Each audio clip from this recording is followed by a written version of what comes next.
unit within the CBI unit. And that unit was responsible for conducting thorough background checks on all applicants, Mr. Speaker. And of course, these background checks will be forwarded to the JRCC for vetting and stuff like that, Mr. Speaker. So we have taken progressive steps to ensure that we can secure our program. And of course, we understand that other countries in the region have a similar program like us, and of course, we are pushing towards a common standard and to harmonize our rules and ensure stronger oversight, Mr. Speaker. So, as mentioned by the speakers before me, Mr. Speaker, recently the countries were able to finalize an agreement which seeks to dramatically strengthen the oversight of the program, and this agreement shall have the force of law in Dominica. And obviously the agreement, it aims to provide transparency and accountability across the program by implementing new standards and due diligence and information sharing. And quickly, some of the changes which we have implemented to increase the integrity of the program include the enhanced due diligence.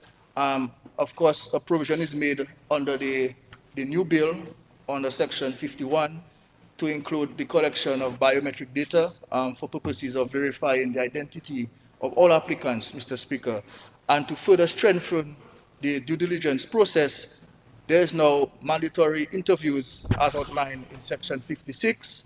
So you must present yourself to confirm that you are who exactly you say you are. And this provides real-time validation, Mr. Speaker. Of course, the setting up of uniform standards and harmonizing minimum investments. This is also important, Mr. Speaker, as part of the agreement, and this will maintain the program integrity and serve as a stable funding source for our continued development. Other measures have also been put in place in the agreement, such as regional registers for applicants and agents and annual compliance reports. So all of these things, Mr. Speaker, have gotten the full commitment by our government and government of the other 4 countries, because we understand the importance of this program to our citizens. But importantly, Mr. Speaker, to ensure that these things are done and done properly, there must be a central body to oversee the implementation and progress. Hence, the agreement also referenced the formation of the Eastern Caribbean CBI Regulatory Authority, which will be empowered as a regional regulator to give general oversight and regulate persons operating in the CBI program. The powers of the authority will be vested in the board of directors and, of course, with oversight from the Council of Ministers, which will give effect to policies relating to regulations. So, in essence, this bill which we are tabling here today sets forth regional standards and many other provisions that ensure proper management and sustainability of the CBI program in its member states. Ultimately, Mr. Speaker, the framework would mean that investors should cater for more extensive due diligence. They should expect interviews for all adult applicants and enhance FIU involvement, and anticipate stricter source of funds documentation and potential rejection if screening identifies potential risk. So establishing this authority signals a new era for our CBI program.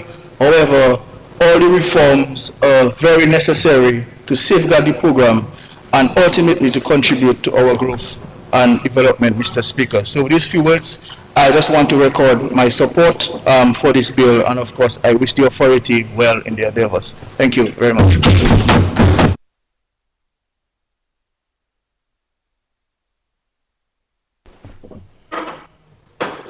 Yes, Honorable Roy, you may proceed. Thank you, Mr. Speaker.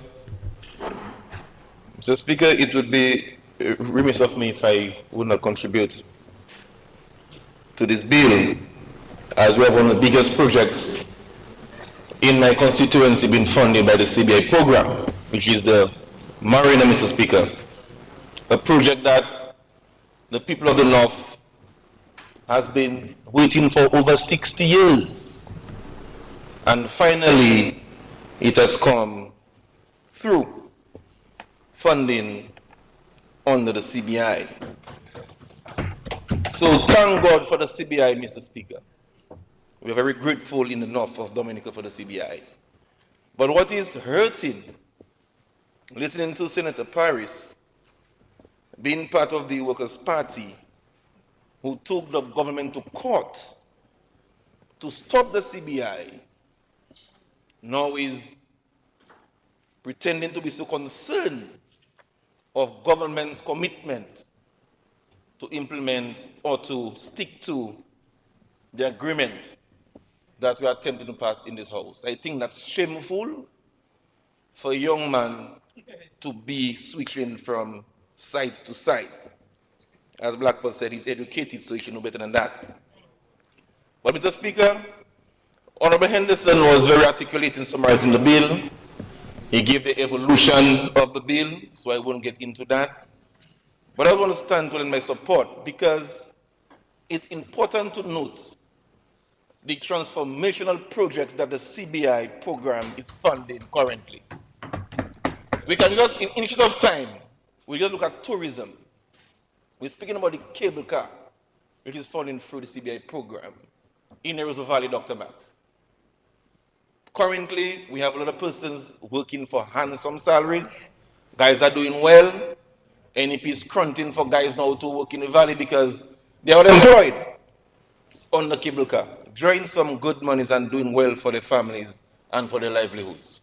Upon completion, Mr. Speaker, there will be a state-of-the-art cable car, which will translate into increase in tourist arrivals, and of course, we're going to get more monies in our pocket because the farmers and the Airbnbs and the car renters will benefit. The international airport. We've been waiting for this maybe for the past 75 years. Finally has arrived through the kind support and financing of the CBI program. So the government efforts to sign an agreement and to have a bill to ensure that we implement standards to safeguard the future of the CBI should be supported fully by both sides of the House. Because when you hear them speak, they're not saying that they're going to get rid of it, They're saying they'll tighten it. But that's what we are doing now. So we are expecting that we'll get full support from them. But it's just sad of the message I heard a while ago, so I had to respond. Mr. Speaker, investment in tourism for the CBI program is direct or indirect investment in the agricultural sector. Every dollar spent in tourism, 40% goes in the farmer's pocket. So I'm happy as Minister for Agriculture that the CBI is providing this kind of resources to invest in hotels. We're going to have more bed nights, more arrivals, farmers need to plant more, and more monies will be in the farmer's pocket. So all investment that is being made on island through the CBI is not just for the persons that are agents. It's also for the persons that are investing in the service sector, such as farming in the Commonwealth of Dominica. So, Mr. Speaker, I will stand here briefly to lend my support because I wouldn't have slept well if I did not do so, because I'm not an ungrateful child. I was brought up properly, having a $105 million project in my constituency. I had to lend support to this agreement and this bill, Mr. Speaker. So with these few words, I want to just register my support and thank you very much, Mr. Speaker.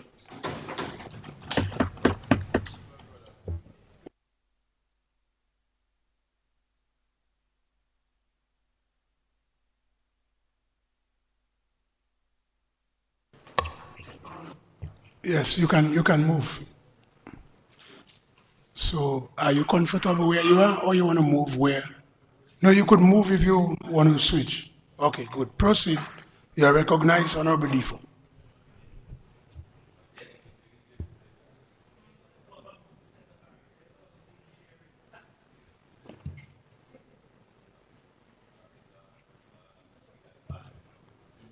It's on. Mr. Speaker, thank you. I rise to give my support to the bill before us, the Citizenship by Investment Regulatory Authority. My colleague next door, the member for Cottage, say to be remiss of him, but I wouldn't use the word remiss. I would be malhonnête. But I withdraw, Mr. Speaker. I will not translate, but I will withdraw it. Yes, yes, no, I not withdraw it. Because, Mr. Speaker, why? Because the CBI has been, and I'm speaking from on behalf of the P7 constituency. I will not expand to the technical aspects of the bill, which has already been articulated by Dr. Henderson, a member from Grand Bay, and other members. So the bill was circulated before, and so all of us should have had at least a grasp of the various components of the bill. It is 5 parts, so it is really not much to read. What I just want to say, Speaker, the P7 constituency has benefited tremendously from the Citizenship by Investment program. And as a matter of fact, it is where the housing revolution began using the funds from the Citizenship by Investment program. And after the passage of Tropical Storm Erika, the entire community of Petit Savan was relocated to Belleville, which they started occupying their homes in 2019. But before that, we constructed a mammoth over 350 units, 53 or 54 somewhere to be exact, both in duplex-style buildings and single households. So this is a tremendous amount of resources that was spent solely raised by the Citizenship Investment Program. And furthermore, to the relocation of the residents from Petit Savan, Mr. Speaker, the Petit Savan constituency also is benefiting tremendously from another humongous housing project which is happening in Center Grand Bay, where the honorable member from Roseau has indicated that over 90 units, housing units, resilient, 2 and 3 bedroom houses are being built. And it's not only these houses, Mr. Speaker, but we are building an entire community, a new fire station, Mr. Speaker, a community center, even a brand new church, and an extension or an addition to the existing police station of our quarters. Well, Mr. Speaker, I just heard the member from Grand Bay say, all is not mine. I know all is not mine, but a significant amount is mine, Mr. Speaker. So this is why I'm speaking, because we have relocated post-tropical storm Erika, we located the entire community of Dubik again, which was located in a very vulnerable area, and moved them into Center Grand Bay, first having the petrol casas. Post-Hurricane Maria, we, a very caring government, determined that these people, you try things. And when we saw the petrol casa, they didn't fare out as well as we wanted to. And then we decided, using CBI's funds, to again, for a second time, totally replace each and every individual house to this individual. And we've got on our side and the weather and other logistical matters. We are hoping that by December, and we are really keeping our fingers crossed that these residents from Dubik can return into these brand new homes which are being built for them. In addition, Mr. Speaker, in the community of Bagatelle, we have a brand new state-of-the-art health center, again built under the Citizenship by Investment program.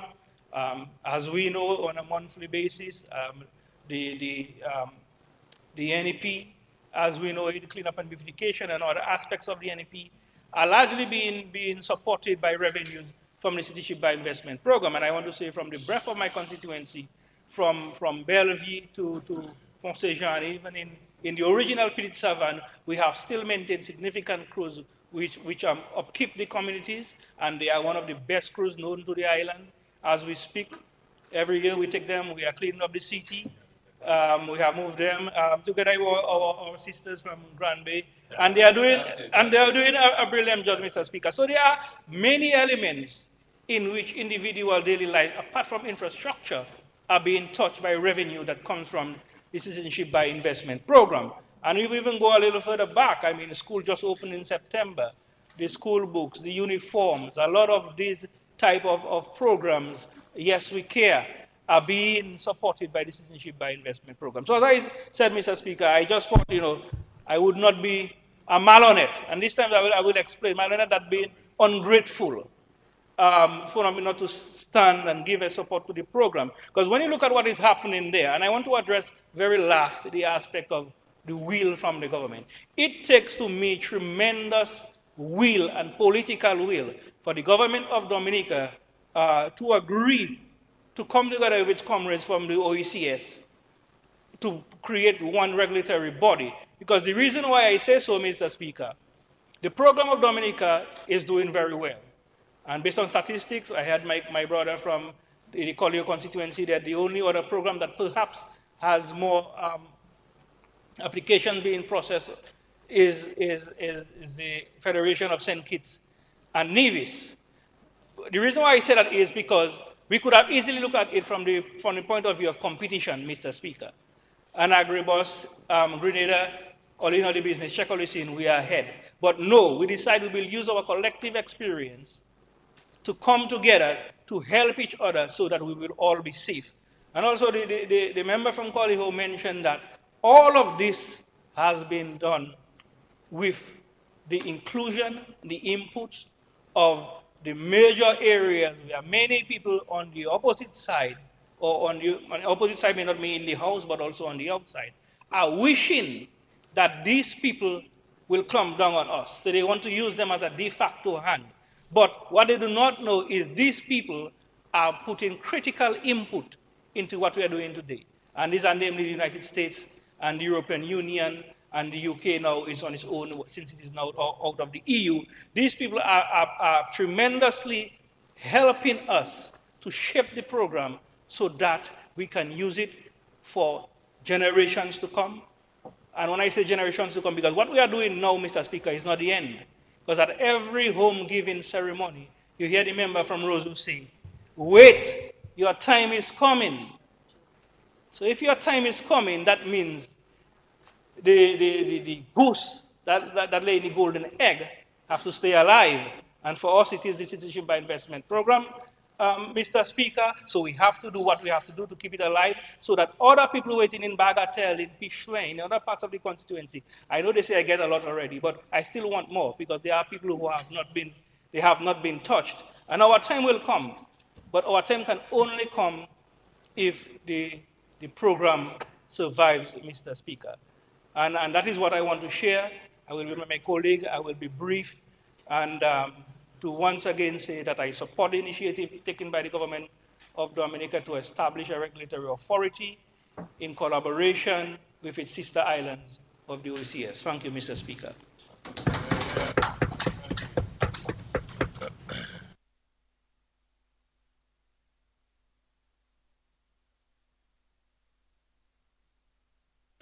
Mr. Speaker, it would definitely be remiss of me if I did not stand and make some contribution to this particular piece of legislation.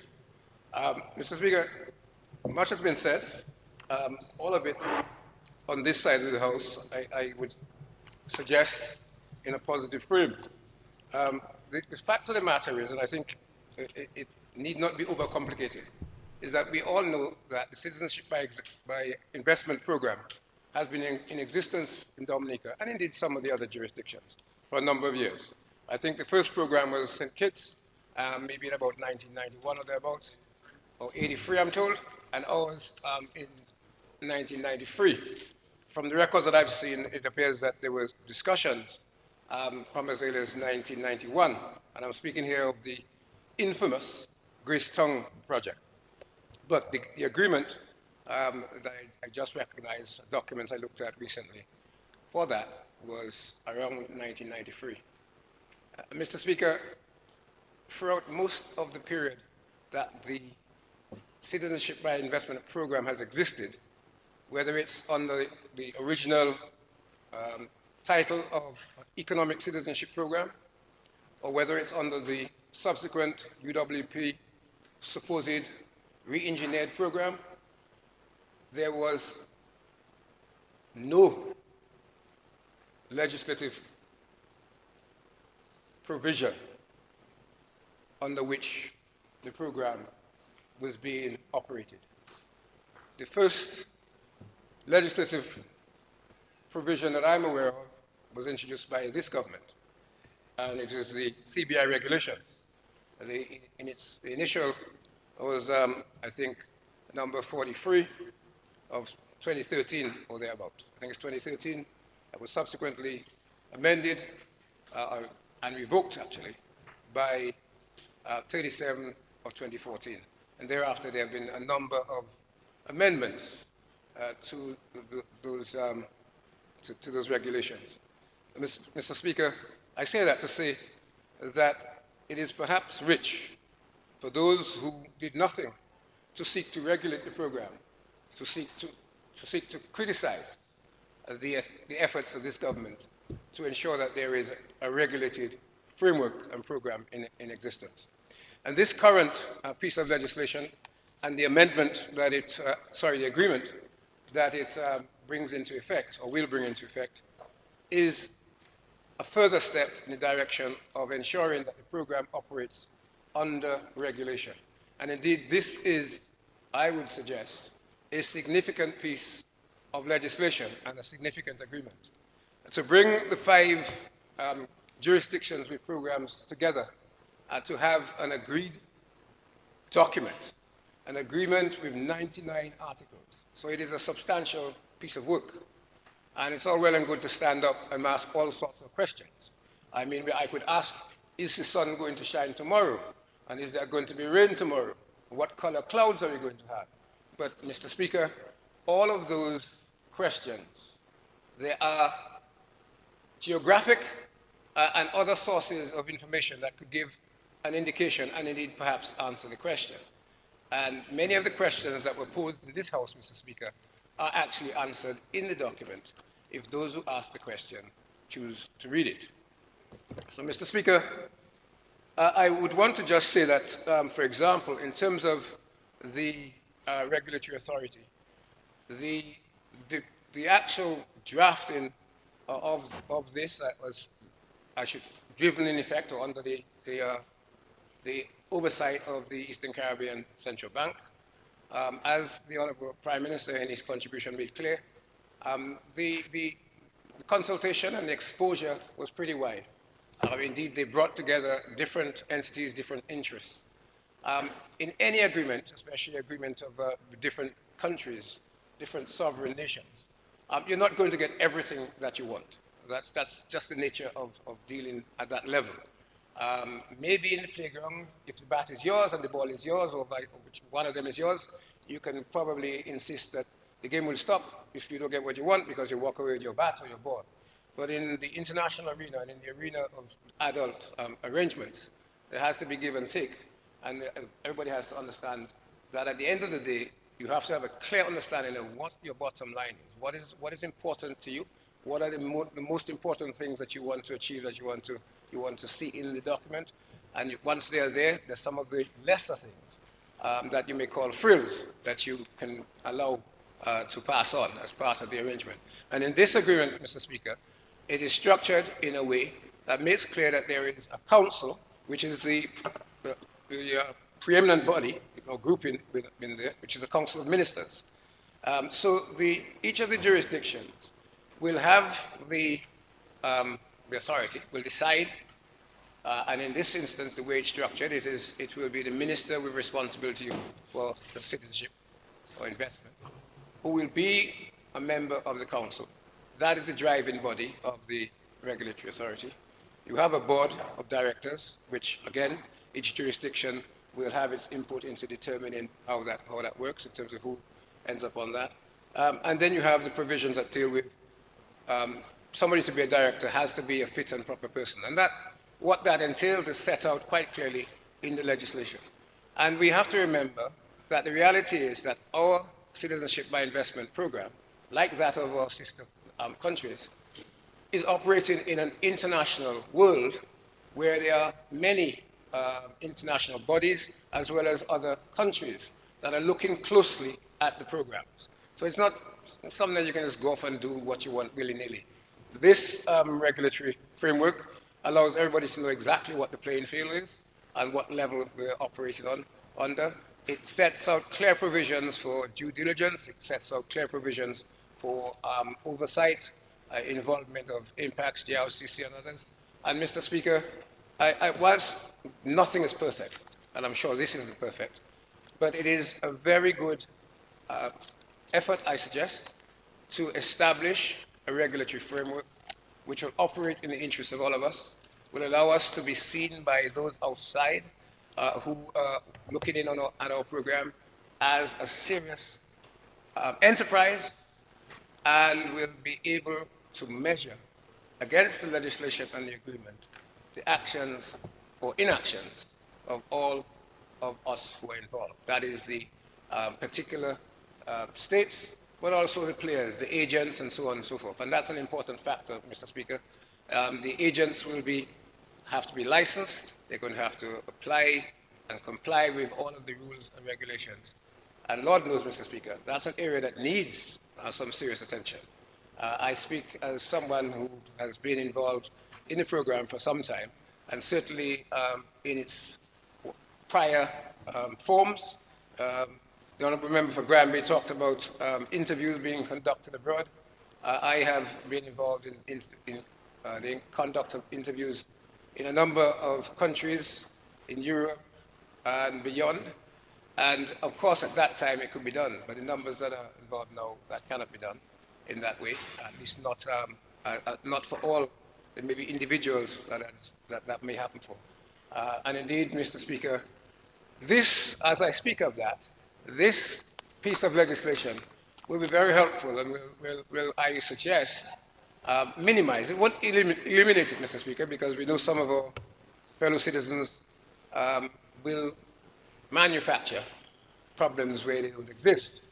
But I just almost, I guess a little bit by way of a joke, at least I took it as. I remember when I was being involved in interviews, I remember being out of state. I was actually in Dubai at the time, and listening to a particular radio station, and hearing a caller calling in to the station, to the host, whose name I shan't call at the moment, but you can probably, and I'll probably mimic it. So the caller called in, X, I just saw the AG leaving with a suitcase of passports going to. But Mr. Speaker, that's the type of thing that happens. The AG doesn't see passports except his own. So, the idea, but these are the myths that go around, that people had passports and suitcases going here and there and everywhere.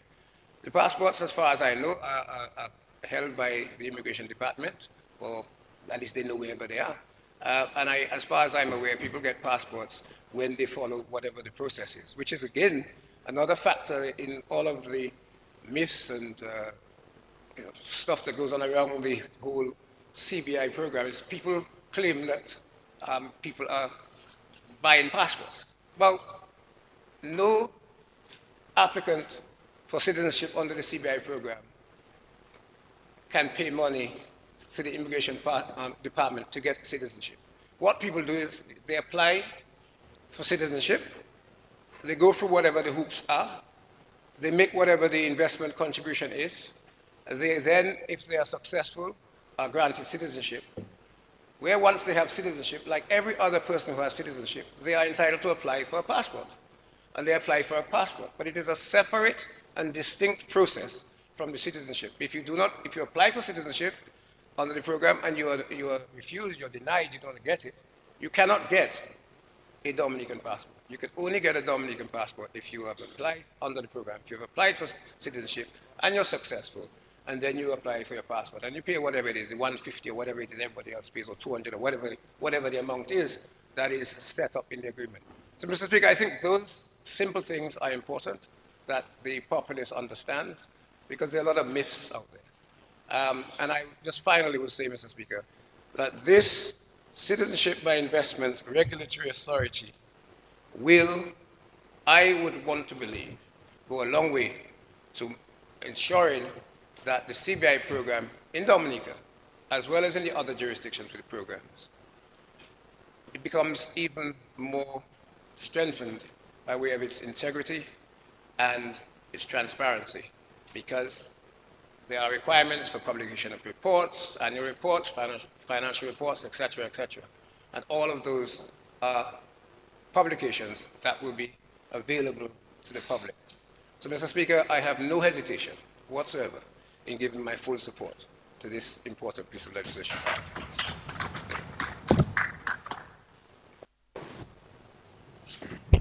Yes, Honorable Dr. McIntyre, you are recognized. You may proceed.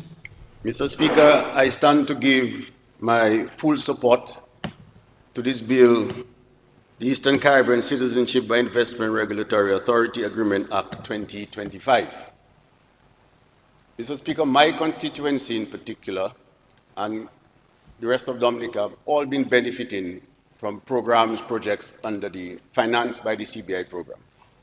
So for instance, if you were to go to the Roseau Valley, unemployment is a thing of the past. Everyone is engaged either in the cable car project or the geothermal project. And that the geothermal project, because in the initial stages, quite a bit of the funding was from the CBI program. So that in itself tells you how it has alleviated the situation in terms of people's socioeconomic status in the Roseau Valley. Mr. Speaker, let alone this, we've also benefited from the housing part as well, and still very soon we'll be the recipients of houses in Trafalgar. We will have a very nice opening ceremony, and all that is funds from the CBI program as well. But if you were to look at it, this is our main source of non-tax revenue. This is the finance that is driving our resilience and our sustainability. So we have two pillars, Mr. Speaker. We have resilience and sustainability, which is driving the second pillar, which is growth and development. So you can see the importance of the CBI program in having these two pillars interconnected and the whole development of the country. So anything that would jeopardize the CBI program would obviously disenfranchise the citizens of this country. So all the housing programs, our tourism product, our international airport, our marina, and all these things that have been mentioned before, all funded by the CBI program, all for our growth and our development of the country on a whole. So for us strengthening the CBI program, in terms of our due diligence and the measures that Honorable Henderson mentioned earlier, that you are refused one place, then you automatically refuse in the other part. And it's not just a Dominica thing, Mr. Speaker. We have to recognize that this is a regional thing. It's an OECS thing. It's not Dominica alone doing it. Everyone in the OECS is part of it. So it's not like something that wouldn't affect others. Granted, it affects us, but it makes it more foolproof, which is what we want to attempt. To make it foolproof, that it can remain and for it to be able to finance our growth and development. So to me, everyone should want to support such a bill. I just cannot imagine anyone not supporting a bill. Now, we have to be positive in our approach, Mr. Speaker. It's just like saying that someone might say, well, I'm not going to exercise and adjust my diet because I'm not too sure if I'll be able to keep it, or I'll be able to maintain it. That's a very pessimistic approach to life. Or someone might say, you know, well, an athlete saying, well, I'm not going to train because I don't think I can defeat the other team. You're a sportsman, Mr. Speaker, you understand that? So we cannot have that pessimistic and negative approach to life. One of the greatest poets in the region, that is Bob Marley, said we just cannot live that negative way. We have to make way for the positive day. So all of us should go and listen to Rastaman Vibration later tonight. Please, just go and listen to Rastaman Vibration, that particular song, and it explains it very, very clearly. So to come with this pessimistic view of life, and then this is the people who want to be leaders. This is just not the approach to leadership. This is not the approach to governance. And the people of Dominica will repeatedly put the Labour Party government in power because of our positive approach to governance and leadership. So, Mr. Speaker, and we have to be, that's the pragmatism of the Dominica Labour Party, Mr. Speaker. It's not totally about perfection. It's progress, Mr. Speaker. You have to make progress rather than to kill yourself on perfection, perfection, perfection. Every little progress you make, it adds up. And that is the pragmatism of this government. We try something, we make some progress. We make some progress. Eventually, we will get there. So this is a bill that I think every Dominican would be happy about. Every Dominican will support this bill. This is our future. We are doing so many great things. Let us just keep the goose that's laying the golden egg, as you said. Yes. So let us all support this. I just cannot imagine anybody not supporting this bill. I just cannot imagine it, Mr. Speaker. Even you don't have to be intelligent, you don't have to be a doctor, you don't have to be intelligent, you don't have to be anything. This is common sense, Mr. Speaker. You cannot be shooting yourself in the foot. And Mr. Speaker, only a fool leans upon his own misunderstanding. So let us all support this bill, and I fully support the bill. The entire Roseau Valley is behind this bill. Let us move forward. This is not time for negativity and pessimism. We've brought this bill here to make things better, and we're going to make things better. And with these few words, Mr. Speaker, I support this bill wholeheartedly. Wholeheartedly.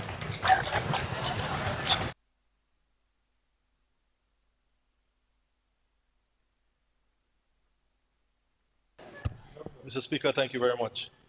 Mr. Speaker, the truth is, I didn't have any intentions of speaking, but after that fiery presentation, I must stand to register my support. Mr. Speaker, I know and I'm very impressed with the contributions by my colleagues. And they were very informative with the impacts of and the benefits of the CBI program. Now, Mr. Speaker, I will not take you back too far, but let us remember and let's recall Hurricane Maria. Hurricane Maria, Mr. Speaker, completely devastated Dominica. Over 220% of our GDP impacted. And 2 years prior, Mr. Speaker, we're speaking of another 90% impacted, over 300% of GDP. I say this to say, Mr. Speaker, that Dominicans did not know where else to turn to. And what was our saving grace? The CBI program, Mr. Speaker. The same is true for COVID-19. Mr. Speaker, this program has been extremely impactful and important to us in ways that many Dominicans don't understand. So, Mr. Speaker, we understand, as Honorable Dr. Henderson would have mentioned earlier, that it may possibly create some discomfort to agents and developers and so forth, Mr. Speaker. But this is a small price to pay. And in the business world, there's a term called trade-off. So we understand that there are going to be quid pro quos, there are going to be trade-offs, there are going to be this for that, Mr. Speaker. So this is a small price to pay for continued perpetuity, Mr. Speaker, of such an outstanding program, Mr. Speaker. We have seen the direct benefits of this CBI program. We have seen governments in the past contracted loans of over $100 million to build an international airport, Mr. Speaker. And this very airport was never built, Mr. Speaker. Monies were used to purchase land and so forth. And today, Mr. Speaker, we are speaking of over $1 billion being used to construct that very international airport that we spoke about, we took a loan for, Mr. Speaker, at no expense to the average Dominican, Mr. Speaker, all because of revenues of the Citizenship by Investment program. Nowhere on earth you'd hear of such happening, Mr. Speaker. But we continue to benefit from the spoils of the CBI, Mr. Speaker. When we talk about the marina, which is being constructed, just over the weekend, I had the opportunity to drive there, Mr. Speaker. And I can tell you that it is happening, Mr. Speaker. Many people hear about it, but we don't take a drive to see what's going on. But it's very beautiful, Mr. Speaker. It's going on, it's happening. And this is happening because of the spoils, again, of the Citizenship by Investment program. So, Mr. Speaker, I am very happy that we are here today, to discuss this bill. And I'm also very pleased. I understand that we may very well be the first OECS country that brought this before Parliament, Mr. Speaker. Our Honorable Prime Minister, as he said, would have spoken about this over a decade ago. And here it is happening now, Mr. Speaker. Proud moment, once more, for the great people of Dominica. So, Mr. Speaker, I couldn't sit here silently and not espouse this bill, Mr. Speaker. I'm very happy to do so. I'm very happy to also benefit from the revenues of the Citizenship by Investment program, Mr. Speaker, through what is going on in my country, Mr. Speaker. Thank you very much.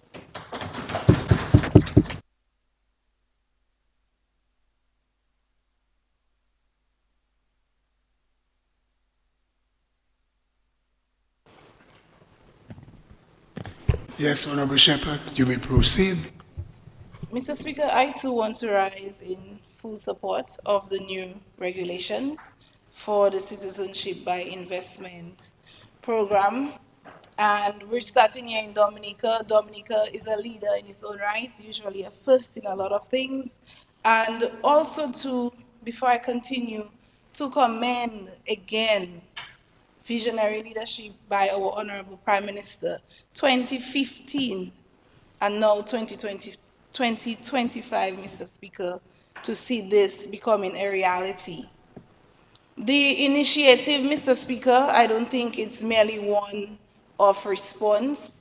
but it is showing bold, proactive action and steps towards strengthening our integrity, transparency, and viability of this particular program that contributes significantly to our national development.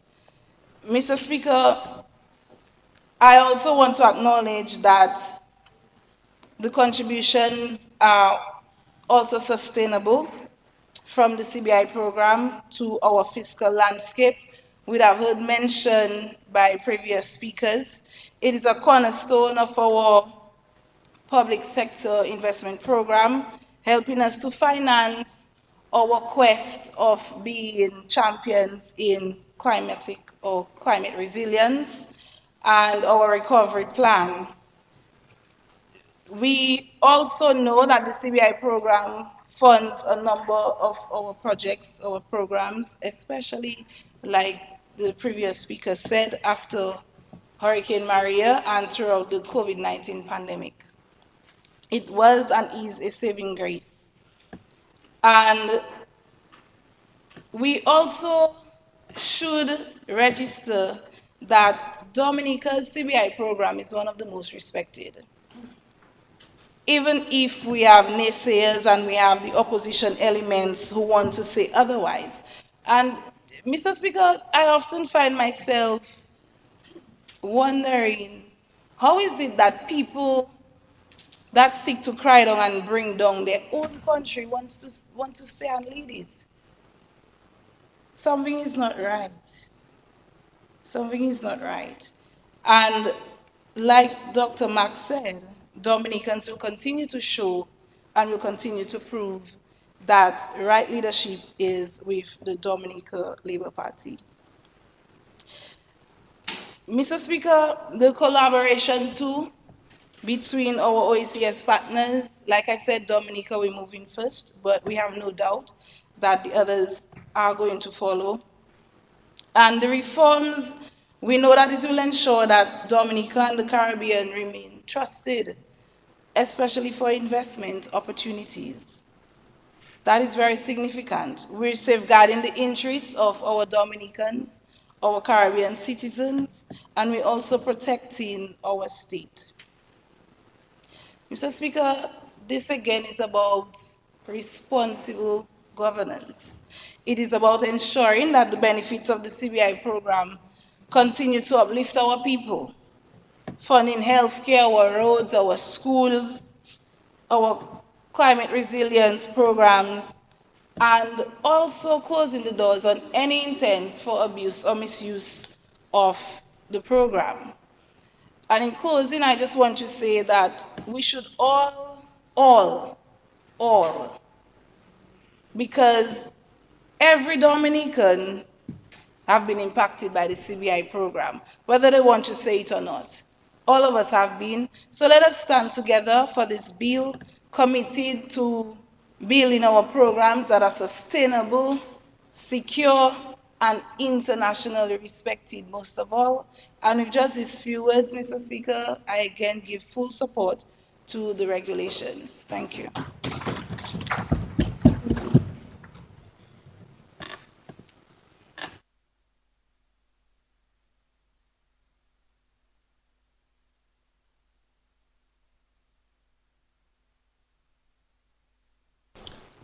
Mr. Speaker, I rise to wind the debate on the Citizenship by Investment Regulation Authority Agreement of 2025.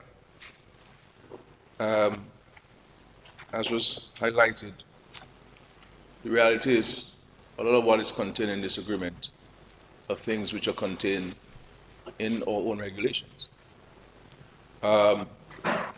Life is an evolving matter. What obtains today may be something different tomorrow.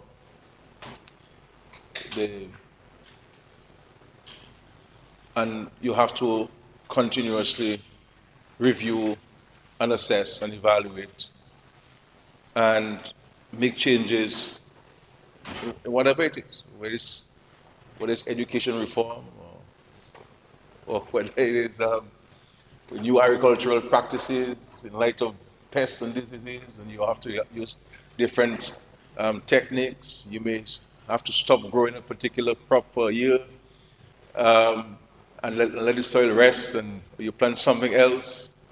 So you have to adapt and shift gears from time to time. And in a very difficult world, that is also dramatically required from time to time.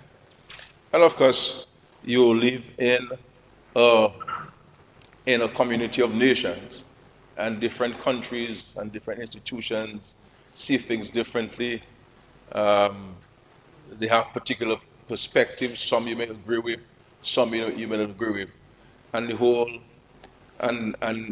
notion that we're not an island unto ourselves, we're part of a global community. We have a responsibility to each other. We have a responsibility to ourselves. And in the process of being each other's keeper, there may be things that you have to do to help somebody else, and there's something that somebody has to do to help you. And this is what we're talking about. Um, we are here today to seek parliamentary approval of a process. Um, who knows, in the next 6 months you may come back and have to make amendments. That is what Parliament is established for. Nothing is cast in iron or stone that you cannot reshape it. You come to Parliament and seek parliamentary approval for changes. You, you go for the debate. When you get to committee stage, there are some amendments you have to make because there are some things that you may not pay attention to.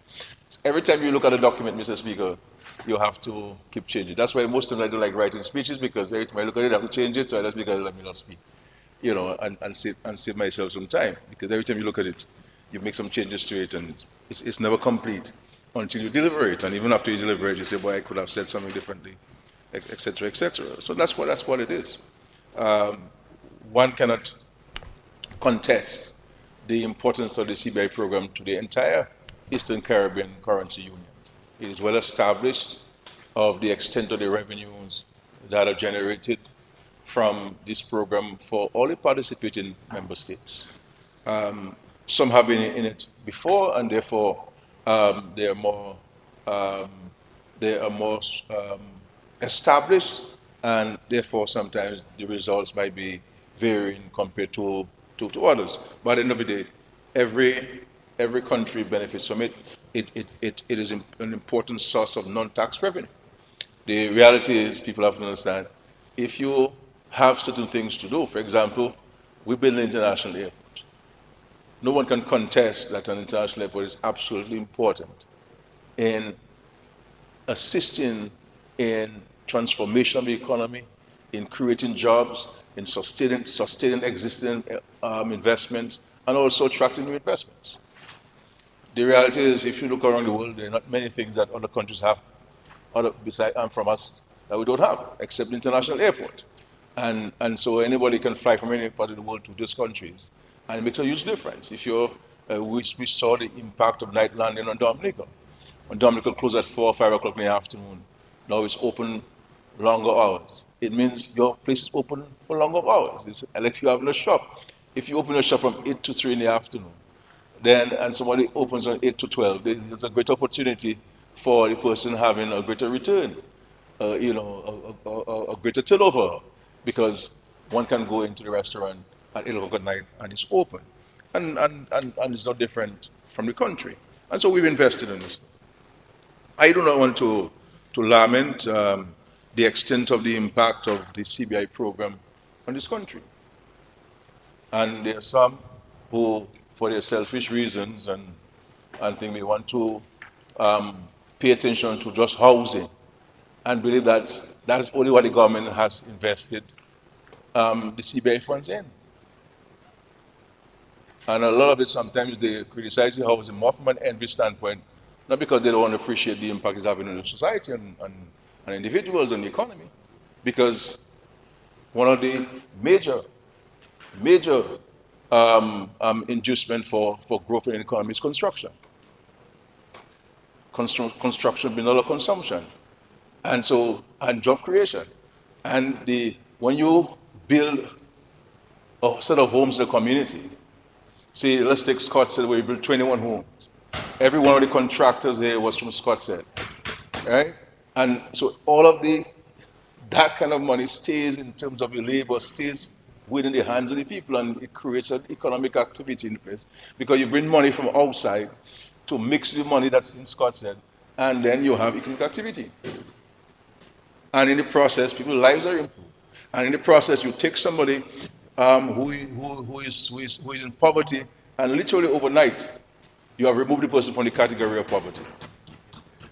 Access to water, access to electricity, access to housing, all of this are variables which contribute to one's definition of poverty. And the sheer impact on the society and the hope and confidence to young people that there is a future in Normandy, that there is an opportunity that will come to you at some point in life, and it's a matter of you taking advantage of the opportunity. And so, but we have invested in agriculture. Whether it is through direct grants to farmers and support to farmers, whether it is through the farm roads. In 2023, in the COVID time, we spent over $22 million on farm roads from the CBI funds.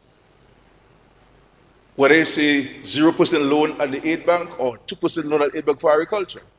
We invested heavily in agriculture. And when you look at manufacturing, I hear people say, well, the government should spend more money in manufacturing. We have invested in manufacturing across the board. There are people who did not pay us back the loans that we gave them at 0%, 2% interest. We gave loans to manufacturers. I don't want to call them the names today, and significant sums at 2% interest. Some of them will support the government, some of them will not support the government. For me, that doesn't matter. But the person's contribution to the economy, job creation. We've also put monies at the aid bank at 2% interest for manufacturing.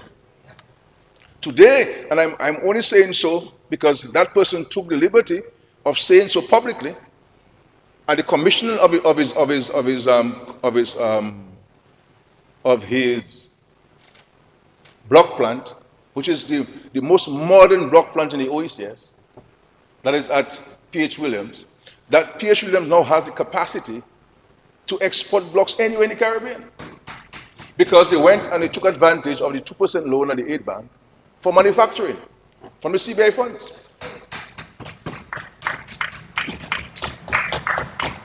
When DCP closed the doors for whatever reason, the small, in terms of the size of Colgate Palmolive, it was small and with numerous natural disasters affecting it, they decided to sell it. We stepped in. We were going to buy it up front, but the local investor came and said, look, I am prepared to invest in it, and we allow the local investor because the government's view is that we do not want to be in the private sector. Let the private sector, we only get involved where there is a gap, where there is a void. We're not interested in owning the hotels in Dominica, but where there is a gap, the government comes and gets involved to create opportunities. And so we have done so. So we stepped in and we put some money in, albeit through a loan, to ensure that this soap factory can restart manufacturing of soap, production of soaps. So we have invested in this thing, and we have not only partnered with developers to build hotels, we've also put money at the aid bank for those existing hotels in Dominica who will not ordinarily benefit directly from a CBI program because it has to be a new project, to benefit from, and all of them have benefit from this 2%.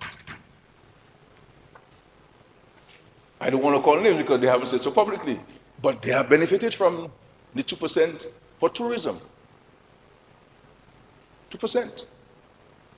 You can do the maths of the impact compared to 11 and 12% of the commercial banks. We've invested in this. We talk about small business development. From the inception of the small business unit to 2024, and that's outside of DYBT. I see my friend the senator or the DYBT there. That's outside of DYBT and the commitments we give guarantee of loans, because it's government money that has to be put in the banks to guarantee loans. From the inception of the small business unit to 2024, we gave by way of grants $92.3 million by way of grants to small businesses. That's from the CBI program. Direct grants to small businesses. And now there's a proliferation of small businesses in Dominica. People into added value, turning the raw product into added value and exporting those. That's why, Mr. Speaker, I believe that we have to find a way of capturing that data of the impact of small businesses on the economy of Dominica, on the GDP of Dominica, because I still believe that it is not properly captured.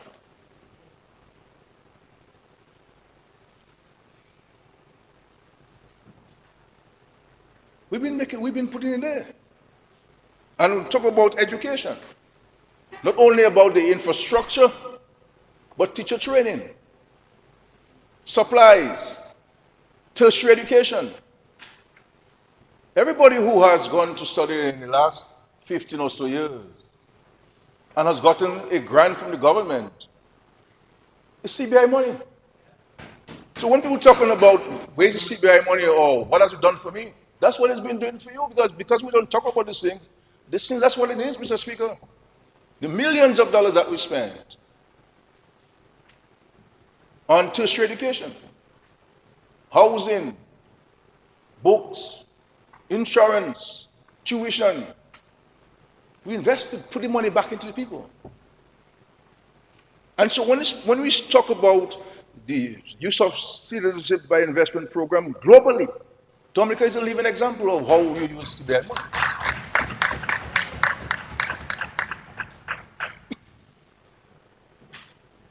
Schools, whether it's the Mao Primary School or the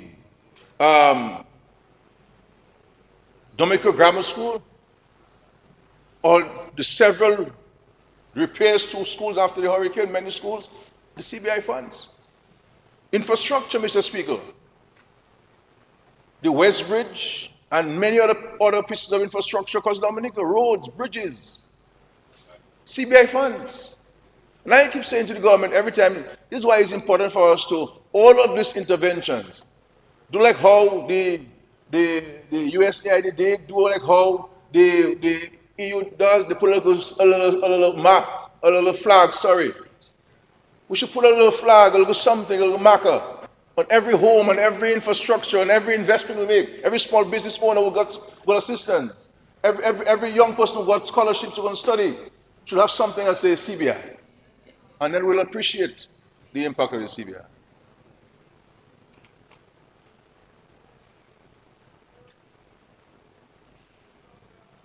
Paying down on our public debt. Because, Mr. Speaker, prior to Hurricane Maria, we never used the CBI funds outside for public sector investment and for CBI and for debt. We never used it for this. For the public sector investment, putting money in the economy, whether by loans or by grants or public debt.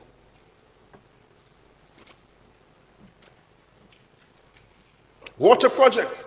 In 2 years, Mr. Speaker, year 1 and year 2, I gave to DOASCO $99 million to effect water projects across Dominica from the CBI funds.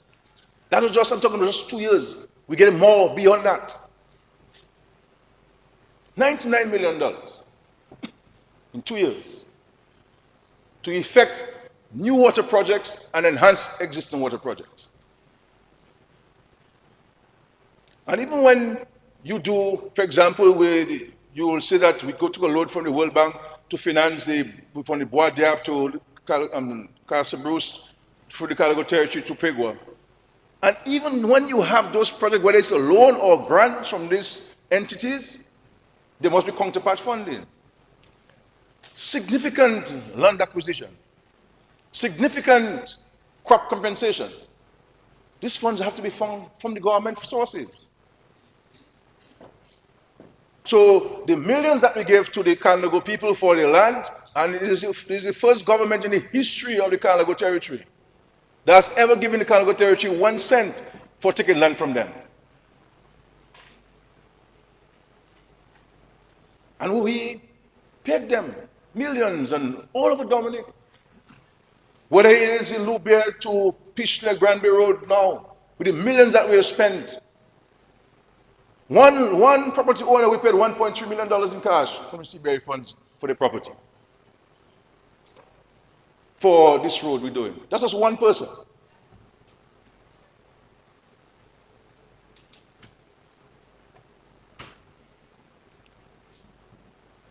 Tourism. People say, no hotels in Dominic. Okay, no hotels in Dominic. At Fort Young, we have a few of them there, no hotels in Dominic. Government goes and partners with people to build hotel rooms, then they say, oh, government spent too much money in hotels. We can't get, there's no space. The people canceling to come Dominic for Coral Festival because there's no rooms in Dominic. Every single private property has been occupied. People are still calling for rooms. And just imagine when the international airport is open.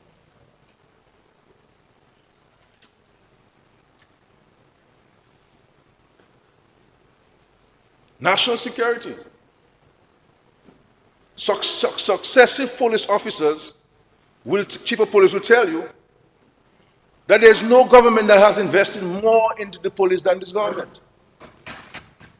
And a significant amount of the money is that we have invested in the police by way of supplies, by way of vehicles, were funded by the CBI program. Health, from the new Marigot Hospital to equipping the Marigot Hospital, where the power, not me, I've been told by the Minister of Health, and I read the report that power says that it's one of the best hospitals in the OECS.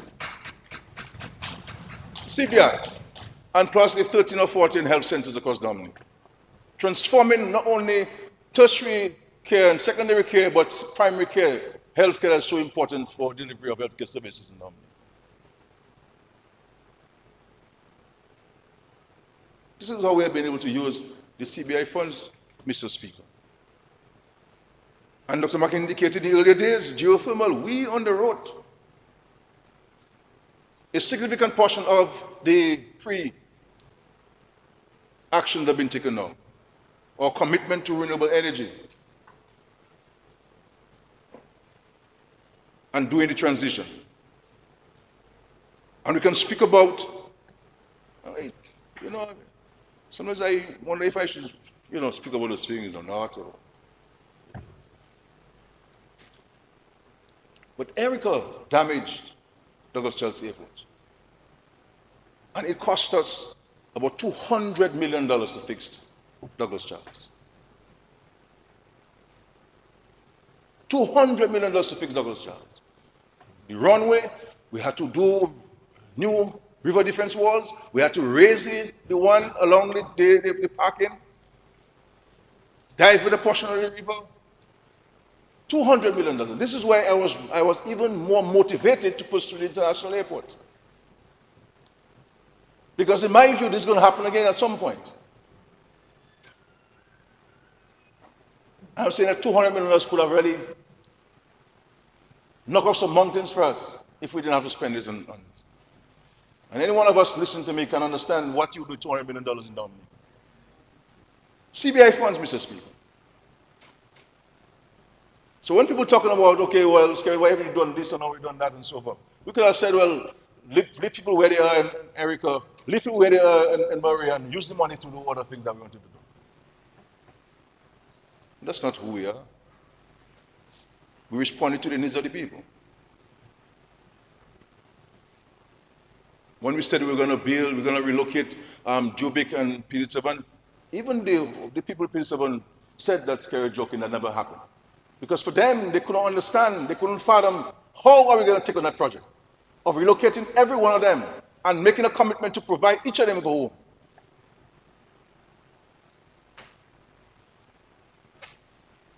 And not only have we relocated them,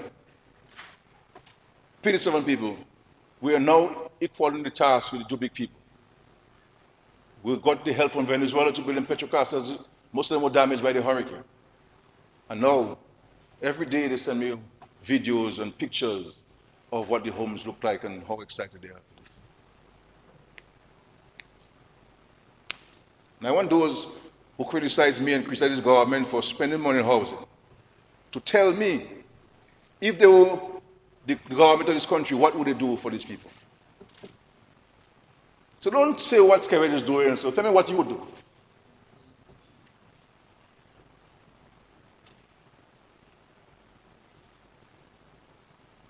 That's what we're doing, Mr. Speaker. And the international airport, Mr. Speaker, we're the only country that I know of developing country that is building an airport without a national loan.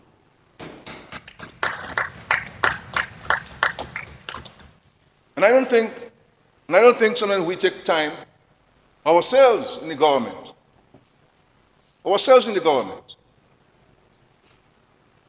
to appreciate the enormity of this project and the heroic, and if you dare say heroine,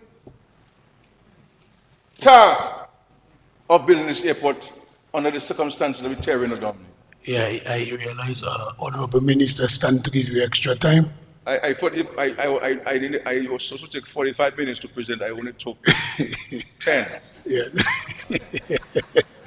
So, yes. Mr. Speaker, I beg that the Honorable Prime Minister be given an additional 20 minutes to wrap up this presentation. It has been moved and seconded that the Honorable Prime Minister given an additional 20 minutes. Those in favor? Those against? The ayes have it. You are given an additional 20 minutes, Honorable Prime Minister. And the marina, Mr. Speaker, that's going to impact the lives of the people, not only in the Portsmouth area, but across the country. And so all of these projects, all of these things are tied to each other. We can't even build a Kempinski or Intercontinental in Portsmouth and have the people in Lago, back in the days, the quality of the homes. We can think of Lago. Go and look at pictures of Lago, Portsmouth, before those homes were built. And we took them out from literally, work with them from their downtrodden circumstance and put them in a better quality so that we saw the hotel go up and we saw quality housing even equal to the quality of the hotel built for the people of Portsmouth. So what are we talking about?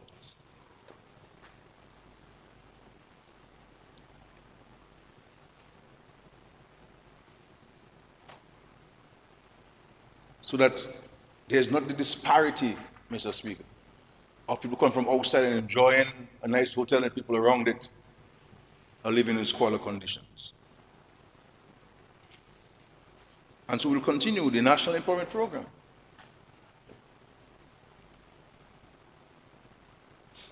Some people say we're wasting money.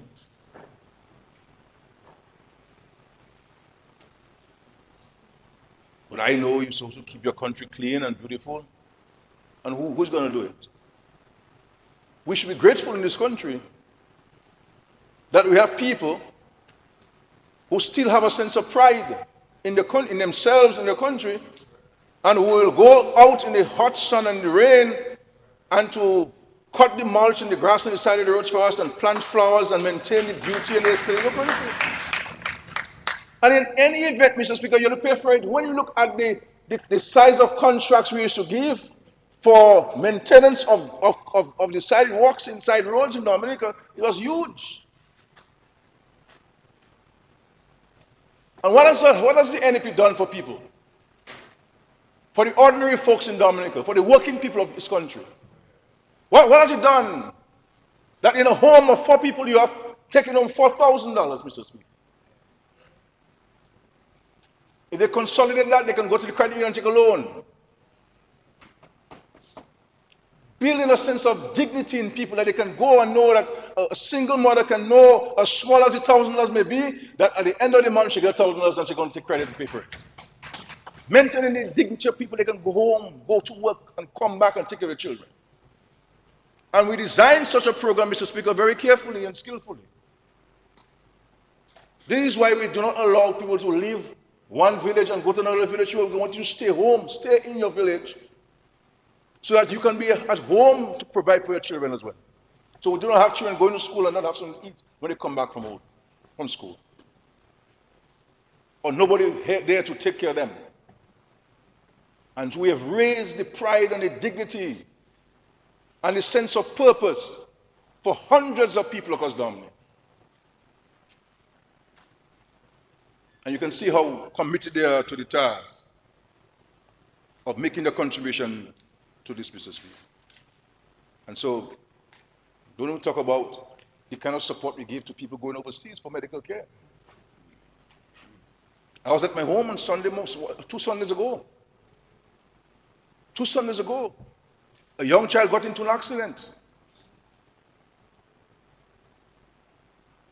Had to be flown away the same Sunday. I had to cancel everything I was doing on the Sunday, Mr. Speaker, and stayed home, stayed put, so I can facilitate the person flying out of the country. 15,000 euros for the ambulance and $78,000 for the surgery. And 15,000 euros to come back. That's 30,000 euros plus 78,000 US dollars. And I had to be there drafting letters and saying it out and issue the letters and so forth and saying it out. So yes, I told the parent that's not our responsibility, as previous governments did, and use that money to do some of the things that we're talking about that we need to do. So we have to be fair and balanced and reflective of how do you go about jockeying and juxtaposing things.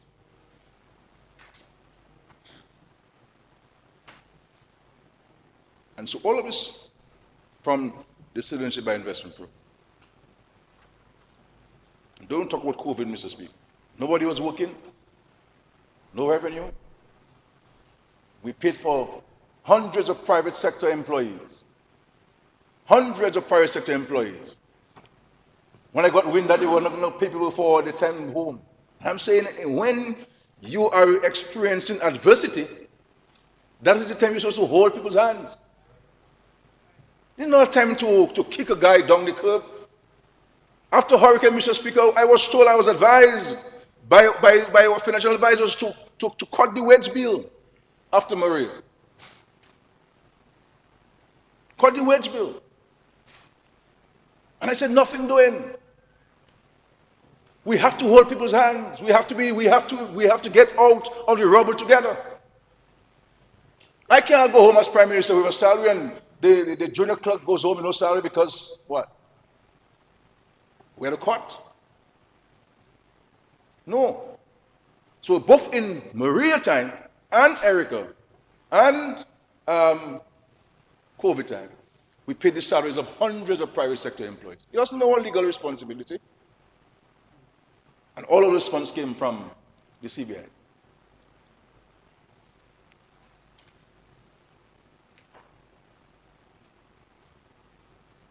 And as I said in previous times, and I believe this is worth repeating, we were saving to pay for national debt. Saving to pay our national debt. And had it not been for these external shocks and these natural disasters, we would have paid off our national debt. Every single person we owed, we would have paid them 100% off. And we're going to create a fund and put into that fund every year as if we were still paying the national debt and use that as our source of sustainable resilience, access to funds, so that we don't have to rely on loans to finance our development. Our economy will generate income and save this and use it in the private sector, cheaper financing for the private sector, cheaper financing for the public sector investment program, maintain strong fiscal responsibilities. We were saving for the international airport. We had $260 million saved, Mr. Speaker, at the time of Maria.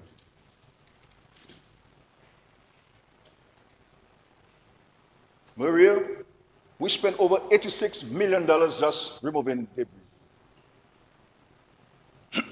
86, I'm not aware of any Caribbean country that has spent that money in removing debris after a storm. None.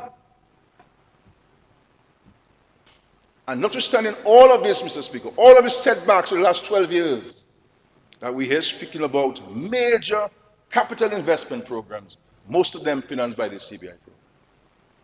So, in terms of our commitment to ensuring the sustainability of this program, in terms of our responsibility to continue to improve on the standards, the oversight, the scrutiny, this government has nothing to hide. As a matter of fact, Mr. Speaker, the 6-point program, which the US Treasury presented to us some years ago, came about when I invited the US Treasury to Dominica.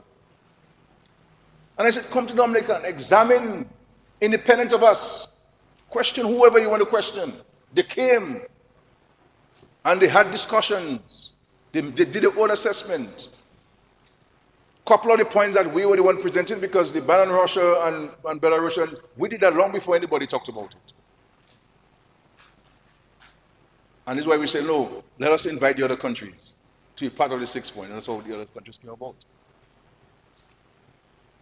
And so this here we're talking about today, as I indicated in my introductory comments, is something that I suggested to our colleagues in 2015. That there's something that we should be doing together. Some things we should harmonize. Let us have a cap on our pricing in terms of the bottom part of the investment. Let's have common application forms. Let's have common due diligence processes.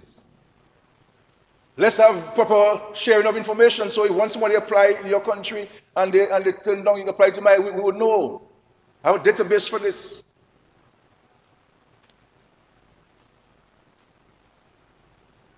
And a number of other things. I took the liberty of drafting a letter myself and sending it out to my colleagues for the record and say, let us proceed with this thing.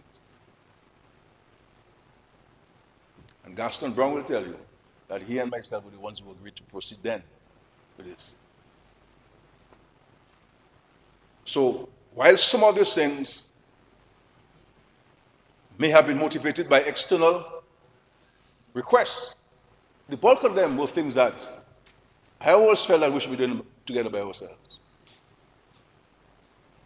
That's 10 years ago, eh?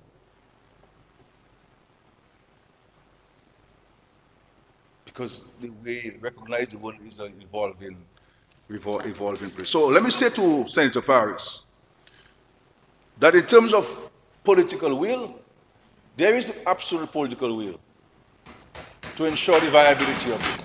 Absolute political will. That's why we're here today. In terms of the use of funds, we have a sovereign right to determine how our funds are used. So that's not going to be determined by anybody. In terms of staffing, of course, the interim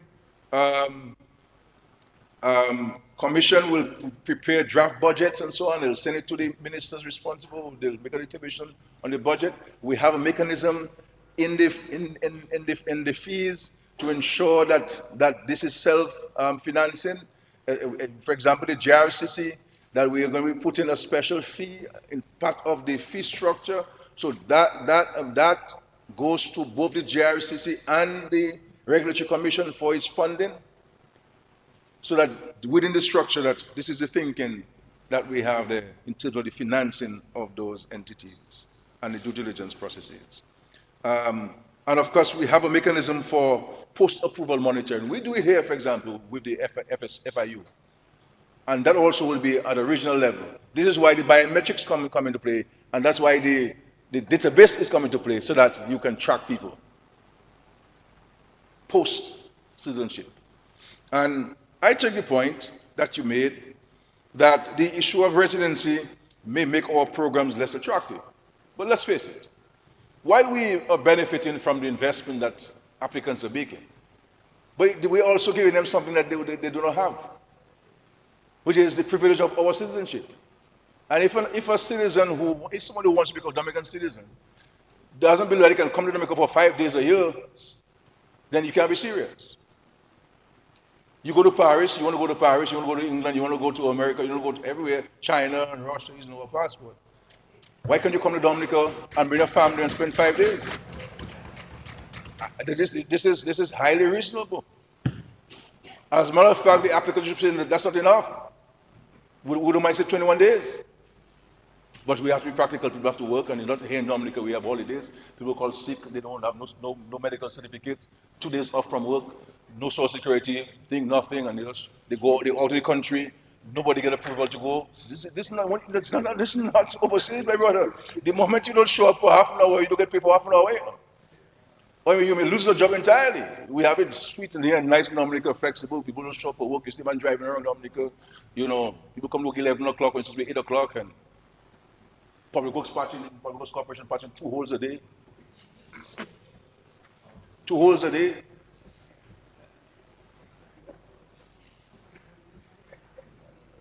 Two holes a day.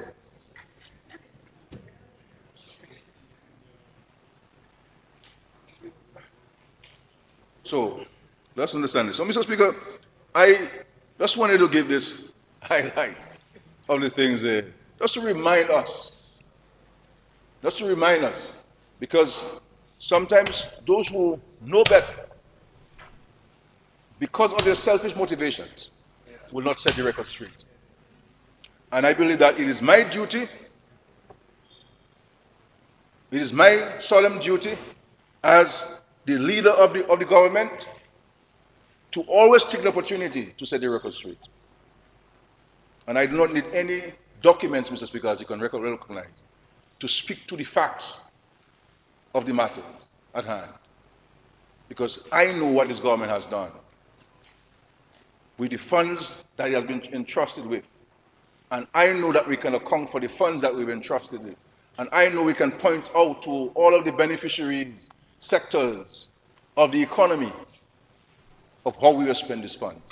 And nobody can contest the fact that we have spent the resources responsibly, judiciously, Mr. Speaker, and to the benefit of the Dominican economy. And this is what it is our prudent responsibility. Now, you have also banking challenges, all sorts of other issues that you have to confront in this world today.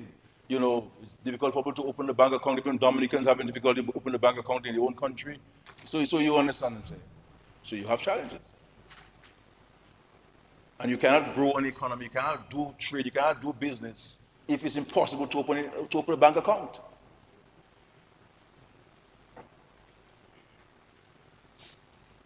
You understand? How are you going to do business? You need a bank.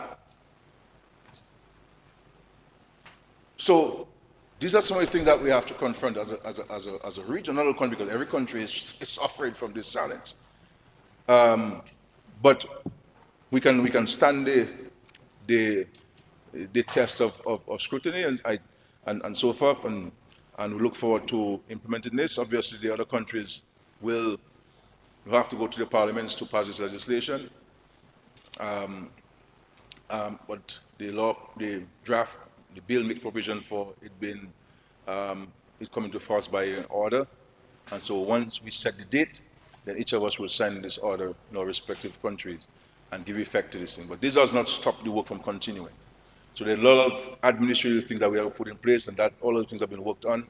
All of the regulations are ready for review. This will be sent to the Attorney General, sent to us, and then we'll pass it to the AG very soon on this. So all of these things are being done so that once the law comes into force, then you have all of the necessary supporting elements to properly implement the provisions of the agreement and, of course, the provisions of the Act. So, Mr. Speaker, I want to thank you and thank everyone for the contribution to this. I think this is a step in the right direction. Our hope and prayer is that the international community or stakeholders will look at this thing critically and crucially. They were part of the process. They were involved. We insisted that at every material step and stage of the process that we engaged our partners. I myself, other colleagues, I was part of the consultations in many respects with all of those stakeholders, whether it's the United States or the EU or the United Kingdom. We were part of those consultations with them from a political standpoint. And likewise, the interim commission and also the legal drafters were part of those engagements at various levels and so on. And we got some very crucial and critical feedback from the United States, both from the State Department and from the Treasury Department, and also from the UK government, some very helpful feedback that all of which were given due consideration to the final, in inclusion the final bill. And so it has benefited from really very robust consultations and engagements across the board.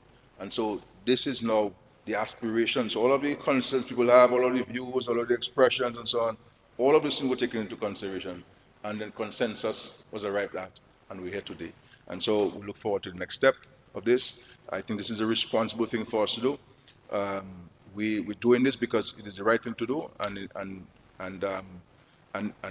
I made it clear that if the others were not prepared to go that direction, Dominica would have gone in a direction by itself on these matters. But I'm happy that my colleagues this time around decided to proceed together, and that's what it is.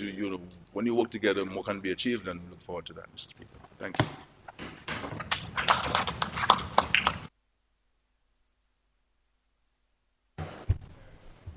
This concludes the debate on the bill. It has been moved and seconded that the bill shortly entitled Eastern Caribbean Citizenship by Investment Regulatory Authority Agreement 2025 be read a second time. Those in favor? Those against? The ayes have it. The bill will now be read a second time.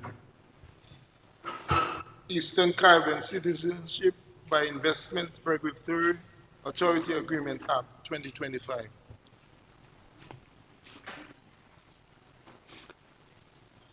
The bill will now stand committed to a committee of the whole House to be considered clause by clause.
I have to report that the bill shortly entitled Eastern Caribbean Citizenship by Investment Regulatory Authority Agreement 2025 passed the committee stage with minor amendments.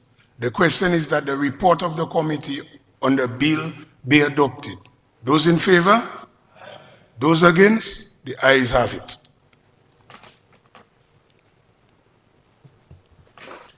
Mr. Speaker, I move that the bill shortly entitled Eastern Caribbean Citizenship by Investment Regulatory Authority Agreement Act 2025 be read a third time and passed accordingly.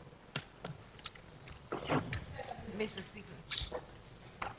It has been moved and seconded that the bill shortly entitled Eastern Caribbean Citizenship by Investment Regulatory Authority Agreement Act 2025 be read a third time and passed. Those in favor? Those against? The ayes have it. Eastern Caribbean Citizenship by Investment Regulatory Authority Agreement Act 2025.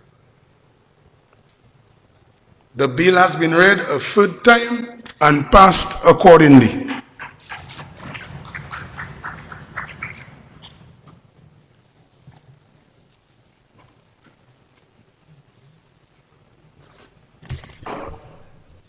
I move that the second reading of the bill shortly entitled Financial Services Unit Amendment Act 2025.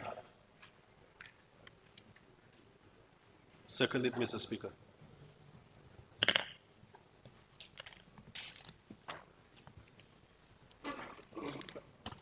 Mr. Speaker, this bill before the Honorable House seeks to amend the Financial Services Unit Act, Chapter 6302. The amendment to the Financial Services Unit Act, along with the amendments to the Anti-Money Laundering and Suppression of Terrorist Financing Amendment Number 2, Code of Practice 2025, which were done through regulations laid before the House, are being made as part of the government's ongoing effort to strengthen Dominica's anti-money laundering and counter-financing of terrorism framework. Mr. Speaker, at the May 2023 Caribbean Financial Action Task Force, that is CFATF, plenary, Dominica was found to be compliant or largely compliant with 33 of the 40 FATF recommendations, a significant achievement for our small jurisdiction. However, some areas required further legislative reinforcement, particularly concerning the implementation of targeted financial sanctions related to terrorism, the supervision of designated non-financial businesses and professions, and the prevention of unlicensed financial activity.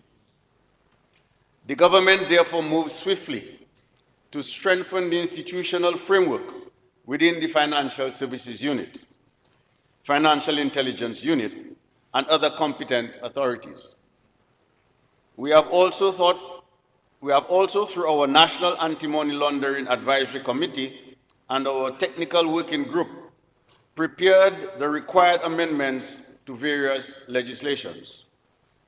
Mr. Speaker, the Financial Services Unit Amendment Bill 2025 introduces a new section, 12A, to the Parent Act. This section makes it an offense for any entity to offer financial services or products in or from Dominica without a license issued by the Minister of Finance on the recommendations of the Financial Services Unit.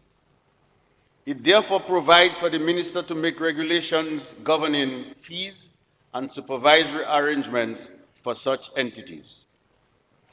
This measure closes a long-standing regulatory gap by ensuring that all entities engaged in financial intermediation or the management of funds or risk on behalf of others are subject to proper oversight. It also brings Dominica into alignment with international best practices for licensing and supervision of financial services. Mr. Speaker, These legislative reforms are not occurring in isolation. They form part of a coordinated national effort to remedy the deficiencies highlighted in the CFATF Mutual Evaluation Report, supported by the recent institutional and policy advances reflected in Dominica's second follow-up report of May 2025. Progress has been recorded in the areas of beneficial ownership, transparency, FSU staffing and supervision, FIU analytical capacity, and the development of a national counterterrorism and proliferation financing strategy.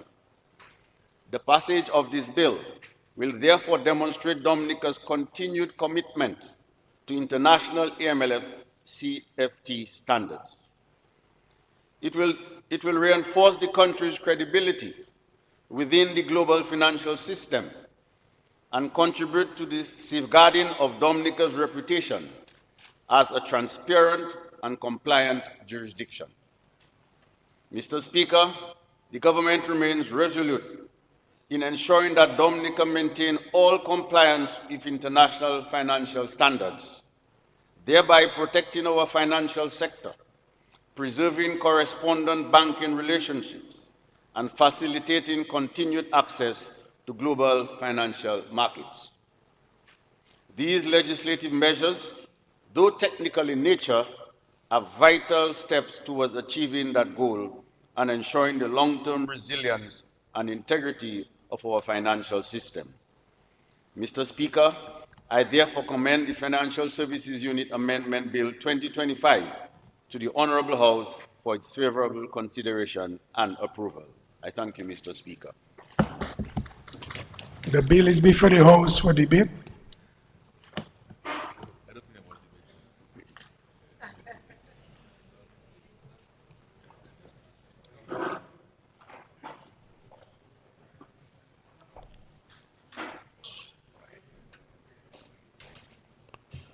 Senator, you need help? Yeah, okay. Mr. Speaker, I rise to give a brief contribution to the Financial Services Unit Amendment Act 2025. Mr. Speaker, I would also like to request permission to refer to my notes from time to time. Permission granted. Yes. Permission granted. Thank you, Mr. Speaker.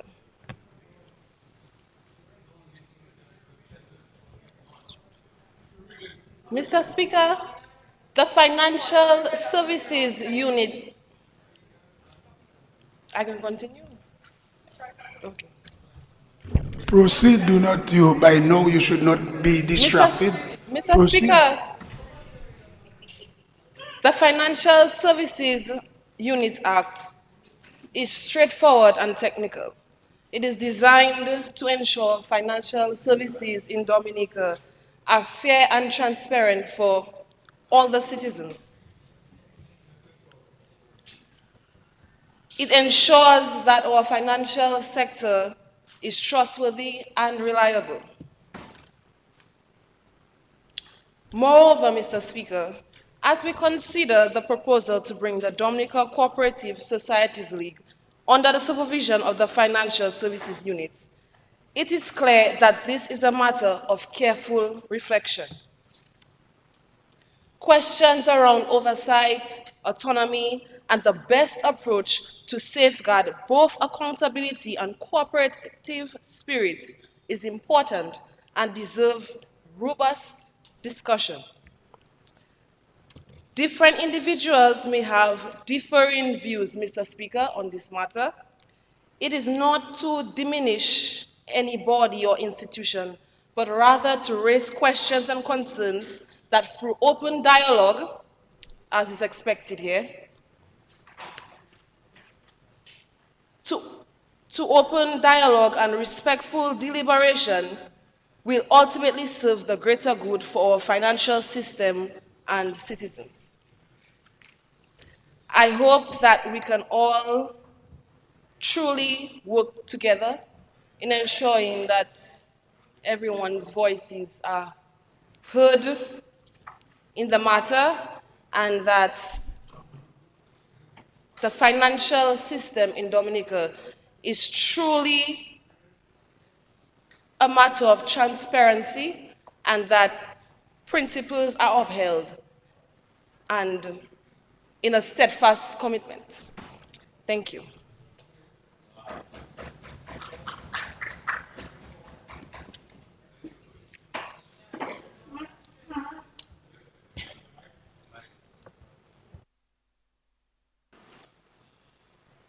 Yes, Senator Henderson Reid, you may proceed. You are recognized by the chair.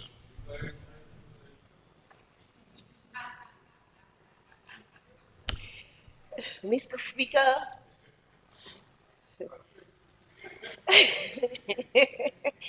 I rise to give my contribution on this bill before the Honorable House to amend the Financial Service Unit Act, Chapter 6303. Mr. Speaker, I have a list of questions. I'm here with questions, so I don't really have to refer to my notes. I don't have notes. I just have some questions, Mr. Speaker.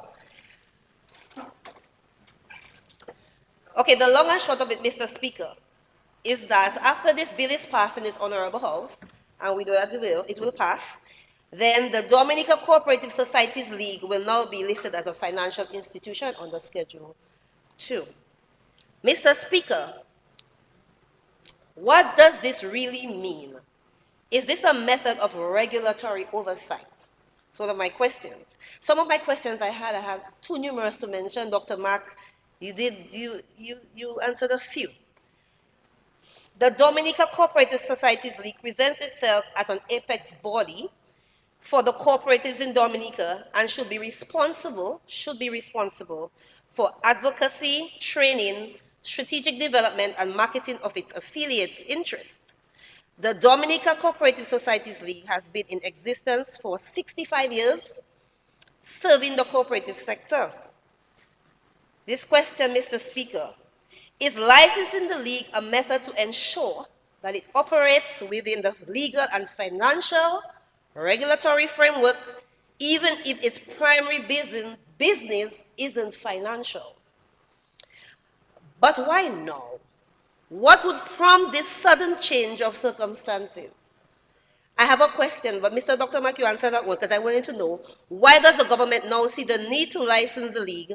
Is it a requirement for international best practices? But you answered that. Will the league now have a board of directors which governs its business that will now be independent to the credit union's board of directors? So now that it's a financial institution, or it will become a financial institution. How do we separate the two in terms of board of directors? The Dominica Cooperative League holds the reserves, the assets and investments of the credit unions. How will this new licensing affect this? How do we separate the two? Is this new request to license the league as a result of suspicion that the league engages in activities specific to financial institutions, such as handling credit union funds, operating savings and loans programs, or other financial functions that will fall under the scope of financial oversight? Is the purpose of the licensing to help the government monitor these activities, protect the credit unions from risk, and prevent financial crime? Mr. Speaker, my last question. Is the government now trying to prevent fraud and ensure its financial stability and help maintain the integrity of the entire financial sector, especially the credit unions who are already financial institutions? So I had a list of questions, Mr. Speaker, and those are the ones that will not get answered. Thank you. I heard your delivery, but before Honorable Henderson proceed, I will do a little research on the approach of debating, where the debate take like a questioning when there's rules for questioning. So, but I mean, you have made your contribution already, but I'll do some research on it. Because I do not want the House to reach a stage where instead people debate, people come and ask how many, like 30 questions. You understand? And then now, whichever minister is responsible, almost like you're obligated to answer. And then another problem with it is, it's like, remember, people are almost reading a question. So could be questions coming out from outside of the chamber, from people, but it like circumventing the rules of questioning. So you have already delivered, but I will do research on it.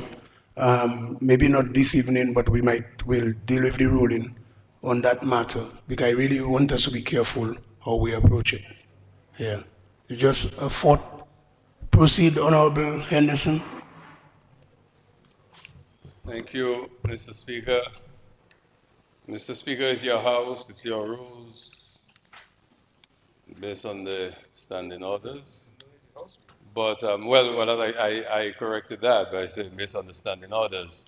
But I would think that the contribution, whether it's loaded with questions or answers or otherwise, does not in any way obligate anyone else to respond. It's not a question session, which I notice we've departed from, which is the typical operation that the House used to engage in. Used to be a very controversial part of the first, the sitting of the House, the sitting. And I think perhaps that might be something, I have been wondering about that, what happened to the questions section, which is usually the first part of the discussion when we meet, and that creates the excitement and the back and forth, and ministers are obligated to respond. So I would say that perhaps may be more properly placed in that context. Perhaps the members of the opposition are not fully seized with that process. I don't know, but I find that I sort of miss it, I must say. Mr. Speaker, we have found ourselves today once again with another amendment, a piece of legislation, well, in this case an amendment, and I'm not sure why Senator Paris chose to be a stranger in the House for the last hour.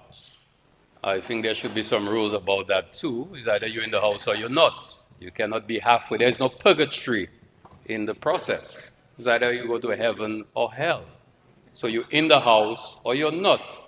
I find it very distracting, Mr. Speaker, I must say. Mr. Speaker, and to some level, lack of decorum, I should add. And perhaps a good senator may wish to either take his seat or perhaps excuse himself. He's not a stranger. Mr. Speaker, again, your House. I can't speak for you. But, Mr. Speaker, this amendment again takes us to the same discussion of doing things that we know that are good things to do, important perhaps, but for some reason there are some considerations that hold us back. And then we get faced with a requirement from an international governing body or supervising body or just an entity in which we are members. Thank you for your cooperation, Senator Paris. I want to debate with you, man. I want to see you opposite me. So we found ourselves having to meet the requirements of the Financial Action Task Force that we normally participate in to ensure that we meet the rules, the international rules governing financial transactions, financial institutions. And this time we see the cooperative leagues. It's pretty big now. I mean, when we consider, and I think we had the debate some time ago about credit unions, we have to accept the fact that sometimes we're emotional about things. Things have a history, the origins. But as they grow, as they develop, we have to accept them for what they've become. I mean, credit unions are huge financial institutions. And the Cooperatives League, I mean, they are significant. And as a matter of fact, they're limited. So that's a company. And I think they should be treated as such. And therefore, doing this to meet a requirement under the FATF rules, to me, shouldn't be a big deal. But I agree with Senator Henderson Reid, my good cousin. I agree with her. There are a number of questions, some of which were answered. And perhaps we need to take a deep, hard look at the entire operations of cooperatives. I mean, I will make it very clear publicly that I believe that we have evolved as a country, and the place for cooperatives, we may want to take a deep, hard look, about whether, in fact, we should be operating some transactions and some activities under the umbrella of cooperatives. I know some people in cooperatives will take issue with me, but I think we have evolved. There were the days when we were little villagers, fishers and farmers, hunters, gatherers. We have evolved, from the people who came to now people who are now modernized and with resources and, all of this. And therefore, we have to ask ourselves whether there is still a need to expect the goodwill and voluntarism of others to deal with significant assets and resources as the credit unions. And this should not be, as Senator Henderson Reid said, a controversial matter. And of course, my good friend from the West Coast, we've said that basically these are matters that should not be controversial. These are matters that we should all agree to express the views, to ask the questions, get the answers, and to work our way through, ensuring that we can strengthen the supervision. So the key thing here is supervision. Placing the Dominica Cooperative Societies League Limited under the umbrella of the supervision from the Financial Services Unit to ensure that they are operating in a manner that make them accountable, to ensure that people's deposits and people's funds are secured and protected, and to ensure that they meet the rules of international transactions, etc., etc.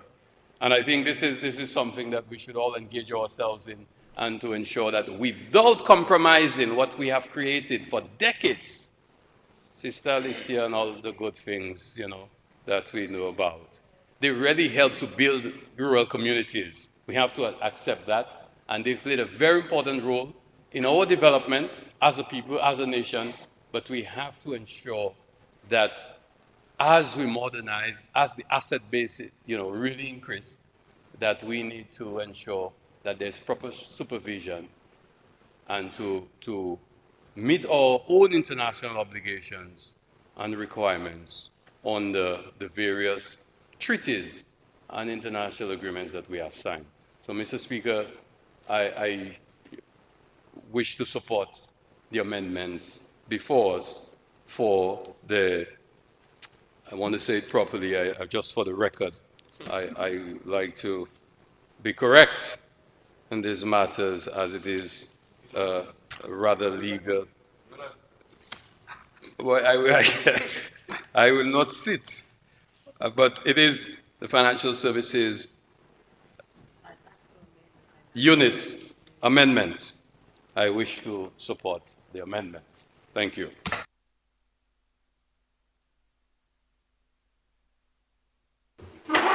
Mr. Speaker, I too wish to place on record my support for this amendment. It is an amendment which has come about as a result of Dominica's obligations under the CPATF mutual evaluation process. Mr. Speaker, in May of 2023, Dominica underwent its CPATF mutual evaluation. As a result, or part of that process, is that the country is evaluated by peer countries.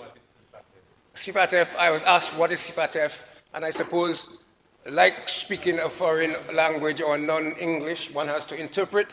The interpretation of CPATF is the Caribbean Financial Action Task Force. It is the regional body for this region of the FATF, which is the Financial Action Task Force.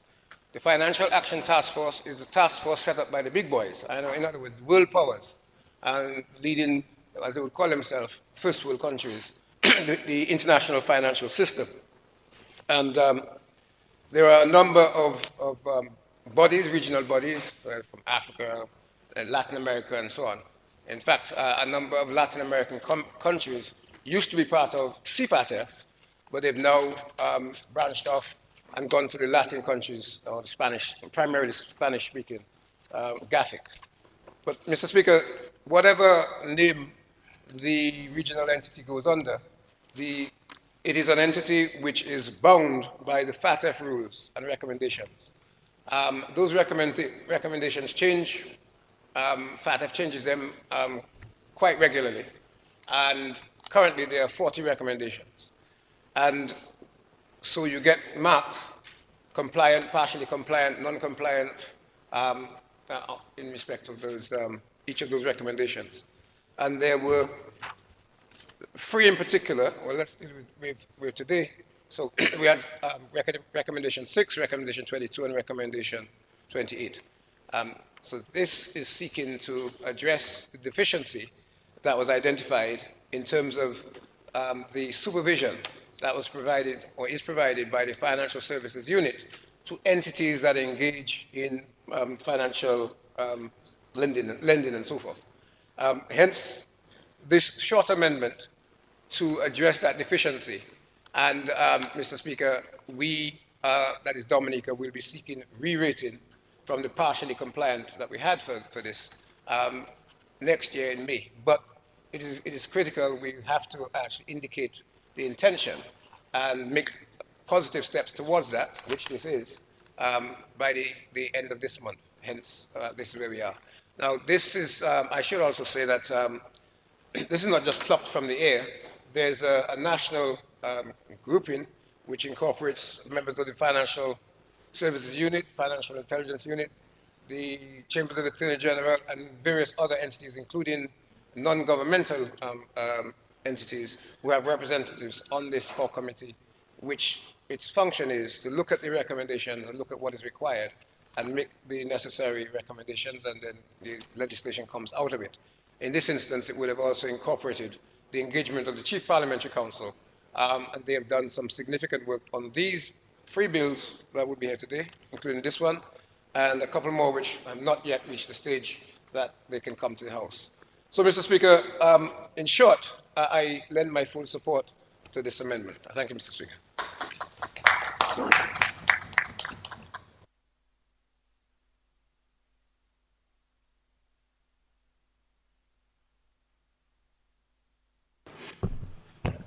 Yes, Senator. Remember, I spoke about the cat and mouse, so just proceed when you want to speak. No, Mr. Speaker, to be quite honest, like many of my colleagues on this, You were in 2 minds. I had no intention of debating. Okay, proceed. But it would be remiss of me.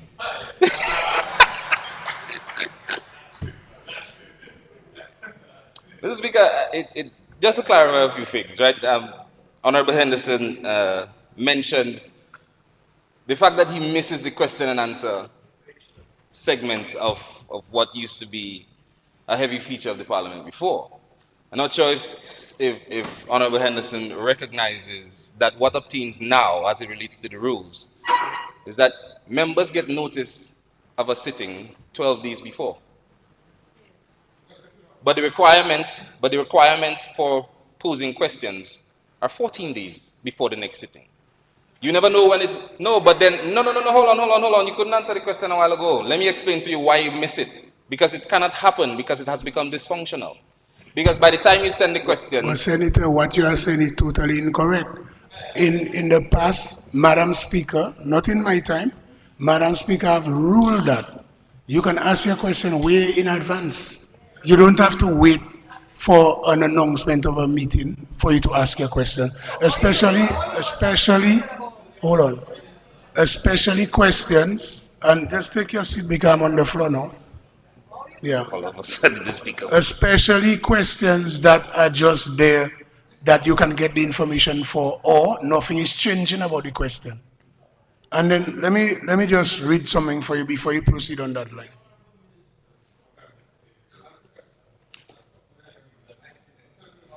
Hear what it says to the entire House, not just you. Standing Order 22. A question shall not be asked without notice unless it is an urgent character or relates to the business of the day and the member has obtained the leave of the speaker to ask it. That is one.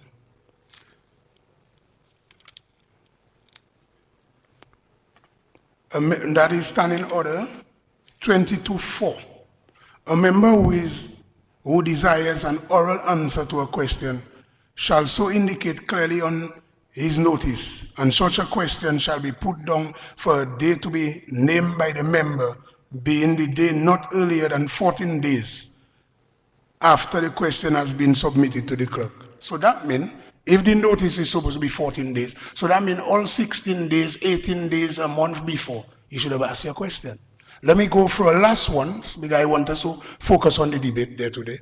So we'll make a different, I'll maybe write something, an opinion, maybe not a decision today, and send it to members. But let me say a last one. That is 23, 1D. No member shall address the House upon any question, and a question shall not be made the pretext for a debate. Honorable Henderson already alluded to it. So you cannot imagine a member come to the House. He's not saying anything, but just pull up a laptop and just ask questions from 1 to 20 and sit down. That is not the intention of the rules. The intention of the debate is to have a back and forth in a debate. And if you have a question, there's rules for questions. There's even a part that speaks about even notifying the minister, especially if it's like oral, in advance, to say, hey, I'm going to ask that, so they prepare. And they can respond to you properly, because it's not to make a mockery out of the chamber or the parliament. It's really to get information that you cannot get anywhere. So we'll not make a ruling today, but I just guide the House, because Honorable Henderson, that's Honorable Vince Henderson, alluded to it already. And if we need to train members in regards to the questioning, I remember the last time, that is before your time, all questions submitted by the oppositions were taken. All. So there's no excuse about, oh, it's this, like I think you said, it's not going properly in effect. But all questions by the oppositions were submitted with just maybe little grammatical errors or thing. The substance of the questions were not changed, and all were submitted as questions to the government side. So let's proceed. Focus on the bill, not on about question and all that. I have already give you guidance on it. But we'll deal with it another time, through either training or for more information. So let's proceed on the bill. Mr. Speaker, one of the things I love is when I stand to debate, how you always take the opportunity to make sure that I'm on the right path and contributing to the House in a very sensible way that adds value to the debate. And I really appreciate that, Mr. Speaker. So thank you always for your intervention. And I can always look forward to it. Yes, because I realized when Honorable Henderson requested, you didn't intervene. But when Mr. Speaker, and I just want to express my thanks for that. Because Mr. Speaker, let me proceed now. Senator, no. You will actually, and I'll maybe ask you to take your seat if you're making a mockery out of the whole situation. Because I'm talking serious to you. You said something that was completely incorrect. So I was just correcting you. And you have a nice, smiley face, but technically imputing. But yeah. But many members on the other side said you have potential. So that's why we always try to guide you so you don't go in the wrong direction like some of your predecessors. So let's proceed. Let's proceed. Stay focused. Yes. Yes, proceed. Mr. Speaker, to be honest, I'm trying. I'm trying, but your intervention gives the debate so much life. So, thank you. Thank you very much. Thank you very much, Mr. Speaker. So, maybe now that we have a ruling on questions and we have a little more clear, we can enjoy some questions. But, Mr. Speaker, on the issue of the bill, and to be quite honest, what happens sometimes is that you don't know what the minister responsible is going to present. And it leaves you to wait to see, well, is he going to cover this? Is he going to cover that? And I think it's only fair and sensible and sustainable in the debate that if certain questions are not answered, which the minister might be very well prepared to answer, that you table it in the debate. without making aspersions or assumptions or imputing improper motive in the debate, going against the rules of the House in the standing orders, Mr. Speaker. So the reasonable thing to do is to phrase your comment or your concern with a question mark and give the relevant authority the opportunity to pose. So, Mr. Speaker, in that vein, having said that, I will proceed to ask of the minister if he could kindly, in his wrapping up, speak about what happens now with the credit unions whose assets and investments are held by the Dominica Corporate Societies League. This amendment that we're making is turning the league essentially into a like financial institution. But we have a problem because you have members of the different boards who make up the membership of the league, who form the board of the league, serving on the board of the credit unions. And the league is now becoming a competitor of the credit union. So who do they serve? Which institution do they give priority? Because now the league can offer competing services with those credit unions whose assets, investments, and reserves the league holds. Mr. Speaker, there's too much commotion on the other side. Disturbing. I know, but I want to debate with you. That's why Honorable Henderson asked me to move from, So, Mr. Speaker, that is an important question because I see some compromise. And members of the league who are members of the credit unions, who represent members of the societies, formerly people again, are now put in a bit of a conundrum. Who do they serve and who do they give priority?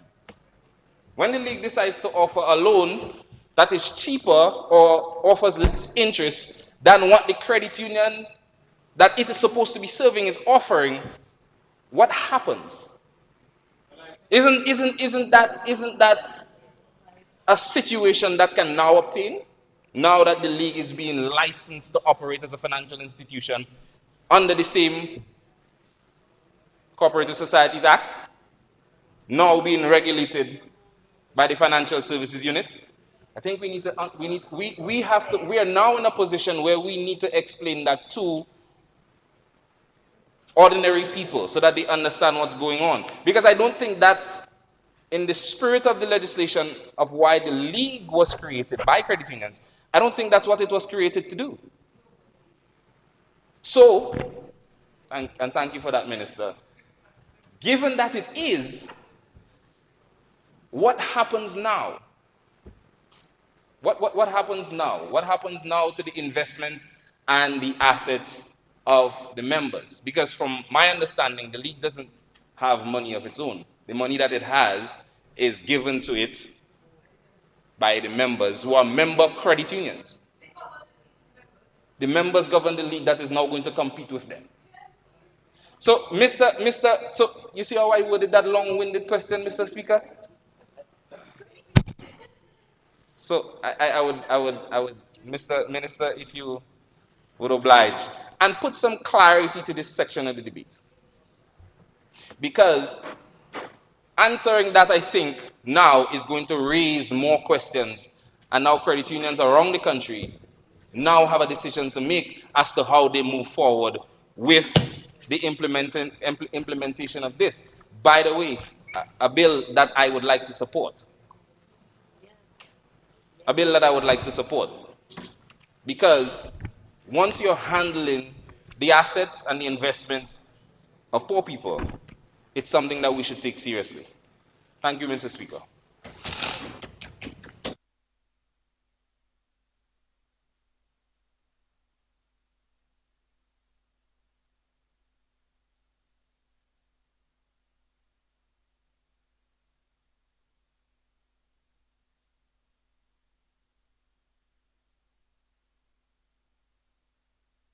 Okay, Mr. Speaker, I appreciate the questions from the other side. In the interest of some clarity. However, I just want to stick to the big question and the big issue that we're dealing with here. We have financial transactions going on all over the world, and we're signatories to international treaties, etc. And the CFATF, well, the Financial Action Task Force, and the OECD, we're all signatories, and we come under this. You remember in the past, we used to be blacklisted because of certain financial transactions taking place. What we're seeking here to do, Mr. Speaker, is to prevent any of these things from happening. That is the major issue that we're dealing with here. We're not dealing with whether we're licensed in league or we're not licensed in league. That is a secondary issue. The issue is we have to comply the Financial Action Task Force and the Organizational Economic Cooperation and Development. And it's as simple as this. So let us just go ahead with our stuff here so that we can maintain our reputation. If we don't, you have to recognize, Mr. Speaker, there are 40 different things, and out of the 40, 33 of them, we were compliant and largely compliant. Not many jurisdictions in the region, if at all, came that close in terms of the amount of things that we're compliant and largely compliant with. So if anything, I think we've done exceptionally well. Now, Mr. Speaker, apart from that, you have to look at how much this affects the financial functioning of a country and the different activities and investments that would have to take place. There have been instances in the past that because of our listing, we actually lost on those investments. So for us to put these things right so that it doesn't affect our foreign direct investment, this is why we're making the amendments. And these were recommended by the review that was done a couple years ago. So, Mr. Speaker, there isn't any big issue as regards to the conflict of interest. And as I said earlier on, we have to be pragmatic in the whole approach. If somewhere along the line that we have to adjust, we will come back and adjust. But for now, we want to address the umbrella issue of being in alignment with the Financial Action Task Force and the Organization for Economic Cooperation and Development. And it's as simple as that, Mr. Speaker. So that is why this bill is being brought. That's why we say entities engaged in financial intermediation or the management of funds or risk on behalf of others are subject to proper oversight. So that is what it deals with. That is what we're complying with, the FATF and the OECD. It's as simple as that, Mr. Speaker. So with this, I think I appreciate that we all agree that it's an excellent piece of legislation that we bring in here to make us accountable and to keep our reputation in the international market. That is first and foremost, so that we don't jeopardize our foreign direct investment and our relations with our friendly countries. It's as simple as that, Mr. Speaker. I thank you.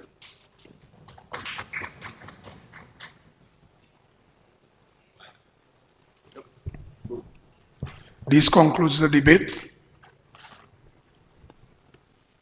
It has been moved and seconded that the bill shortly entitled Financial Services Unit Amendment Act 2025 be read a second time. Those in favor? Those against? The bill will now be read a second time.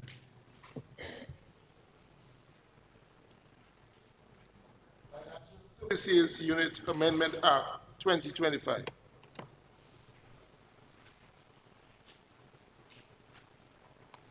The bill will now stand committed to a committee of the whole House to be considered.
The bill, shortly entitled Financial Services Unit Amendment Act 2025, passed the committee stage without amendment. The question is that the report of the committee and the bill be adopted. Those in favor? Those against? The ayes have it. Mr. Speaker, I move that the bill shortly entitled Financial Services Unit Amendment Act 2025 be read a third time and passed. Seconded, Mr. Speaker. It has been moved and seconded that the bill shortly entitled Financial Services Unit Amendment Act 2025 be read a third time and passed. Those in favor? Aye. Those against? The ayes have it. Financial Services Unit Amendment Act 2025. The bill has been read a third time and passed accordingly.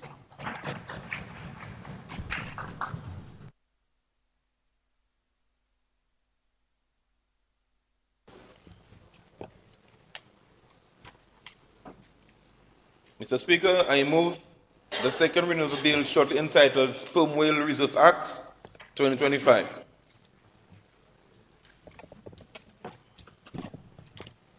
Seconded, Mr. Speaker.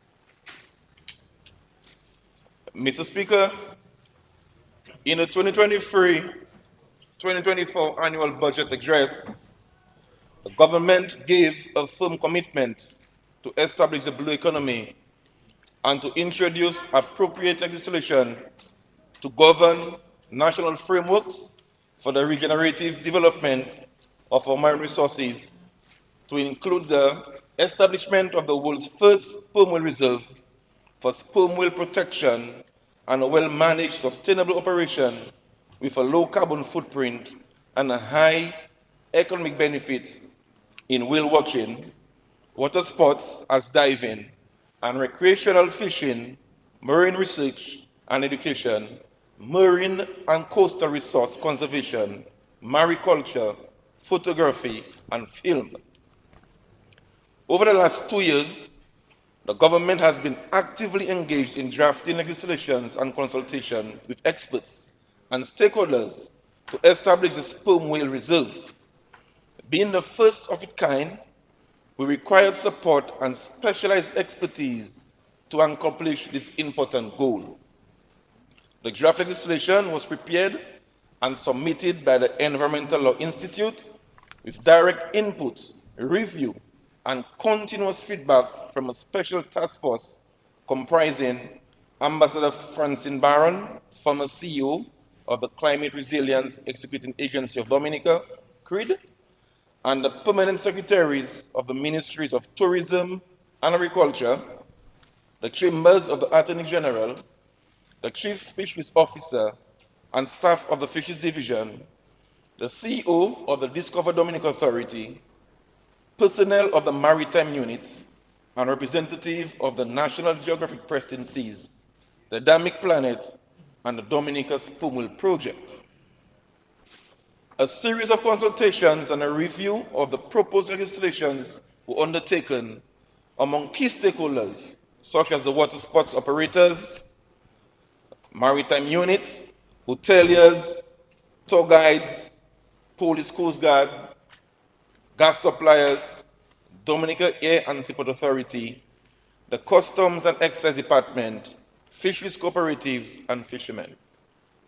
The first reading of the bill was held in Parliament on June 24, 2025, and it was recommended that the bill be delayed for further public consultations to address concerns raised by operators. Thus, a national consultation was held on July 3, 2025, and the proposed amendments were finalized with a core group of participants on July 11, 2025. The bill before the House today seeks to establish a sperm whale reserve in the Commonwealth of Dominica and to make provisions for the management of the reserve and other related matters. The Sperm Whale Reserve Bill contains 43 clauses. Clauses 1 and 2 provide for the short title and define the keywords respectively, and Clause 3 specifies the application of the Act to Dominica's maritime zones and terms used in the bill.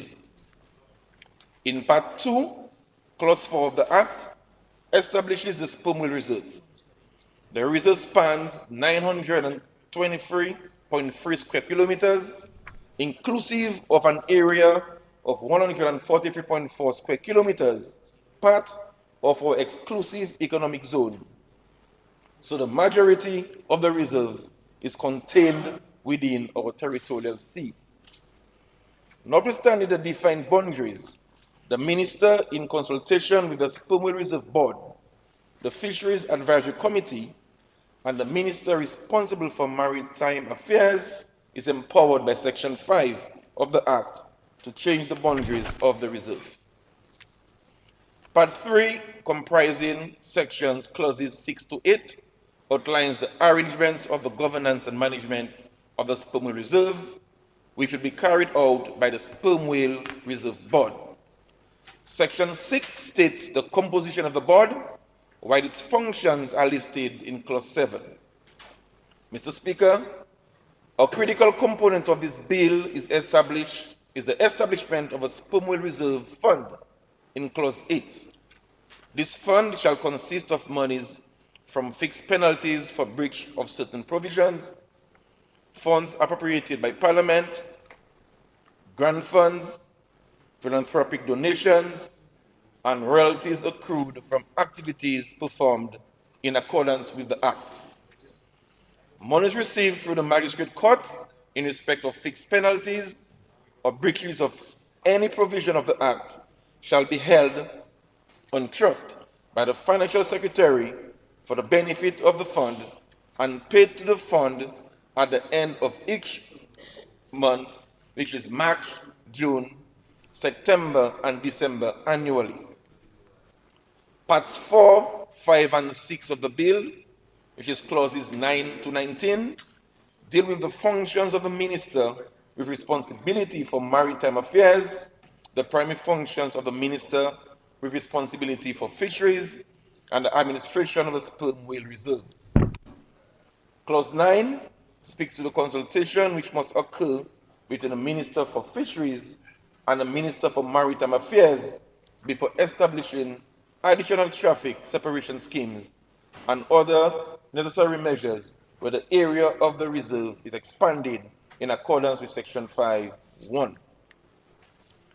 Clause 10 addresses the designation of a maritime corridor of at least 2 nautical miles in width to facilitate vessel traffic to and from Roseau. So essentially, the corridor is like a road in the sea for vessels. The purpose of the maritime corridor is to conserve the living resources within the reserve by protecting the sperm whales from vessel strikes and to reduce pollution within the reserve. So no tourism activity or professional media activity can occur within the maritime corridor, and a permit must first be obtained for any scientific research activity in the corridor as articulated in Section 12. Clause 13 deals with the duties and powers of the minister responsible for fisheries, such as the approval of different permits, consulting with Fisheries Advisory Committee and the board regarding changes to the boundaries of the reserve, and determining the fees payable for permits and site passes in relation to activities permitted under clauses 25, 26, 28, and 29. Mr. Speaker, it is significant to note that to ensure proper administration of the Sperm Whale Reserve, Clause 15 of the bill establishes the Sperm Whale Reserve Office within the ministry responsible for the blue and green economy, which shall consist of a chief whale officer, at least 4 reserve rangers, and other persons necessary to give effect to the Act. Clauses 16 speak to the functions of the Sperm Whale Reserve Office, which is primarily to implement the management plan for the reserve, while Clause 17 outlines the functions of the Chief Will Officer. His functions include issuing tickets to persons he has reasons to believe have committed an offense under the Act, keeping accounts of financial transactions related to the fund, supervising the employees of the Reserve Office, and the overall day-to-day management of the Reserve. The Chief Will Officer is also to prepare a Reserve Management Plan in consultation with the Minister, and this is provided for in Clause 18. The Reserve Rangers assist the Chief Will Officer and the specific functions outlined in Clause 19. Mr. Speaker, Part 7, Clauses 20 to 29, detail the specific action this government is taking for the protection of sperm whales. As we continue to initiate publicly, we must take firm action to regulate the maritime, fisheries, and tourism activities in the interest of protecting the sperm whales. Clause 20 deals with the protection of sperm whales in maritime zone. It is prohibited to domesticate, fish, gather, habituate, harass, hunt, possess, remove, or trade a sperm whale or any other cetacean or products and parts derived therefrom within the maritime zones of Dominica. Contravention may result in a fine of $500,000 or 10 years imprisonment. However, the minister may grant permission for any of the stated activity, but only for the purpose of conducting scientific research. Just as in the maritime corridor, tourism activities and professional media activities are prohibited. Clause 21 mandates any person who becomes aware of specific activity contrary to the Act anywhere within the maritime zone of Dominica to immediately notify the Reserve Office. Contravention may result in a fine of $10,000 or 10 years imprisonment. Clause 22 lists various activities which will be prohibited within the reserve, some of which include approaching a cetacean or engaging in a swim with the whales activity while the cetacean is nursing or birthing, approaching a cetacean where the cetacean is or shows signs of becoming alarmed or disturbed, including where the cetacean exhibits prolonged diving or evasive swimming patterns, rapidly changes direction or speed, or splashes its tail in a side-to-side motion. Attaching a camera, any other media device or tag, except for a non-invasive tag placed on a sperm whale or any other cetacean as part of a scientific research activity being conducted under valid permit, and causing a cetacean to be separated from a group of other cetaceans or causing any members of the group to be scattered except for the safety, security, or health of the cetacean. Clause 23 mandates the certification of tourism operators carrying out activities in the reserve and the requirement for them to hold valid license and permit. It further creates an offense punishable by a fixed penalty for anyone to prevent a ranger from inspecting the certificates, license, and permits of any tourism operator. Clause 25 regulates swim with the whales activities in the reserve and prohibits more than 2 tourism operators from engaging in swim with the whale activities with a sperm whale or any other cetacean at the same time. The minister can limit the number of permits issued to conduct swim with the whale activities, and he can also allow permits to be transferred to other individuals. Persons who engage in swim with the whale activity must share copies of all media data collected during the activity with the Chief Will Officer.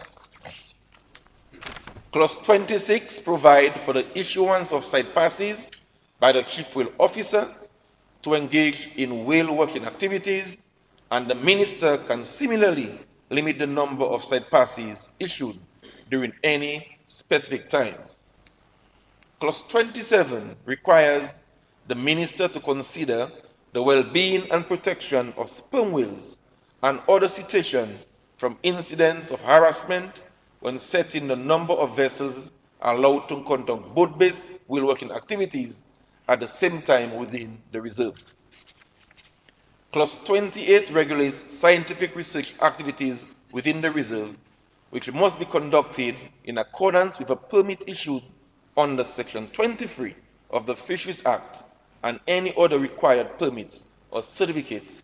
And Clause 29 regulates professional media activities within the reserve. It is prohibited for more than 2 vessels to engage in professional media activities within the reserve at the same time. The Reserve Office must consult the board before issuing permits to persons wishing to conduct professional media activities within the reserve. Professional media activity cannot be conducted within the reserve unless a reserve ranger or officer from the ministry responsible for tourism inspects the vessels being used for the professional media activity. A reserve ranger or officer from the ministry responsible for tourism may remain on any vessel being used for professional media activity. Any person who conducts professional media activity in the reserve must implement knowledge transfer. Clause 30 to 42 include provisions for penalties for breach of the provisions of the Act and empower the police force, the Chief Will Officer, and reserve rangers to enforce the provisions of the Act. So the Chief Will Officer and his rangers may arrest any person who contravenes provision of the Act, report breach to the police force, seize any products intended to be used in commission of any offense under the Act, and without a warrant, stop, board, and search vessel suspected of committing or has committed an offense. Mr. Speaker, this bill marks a historic milestone in our nation's journey toward marine conservation and sustainable development. It formally establishes Dominica's Sperm Whale Reserve and lays the legislative foundation for its effective governance, stewardship, and protection. More than a conservation measure, this bill is a clear demonstration of Dominica's unwavering commitment to the long-term sustainability of our resident sperm whale population, a globally significant and majestic species that calls our waters home. It also reflects this government's broader vision and strategic thrust towards building a resilient and inclusive blue economy, where the protection of marine biodiversity goes hand in hand with sustainable livelihoods and national pride. Mr. Speaker, through this bill, we affirm our role as responsible custodians of the ocean for the benefit of present and future generations. Thank you, Mr. Speaker.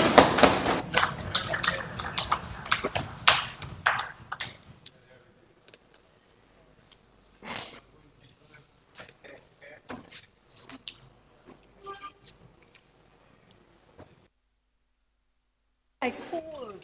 Yes, Senator Victor, you are recognized. You may proceed. Mr. Speaker, I rise to give my contribution to the bill before this House titled Sperm Whale Reserve Act 2025. Permission to refer to my notes, please. Permission granted. To begin, I must affirm that I am in full support, 100%, of a sperm whale reserve. A reserve for Dominica and not one of pristine seas. A reserve found around protecting our iconic whales while fully benefiting the local economy. I fully agree to this initiative with the intent to protect our iconic sperm whales and to position Dominica as a leader in ocean conservation. Mr. Speaker, when I saw this bill in preparation of June 24th Parliament, I was excited. With my history of working with a sperm whale company, still up to this day, going a lot of whale watching excursions, doing the whale excursions, I still do that up to this day. I was very excited. I was more excited when only the first reading was done on June 24th, hoping that more consultations and research was done. Only to find out the same bill is back. The little changes and nothing is the same, in my opinion. So, Mr. Speaker, while reading this bill, I know you say don't ask questions, but a few questions popped up. What was the extent of research done, both on the whales and industry itself? So, I'm going to, because you have prepared maybe so intensely, I'm going to allow you to ask your questions. But Senator Paris and now also Senator Laurie Victor, now you understand why in this case, only questions could be asked because we just had a first reading. You see, so we had plenty time to ask the questions. By going to allow you to proceed for today, as I said, I will hold back on any ruling in regards to that. And we'll deal with it in the future. So I'll permit you to proceed. Noted, Mr. Speaker. Thank you. Were consultations actually done with the people who have been in these industries for decades? If yes, did we even listen to them? Who are the main beneficiaries of this reserve? Mr. Speaker, in my presentation today, I'm going to highlight a few quick key points while giving a few lessons on the sperm whales. Co-management and not command and control. The governing board should consist of more operators. As seen in this bill, the board will consist of one local operator who is to be chosen by the minister, 2 scientists along with a few government officials. So yeah, I will ask again, who are the main beneficiaries of this reserve? In my opinion, it appears to be the foreign scientists and not our local operators. I hope I am wrong. Our reserve should be ours.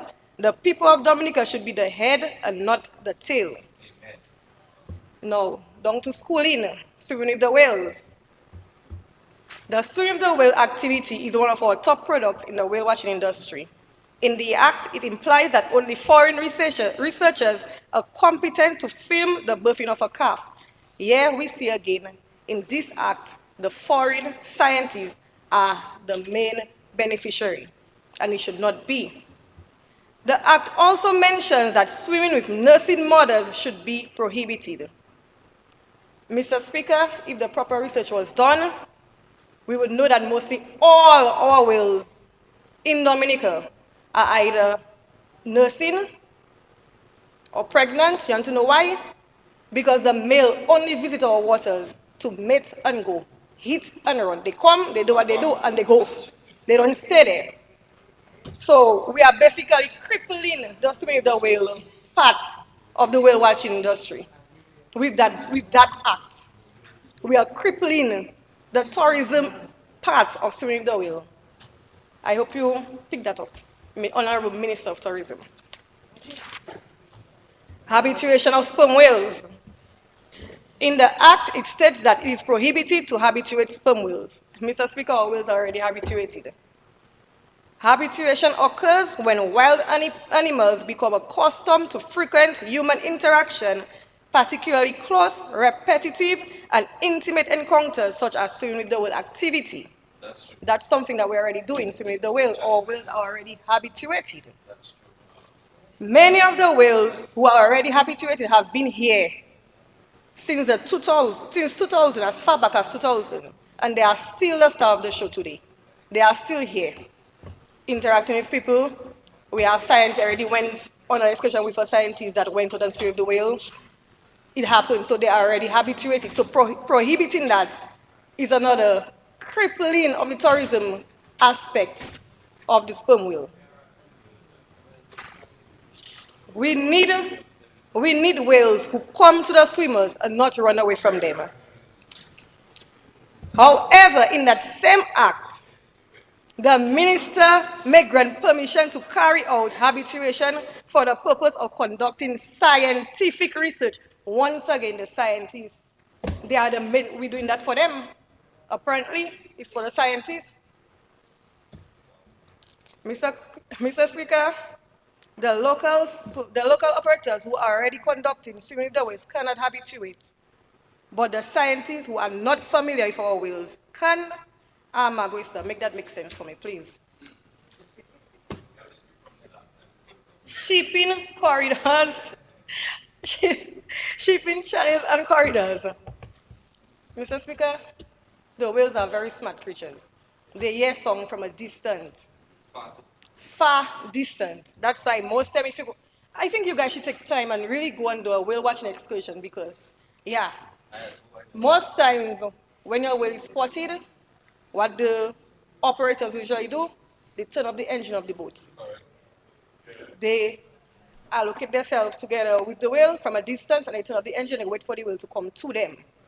Because whales hear song from a distance. They are very intelligent animals. So they're so frightened, they pose no risk to the whale at all. No risk at all. Reserve boundaries. Doing a whale watching tour and not going out of the reserve is completely impossible. And I am speaking on a tourism aspect of all that. Can you imagine doing a test? You know when they put the little thing in the sea to hear the sound of the whale. Imagine doing a test and hearing whales out of Roseau, 1 mile west of Roseau. And you have to tell your paying customers, we cannot go to the whale because of the corridor, the boundaries. So you pay your money, you hear in the whale, but you cannot see it. Mr. Speaker, that is poppycock at its finest. That's poppycock. Research it, poppycock. Poppycock research. If proper research was done, we would be aware that lots of our whale sightings are in the. If proper, it's an English word. If proper research was done, we would be aware that lots of our whale sightings are in the corridor from shore and is the best place to conduct whale watching. The whales are usually closer to shore because of the calmness of the water. When it's further out, the sea is rough, you won't really find them there. You'll find them closer to shore because of the calmness. So once again, who are we benefiting? I don't know. Training for new entrants. The whale watching industry should not be a wash your foot and come situation. With the rising demand for whale watching activities and swimming with the whales, it is customary that everyone, hotel owners especially, will want to carry out their own tours. The whales are wild, intelligent animals, and unregulated human contact will risk disturbed behavior, feeding, etc. The manner of which we approach a whale, if you're not trained, if you're not used to doing the tours, all that can change the habits of the whale because they're already habituated, they're already used to what's already been done. So I have no issues with newcomers in the whale watching industry. However, intense training must be done prior. Mr. Speaker, these are a few points I highlighted regarding the Some Reserve. I wish to reaffirm that I am in full support of the protection of Dominica's natural heritage and the creation of the Sperm Whale Reserve. But I must be clear when I say that true conservation must be inclusive. It must be guided not just by science, but by the voices of our people. The tour operators, fishermen, coastal residents, and Dominican scientists who live and work alongside the ocean every day. Let us not noble goals to become careless acts. Let us build a marine reserve that respects both the animals and the people who share these waters. Mr. Speaker, I urge everyone here today to take the time, go on a whale watching excursion, learn about the whale forefront. learn about the tourism aspect of it, because clearly tourism was not given priority when this act was being created. That's my opinion. I stand by it. Tourism was not given priority when this act was created.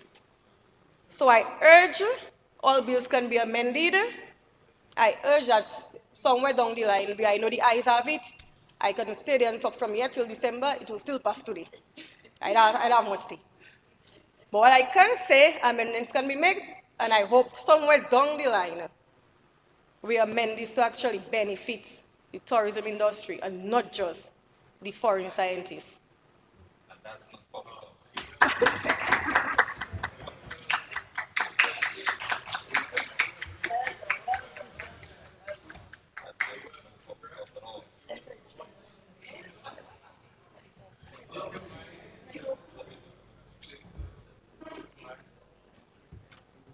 Yes, Honorable Defoe, you are recognized. You may proceed.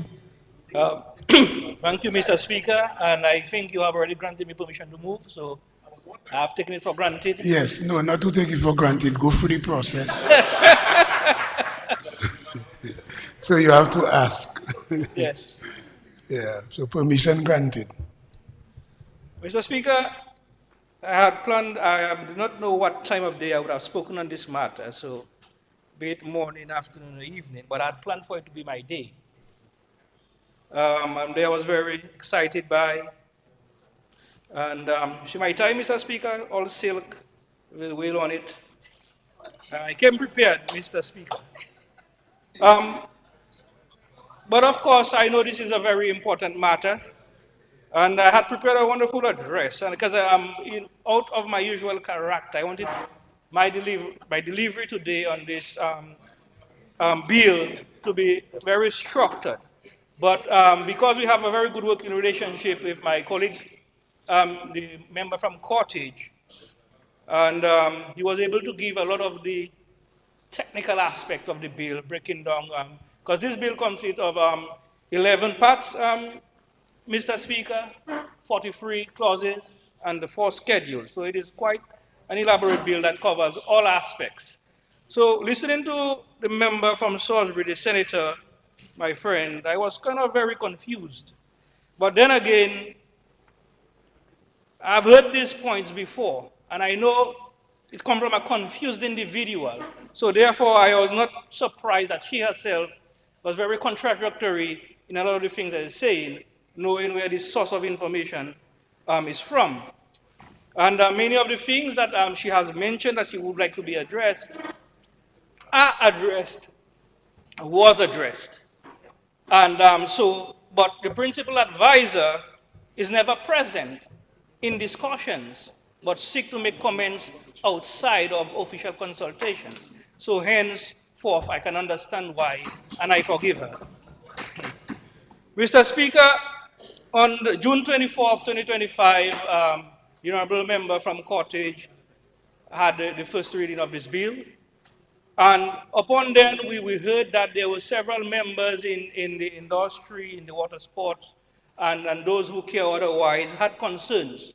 And as a prudent government, this Dominican Labour government, Mr. Speaker, we thought that we'd just go through the first reading and provide more than ample time post the first reading to do additional consultation in addition to the excessive consultations that were done throughout 2 years, Mr. Speaker, excessively with the people engaged in the water sport industry, with the scientific community, with students, with communities, extensive, and I wish I had brought the list of consultations, which is exhaustive, at all stages of development of this bill, Mr. Speaker. And I heard, to begin with the reference from the senator from Salisbury, started with saying she hopes that it's not pristine sieve. I am very shocked because this bill, the entire process was carried by our very own, Mr. Speaker, a task force from inception was developed with competencies across the ministries, maritime, fisheries, tourism, the Office of the Attorney General, across all of the ministries which has a grounded interest in this bill, in addition to our international partners who provide, like the ELI Institute, Environmental Law Institute, who provide the legal expertise and support, along with Pristine Seas, who provide expertise and support, the National Geographic. So to label one of these individuals as if the idea was from them. These roles of these individuals, to me, Mr. Speaker, in the scheme of what this process went through, was minute. This action was carried forth wholly and truly 90% of the work by our own local task force. And I have just told you the level of competencies across the ministries that led this process. So, Mr. Speaker, going back to June 24th, we took only the first reading. And we went back to meet all of the stakeholders. And the idea that at the time there were so many things in the bill that was people who were against and contrary, we found that to be quite the opposite, Mr. Speaker.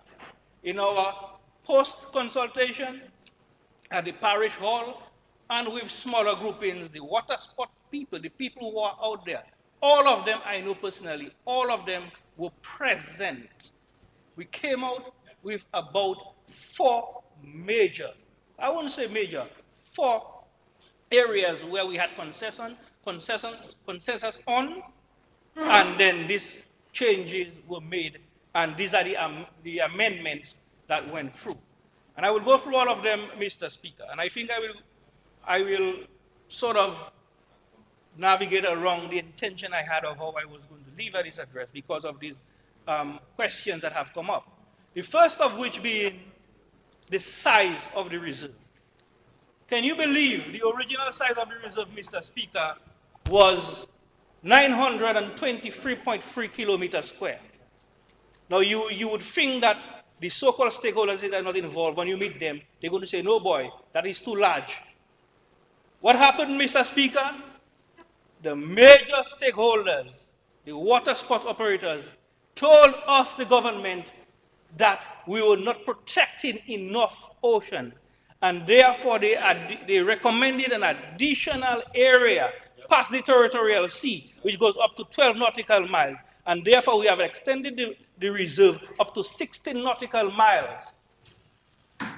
We've given a change in the area of now 1,231 kilometers square, over 300 kilometers square of waters additional. Do you know what 300 kilometers square is, Mr. Speaker?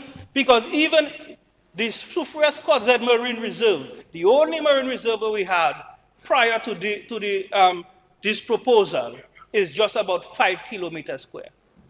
And the operators, the stakeholders, have added an additional 300 plus kilometers square, so now the total size is 1,231 kilometers square. And I thank them very graciously for that, Mr. Speaker, because they have done more than we even anticipated.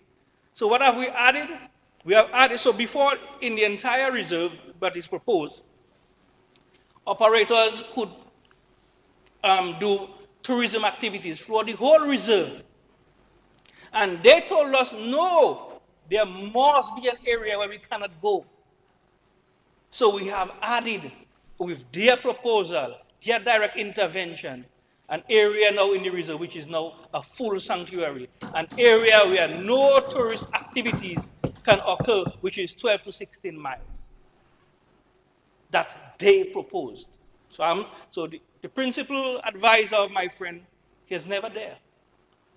So the second amendment, Mr. Speaker, that we made, again with full consultation of the people who were there, Mr. Speaker, is within the entire reserve, there was a restriction that a vessel could move at only 10 knots. Well, I do not know how much of us are familiar with navigating and so on to know what that speed is like. But 10 knots really is not so much. It's sort of a slow speed. And one of the recommendations that they come up with is that, if they have to travel from Portsmouth to Scottshead at 10 knots, it will take them a very long time. And then we understood the argument, we had back and forth, and therefore, in looking at what they were saying, we had removed the 10 knots restriction on the entire reserve and now restricted 10 knots to if you are approaching the animals out at about 50 meters.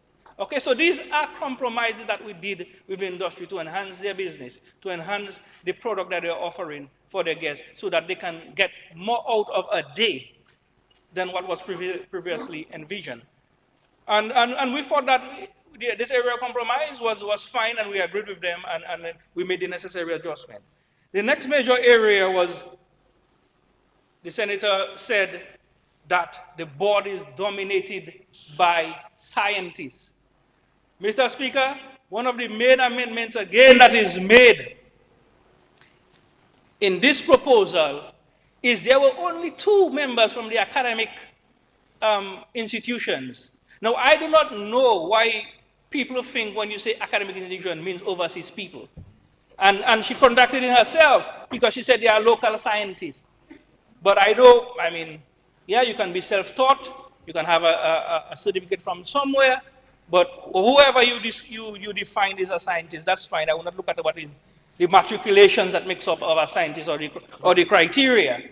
But the notion that people have in their head that because in the actors on the board has an academic institution automatically means overseas people.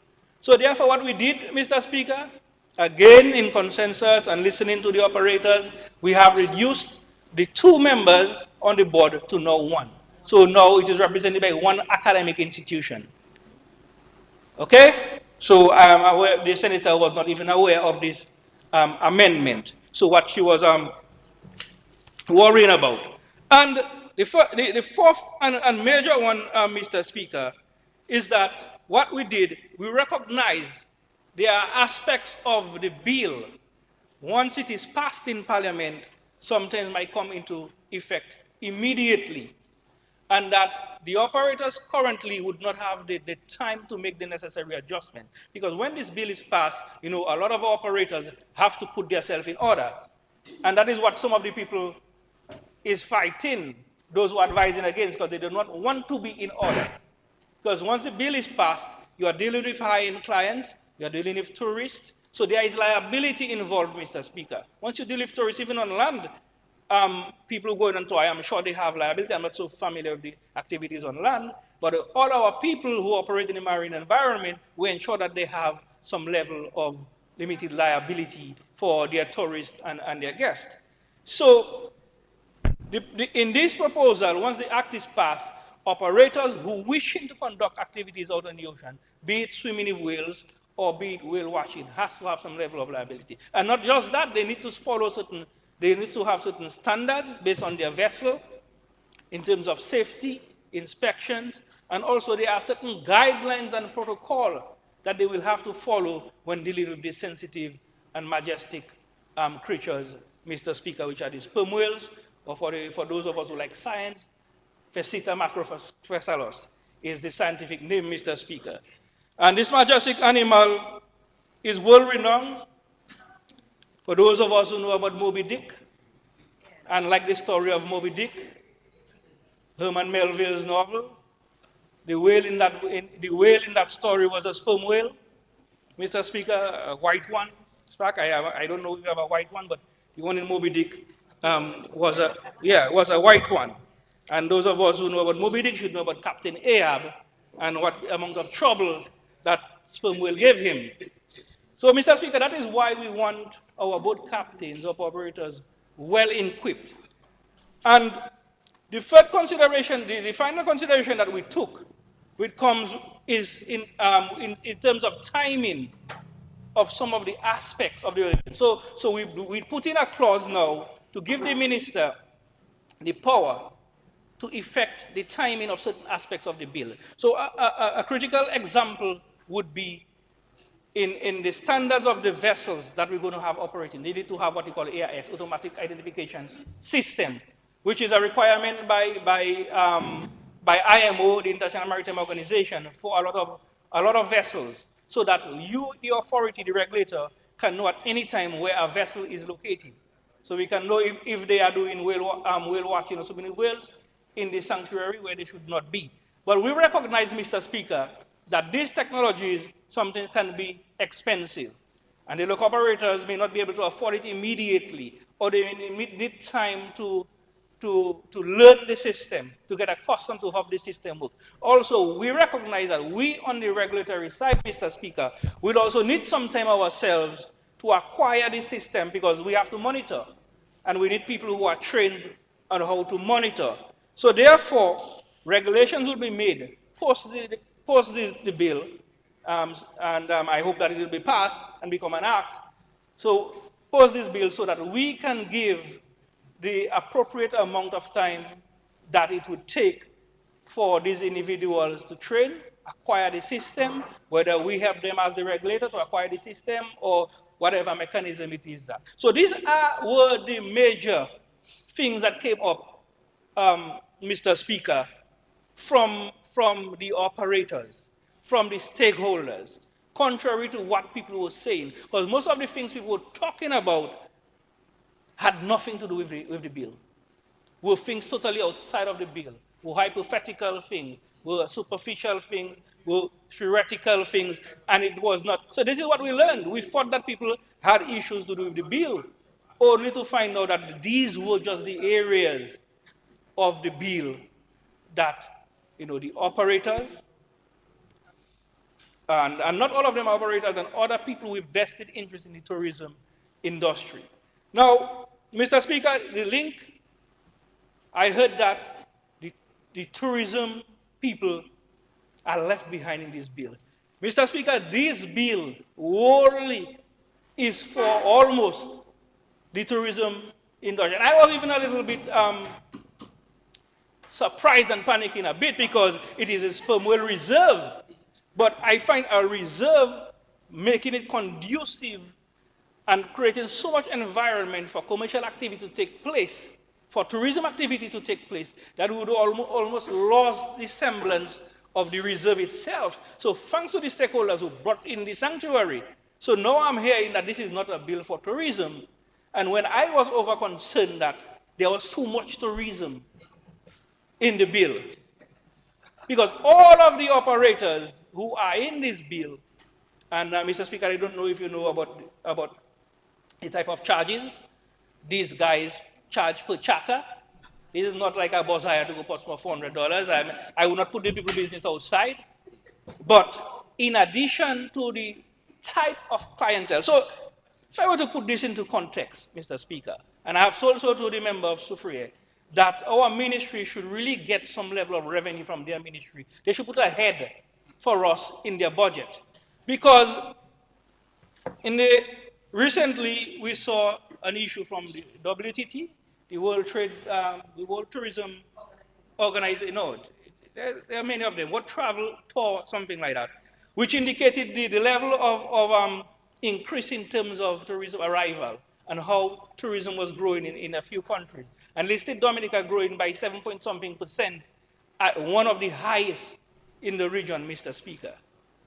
But I want them, really, my counterpart ministry, to improve on the data so that they can tell us how many of this growth is related to the environment. And I suspect, Mr. Speaker, I suspect, no matter how much more cruise ship we say come in, that more than 50% of the growth is from high-end clientele, tourists, who is coming to Dominica strictly for the purpose of swimming whales, whale watching, and dive tourism. High-end clientele stay over 2 weeks, 1 week, spending tremendous amount of money in the local industry, Mr. Speaker. So this is really who this bill. But what we have to do is to remove the vice, or we say, uncontrollable situations there, unregulated aspects. We have to come up with this bill because we have to demonstrate to the world, Mr. Speaker, that the blue economy, by definitions, means leveraging the marine environment for your own economic benefit. But the second part of this definition is that whatever economic benefit you leverage or you improve by using this blue space, it has to be done in a sustainable manner. And last time the member from Salibia was at the Buckingham Palace. I told you, and he told me, so this is why I can tell you, that the king bypassed everybody and came to him and asked him, how is this sperm whale reserve going in Dominica? When is it going to be passed?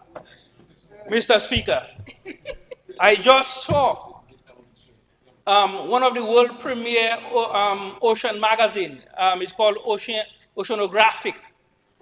And Mr. David Attenborough, anybody who knows about natural sciences, the world best narrator in the world in explaining things in terms of natural science. Issue 43, please go and look at it. You have to pay £10, but go and check it out. He has listed, he has now included in his theme of this week, and he's talking about the marvel of the sperm whales in Dominica, and praising Dominica for the actions. Praising Dominica for the actions that they are taking for this majestic creature, Mr. Speaker.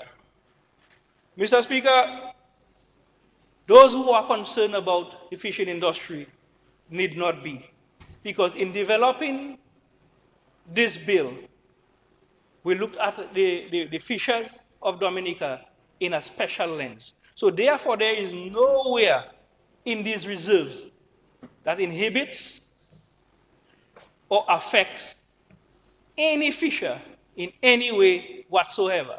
So in terms of traversing through the sperm whale reserve, in terms of his fishing activities, so we were we looked very closely at ensuring that our local artisanal fishers were in no way, shape, or form affected or impacted by this bill. Because I have heard people talking about fishers. In any way, shape, or form, they are exempt from any of the rules, okay? Because they are the ones who were originally in the space, and we wanted to make sure that they were not disenfranchised, Mr. Speaker. So, the world is looking at us, Mr. Speaker. There are many countries looking to emulate what we're doing. You heard the Honorable, the member from Cottage say, or my colleague minister, that it is time that we put some meaning to the word blue economy and to leverage what we have, the space that we have outside of the traditional sectors, Mr. Speaker, which we know to be our local fishing industry, to an extent shipping, maritime. These are the traditional areas. But to maximize the amount of money we can generate from the resource that we have. And this is non-tax revenue and no-cost revenue. So I'm speaking to in terms of fees, okay? No tax revenue and no cost revenue. So we don't have to bake anything to sell. We don't have to produce anything to sell to make money back. People are just paying us to use the resource. And then you have heard of the board. In every organization, everything you need is a board. So I heard about who the raise is for, because they have a board. But somebody made the mention before when we were speaking about the financial service. This is a voluntary board, Mr. Speaker. So I do not know what was the context of the question in terms of who does the reserve belong to. Because the board is to ensure that the resources that are collected are used for the purpose that was intended in this very bill. And it is very clear, it is very elaborate as to the functions of the board, and Honorable Roy mentioned that how the money is on the board. So they are put together as a watchdog. So they have a fiduciary responsibility, Mr. Speaker, outside of the Ministry of Finance, which you saw there is some level of responsibility to make resources available.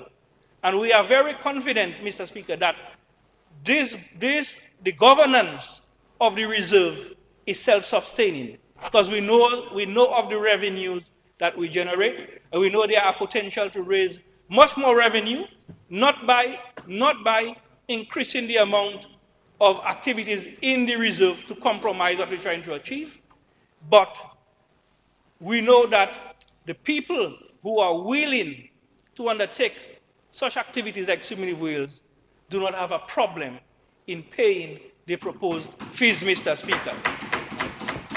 And the concern that I hear some people are bringing out about some of the operators, the fees to the state and the operations of the operator are completely separate and different. Mr. Speaker, the response I have been getting from the people who have been coming to Dominica on a yearly basis, and even with the proposed fees that are being increased, I myself have been frightened that the demand for such activities that which this bill is trying to govern and manage is increasing.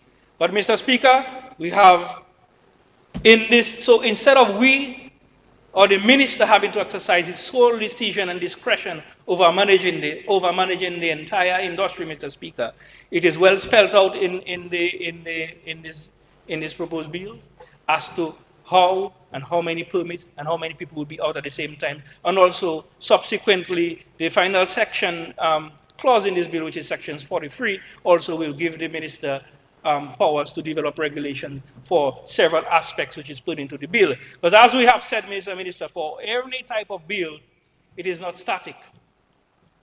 It ought to be dynamic. We will learn things.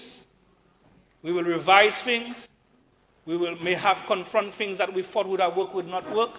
And Mr. Speaker, as a government that is very proactive, if we have to will and come again, Mr. Speaker, we will and come again. And we will fix things, we'll amend things, as we constantly do with all other type of legislation, Mr. Speaker. So I think I want to wind up, Mr. Speaker, and say this is a momentous day for the industry. This is a momentous day for conservation. This is a momentous day for management of marine resources, Mr. Speaker. This is not just about fisheries, of marine resources. And we have a lot more to gain. And this is the beginning of us capitalizing and leveraging the ocean for what we used to call the blue economy. And we have much more to do in the sphere of the blue economy. This is just the beginning. And also, Mr. Speaker, this is the beginning of one of the mandates internationally that we have signed on to. Because by 2030, we have agreed, Dominica and partners in many UN forums, that we will protect at least 30% of Dominica's ocean. So this is a brilliant start, because prior to that, we had only 5%, which was equating to what, something like 0.0001% of Dominica's exclusive economic zone. And I have said before in this honorable house, Mr. Speaker, the land space of Dominica is 754 kilometers square. The ocean space that belongs to Dominica, the exclusive economic zone, is 28,500 plus kilometers. So you can imagine the amount of space that we have to do the various things that we need to do: wave energy, wind energy, perhaps prospecting of mineral mining on the seabed. There are so many other things, Mr. Speaker. So this is the time is now. We are starting here. Very soon to come, you will see other initiatives in terms of additional space of area that we need to provide protection for. We will do what we have to do to build our image, to give meaning to the word of resilient and the nature isle, so that when we say it, so that when my counterpart and them go on their tourism marketing campaign, they can put figures and they can put meaning to what they're saying, and not just saying things. So that when people go on their AI platform to see what they're saying is true, then all of the information will come up. Oh yeah, boy, that is very true. Boy. All of these things exist, Mr. Speaker. So Speaker, I can go on and speak about many other things. But once again, I would just like to say I support this bill wholeheartedly, and I wish I have clarified many other things to the senator. I see she's not present, but she'll probably listening in the room. But there we are good. She will discuss, and I will also take the opportunity to clarify things with her one-on-one, Mr. Speaker. So with this very last word, I support this bill wholeheartedly, and I hope the whole entire House support this bill.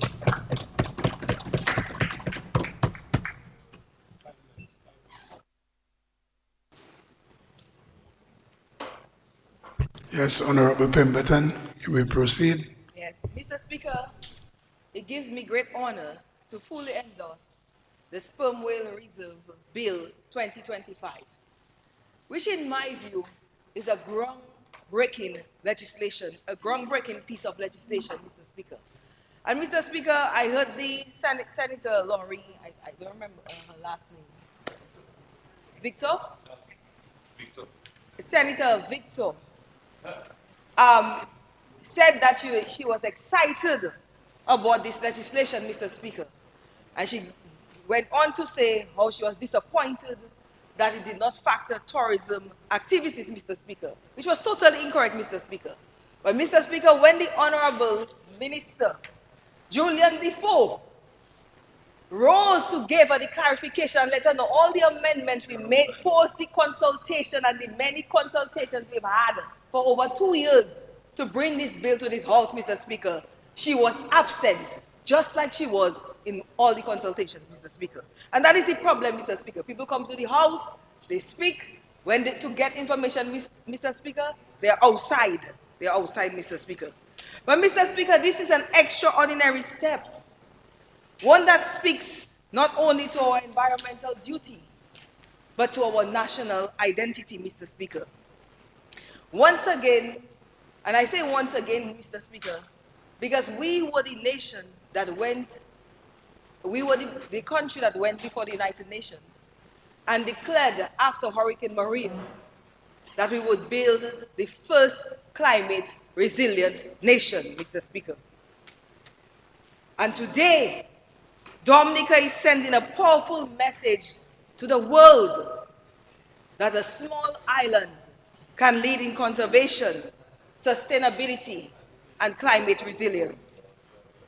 I want to truly congratulate Honorable Defoe for his outstanding leadership, Mr. Speaker, in getting this legislation in the House. Honorable Roye, Ms. Nawana Shillingford, the Maritime Administrator, the PS, former PS Valmont, I think the former PS Severin, institutions like SETI and National Geographic, and our committed stakeholders who ensured that this legislation achieved two purposes: protect our sperm whales and create a world exclusive tourism product, Mr. Speaker.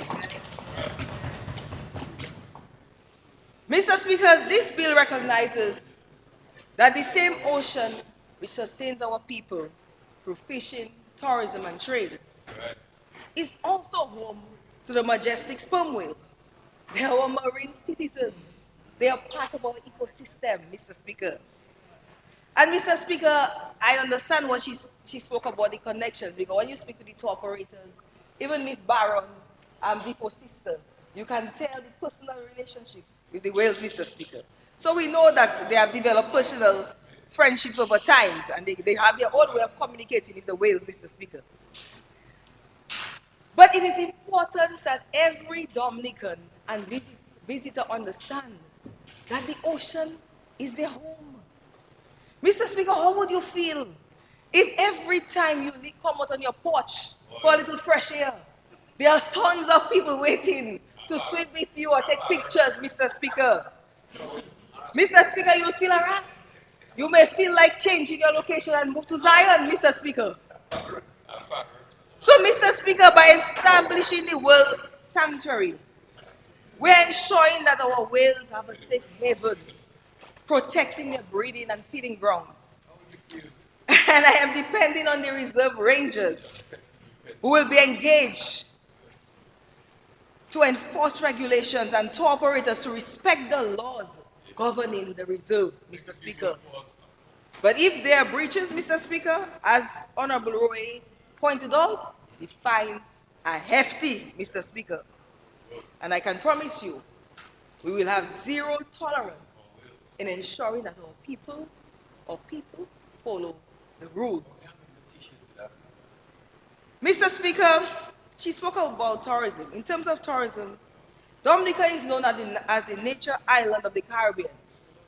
But I dare to say that by passing this bill, we have further distinguished ourselves on the world stage as the only destination on earth where visitors can observe, research, and even swim with sperm whales year-round in a responsible and respectable manner, Mr. Speaker. Mr. Speaker, that's a mighty achievement. We are demonstrating to the world that our nature is more than just our destination. It is who we are.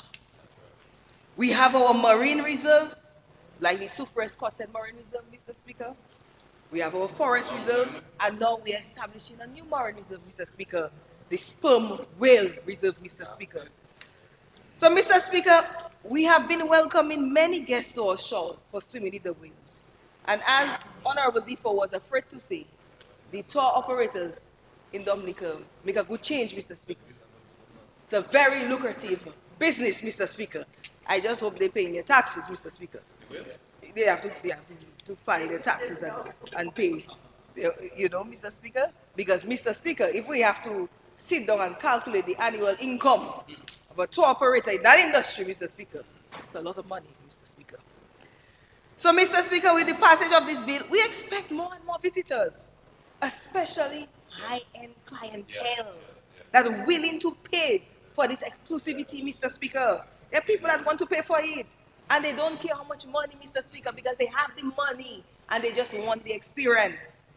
So, Mr. Speaker, this unique experience will only be found here in Dominica, Mr. Speaker. No other Caribbean island can offer it. So I'm not worried about a decrease in tourism activity, Mr. Speaker. Let it decrease, Mr. Speaker, but let the revenue and the value increase, Mr. Speaker, because that is what it's about, Mr. Speaker. So, Mr. Speaker, exactly, that's it, quality. So, Mr. Speaker, in Dominica, we have unique experiences. We have our boiling lake, we have our rivers, we have the longest hiking trail in the Caribbean, our numerous waterfalls, hot springs, Mr. Speaker. What does all this mean with the establishment of the sperm whale reserve, Mr. Speaker? It will mean more money circulating in the economy, more diversity, Mr. Speaker, in our tourism product, Mr. Speaker. Tour operators, taxi, the accommodation sector, Mr. Speaker, vendors, food, Mr. Speaker. So our occupancy rates in our hotels can go up, Mr. Speaker. Mr. Speaker, Dominica was recently named the Caribbean Leading Nature Destination 2025 by World Tourism Organization. And we're expecting many awards this year for our dive product, Mr. Speaker. So, Mr. Speaker, Dominica's future is bright. Our tourism product, our tourism industry is growing, Mr. Speaker. To date, our stay-over arrivals is 10% over last year, 2024, Mr. Speaker. And remember, we said 2024 is the best performing ever, and we are 10% ahead. So we're well on our way to achieve 100,000 stay-over visitors, Mr. Speaker, by the end of the year. So, Mr. Speaker, I must commend my team at Discover Dominica Authority, Dominica Festivals Commission, the staff at the Ministry of Tourism, and our fantastic stakeholders who continue to selflessly promote our country. We are getting ready to launch a new marketing campaign. I cannot share any details. So I hope that now we can finally boast of having established the first sperm whale reserve in the world. This will help strengthen our campaign and help reduce the confusion between Dominica and Dominican Republic, Mr. Speaker. And Mr. Speaker, if that doesn't work, I will have to agree with the member from the Kalinago territory. Let us rename Dominica Waitikubuli, Mr. Speaker.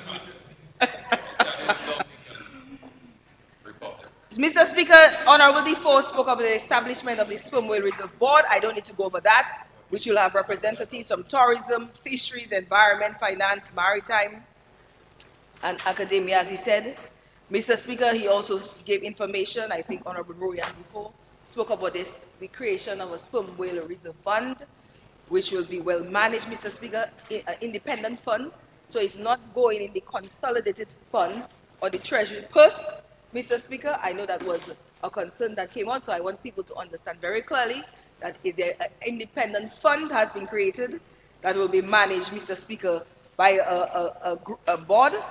And Mr. Speaker, that is just to ensure that there's continuing education, conservation, and reinvestment in the reserve, Mr. Speaker, and enforcement of the laws, Mr. Speaker. Mr. Speaker, as Honorable Defoe said, this sperm whale reserve creates new jobs in the blue economy, Mr. Speaker. And apart from the chief whaling officers, the reserve rangers, and other officers we will need to help us to manage the reserve, Mr. Speaker, I'm certain it will create other opportunities for new tour operators and other businesses, Mr. Speaker, to provide complementary services for the new, yeah, exactly, for visitors coming to Dominica. Mr. Speaker, the rangers will oversee daily operations, they will issue permits and enforce regulations as was stated. These officers will also be empowered to board vessels, issue penalties, and conduct digital monitoring. They will have the same powers as special constables, Mr. Speaker. So, Mr. Speaker, I just want to highlight it will not be an offense to harass, chase, feed, separate whales from their calves, or to operate vessels at unsafe speeds within the reserve. Discharge of waste or pollution will attract heavy penalties up to $500,000 or 10 years imprisonment, Mr. Speaker. Mr. Speaker, however, despite how solid this bill is, for it to be truly effective, it will require our personal responsibility as a people. In the Soufriere constituency, we have the Soufriere Scott St. Marine Reserve, and the reason why it's been able to function so effectively is because of the cooperation of everyone, the fishers, the stakeholders, and the tour operators who operate in that marine space, Mr. Speaker. I believe that every student must be educated on this bill, and we have to continue the public education, especially in coastal communities, because as Honorable Defoe stated correctly, it will not affect fishing activities within the reserve, Mr. Speaker. But Mr. Speaker, we have a responsibility as a people to understand that we have to protect the reserve, and one key way each of us can contribute to that is how we dispose of waste, Mr. Speaker, especially plastics and plastic bottles, Mr. Speaker. We have to get more serious if we want to earn more from the blue economy and also for food security purposes, Mr. Speaker. We need to sustain our fishing industry. We have far more to gain by reducing pollution, recycling, and being good stewards of the environment. Mr. Speaker, as I close, let me say, today is a day of celebration, Mr. Speaker. It is a proud day for Dominica, a living testament to our national motto, Acque Baudier, c'est la terre, Mr. Speaker. After God is the earth, and certainly adds to our pride as a people as we celebrate our 47th, the earth, the sea, the everything, the natural environment. And certainly adds to our pride as a people as we celebrate our 47th independence, that our small nation continues to show vision, courage, and commitment to our planet, Mr. Speaker. This Dominica Labour government, led by our visionary Prime Minister, has been good stewards of this beautiful land. And as we get ready to host the biggest festival, the World Choral Music Festival, 25th edition, Mr. Speaker, and let me share with you, Mr. Speaker, all flights are booked. All accommodations, Mr. Speaker, are booked. Even the newly opened Ocean Oasis, Mr. Speaker, has no rooms for the festival, Mr. Speaker. They are booked, Mr. Speaker. This beautiful hotel in Lalikoko Road in Castle Comfort area, Mr. Speaker. The ferry is booked. The rentals are all booked. Artists booked, bands booked, hairdressers booked, makeup artists. Mr. Speaker, the economic activity that tourism creates in the country, Mr. Speaker, the spillover activities, Mr. Speaker, is tremendous, Mr. Speaker. So, Mr. Speaker, let me say to all visitors coming to our shores for the festival or cruise or winter season that Dominica is the premier destination for nature, culture, wellness, and marine adventure, Mr. Speaker. Because Dominica is the nature island of the Caribbean, where nature loves you back. With these few words, Mr. Speaker, I fully support the Sperm Whale Reserve Bill.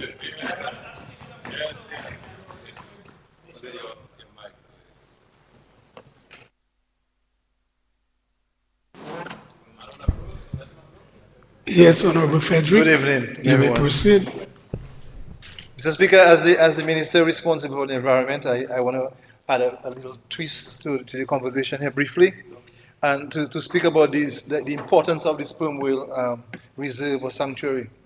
So really and truly, apart from the economic gains we will have in having done this reserve, we'll definitely be protecting a critical marine habitat. And so we know for a fact that our ocean is the resident space for this wonderful species. So the establishment of the reserve will, of course, safeguard their breeding, their feeding, and also where they migrate, Mr. Speaker. And it will help to reduce the environmental threats such as ship collisions, underwater noise, etc., Mr. Speaker.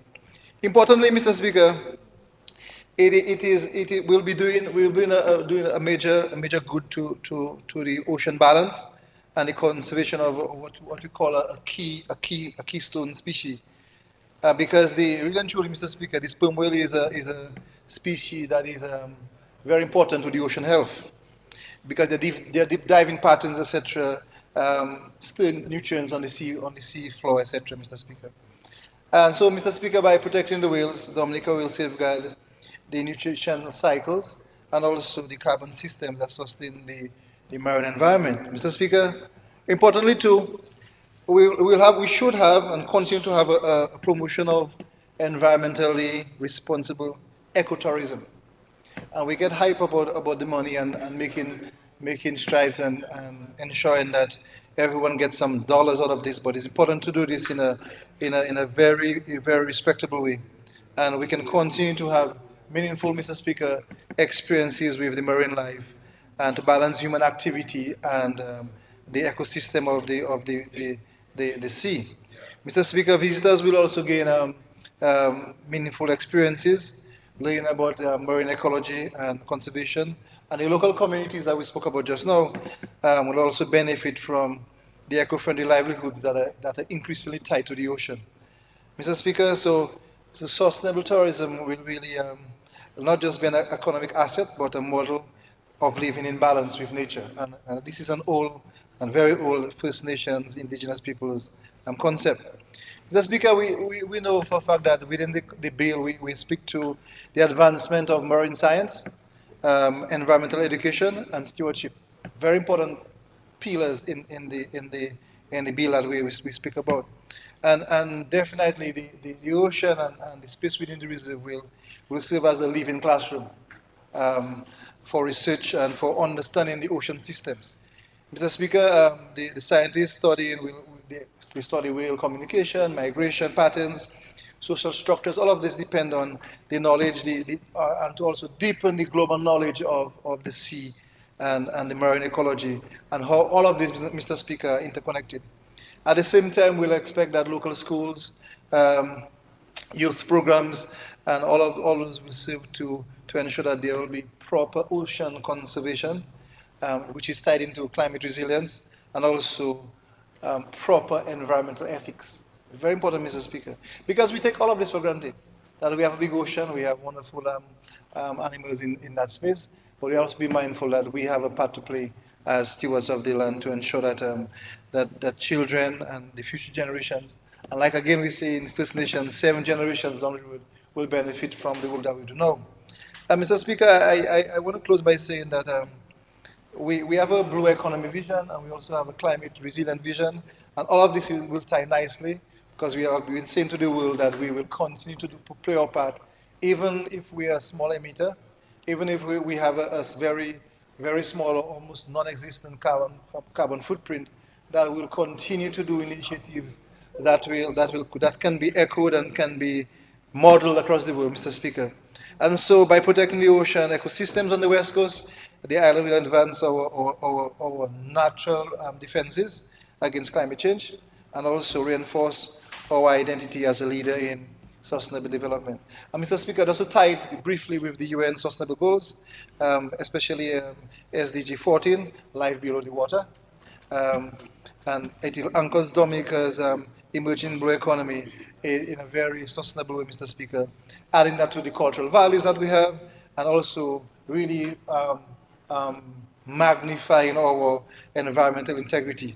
And so it will prove at the end, Mr. Speaker, that conservation and prosperity can really exist together.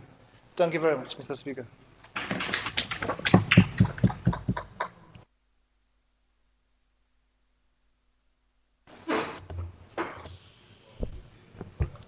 Yes, Honorable Joseph, you may proceed. Mr. Speaker, I just wanted to rise briefly. Our Blue Economy expert basically gave us all the information that we needed, supported by our Minister of Tourism and Agriculture and Environment. But of course, it would be very remiss of me to not stand and support my colleague. And I just want to say, Honorable Defoe, I love your tie, your wheel tie, and congratulations, because all of us know how hard you have worked and for how long you have been advocating for this sperm whale reserve. And Mr. Speaker, while I was doing my research and I was digging into some literature, I found a statement that said, to be the nature isle of the Caribbean is not just a title, it is a sacred responsibility to protect the land, the sea, and all things that make our island a masterpiece of creation. And Mr. Speaker, today I just want to say that I wholeheartedly support this piece of legislation, and I want to congratulate again Honorable Defoe. He is definitely our blue economy expert, and I hope that when he decides to take his leave from this industry, we get someone just as passionate and informative and educated as Honorable Defoe.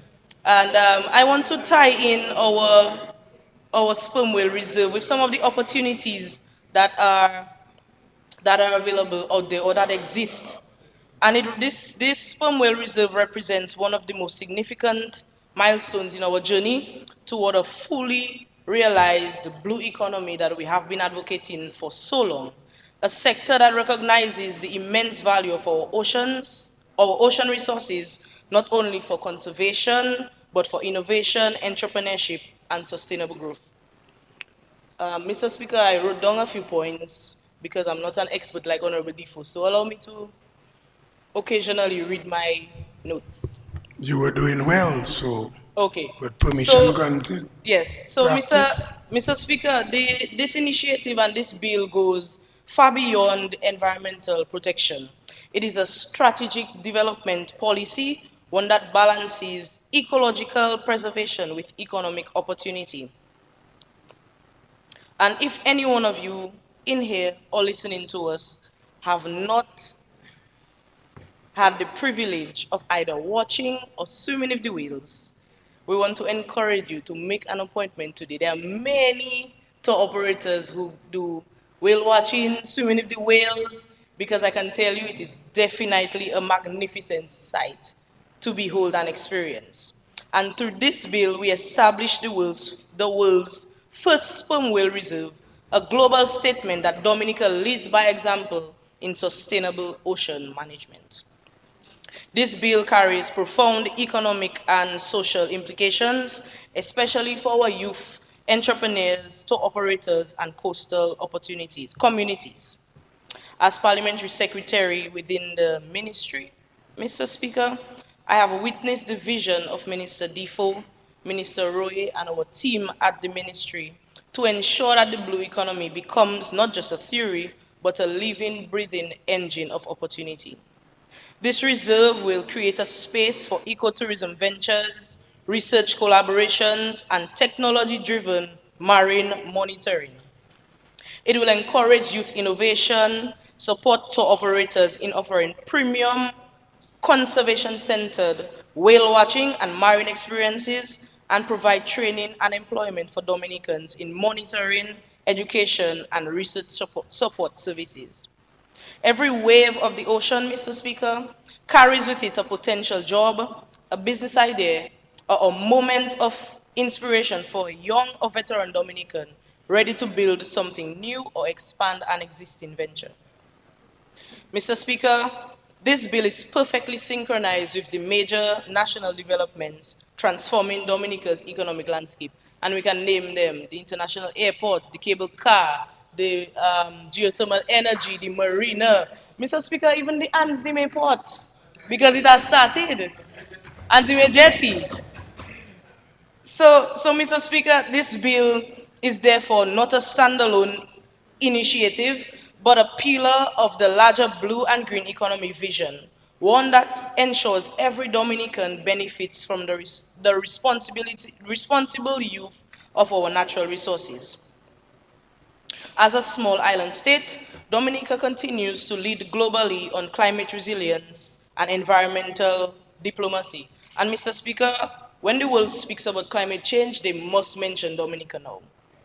Our forest, our geothermal vision, our marine sanctuaries, our clean energy ambitions, resilient homes, and other infrastructure. The bill demonstrates that we do not wait for the world to act. We act and we invite the world to follow. So, Mr. Speaker, in this chamber, we are making decisions not only for today, but for generations to come. This bill ensures that my children, their children, will inherit not just the stories of whales in Dominican waters, but the living presence of these gentle giants, thriving in safety and freedom. It sends a clear message to the world that Dominica is serious about sustainable development, serious about protecting biodiversity, and serious about creating an economy that values nature as its most precious asset.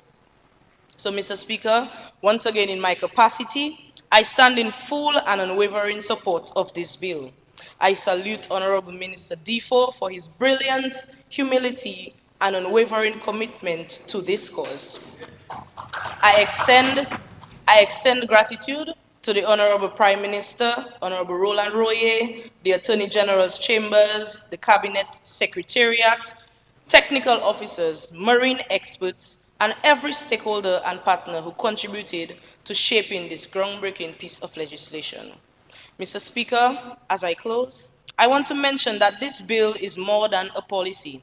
It is purpose. It is a reflection of who we are as Dominicans, a people of resilience, a people of respect for nature, a people who understand that prosperity and preservation can walk hand in hand. As we celebrate 47 years of independence, 47 years of progress and purpose, may we continue to make decisions that protect the heart of the nature isle, both above and below the surface. Let this moment remind us that the ocean does not divide us, it connects us. And through this bill, we ensure that connection between people and planet remains unbroken. Mr. Speaker, once again, I give my full support to the Sperm Whale Reserve Bill, and may God bless the Commonwealth of Dominica and guide us as we protect what truly makes us the nature island of the world.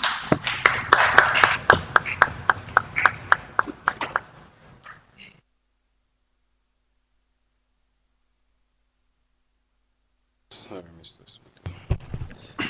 Yes, Honorable Henderson, you may proceed. Thank you, Mr. Speaker.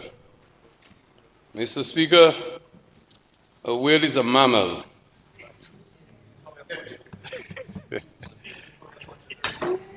You know, I stand in support of the creation or the establishment of the Sperm Whale Reserve.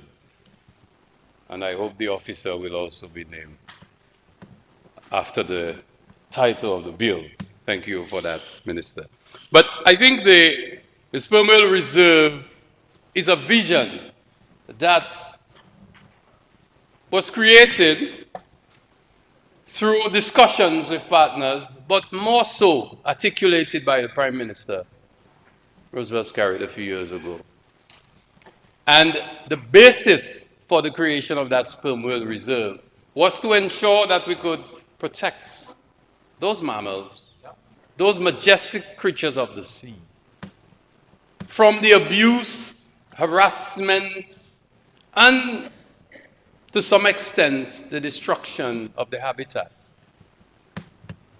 So it is more out of a need to protect our sperm whales that this policy was articulated.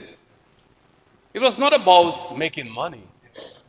It was not out of a need to develop and expand the revenue through tourism and all of that. No, it was a need to protect the whales from harassment. I mean, think about it. Imagine everywhere you turn, somebody was there playing with your head. I mean, it have time for that, and it's nice sometimes. But I'm just thinking, you know, it can move from affection to harassment. And that is what the whales were subjected to. Imagine they're trying to burst asleep and somebody.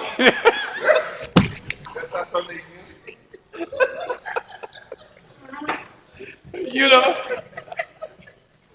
And nobody in reality, that is what it is. I mean, we have resident sperm whales. And you know, my biggest fear, I think nobody's talking about that. I guess sometimes I think of some weird things. If when they wake up and these whales just go, if they're no longer resident, I mean, they're migratory species by their nature. They move. And I don't know, some of you, well, you're young and you maybe not from the West Coast, but some people here are from the West Coast. When I was growing up, I remember it was every summer the whales were moving. Every summer.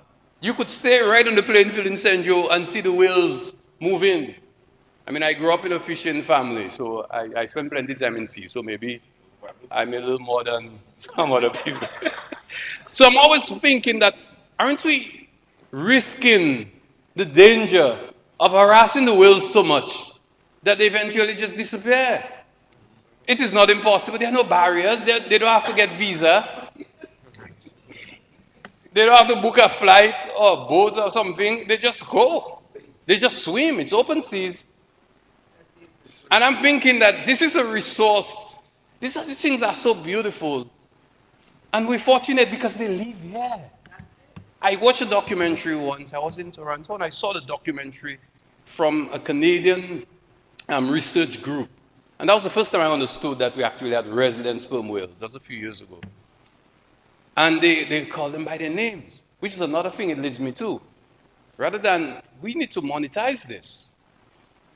We need little things that tourists like, I swam with the whales and the whales have names. So put their names and make some nice little things. And I don't have creativity in me. I'm not in those artistic things. But people can do those things. Make nice things, little mugs and whatever people buy when they travel. Make some things. Monetize it.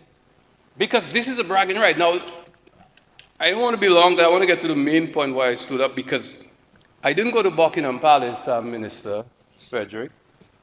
I still have some thoughts about that. I'll not share them now here. But I met with King Charles in Samoa last year. And when I was introduced to him, Foreign Minister of Dominica, oh, Dominica, what about the sperm whale reserve?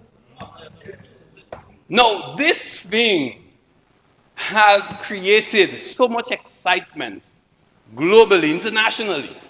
Reputable organizations and individuals who see this as a huge deal.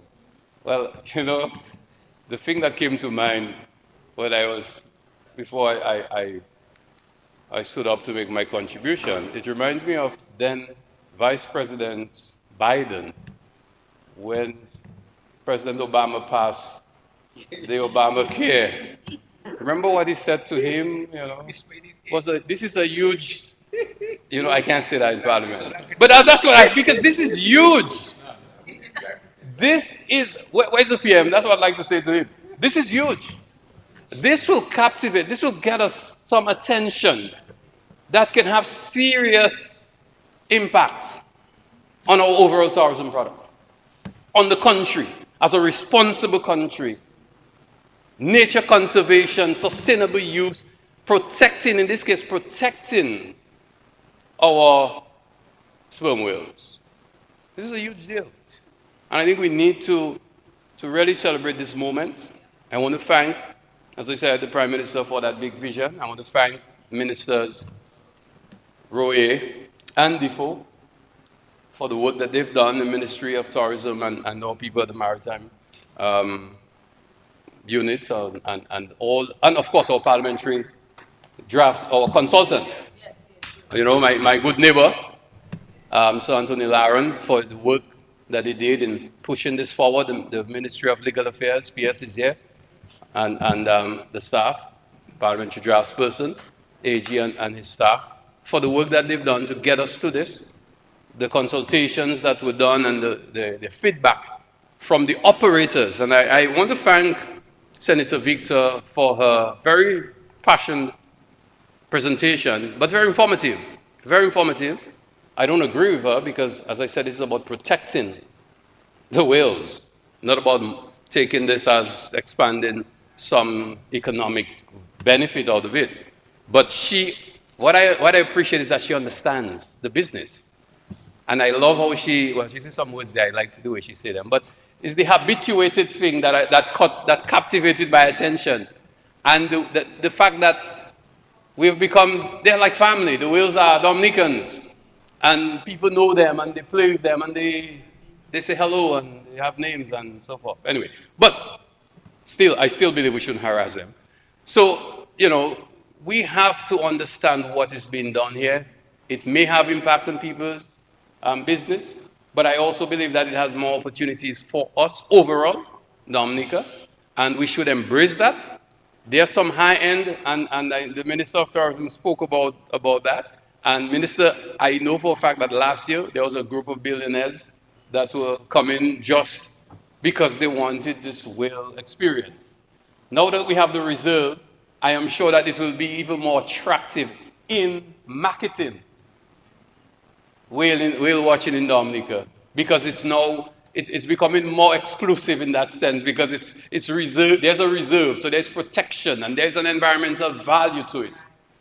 So I think the value can go up, and as Minister Defoe said, that the tour operators could see even a higher rate, you know, or a higher fee for their services. And I think we need to look at this and manage it properly.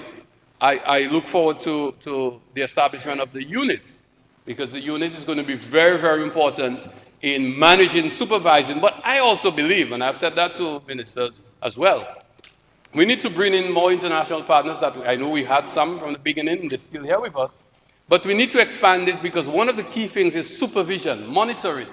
How do we monitor this 28,000 square kilometers, you know, of ocean that we have?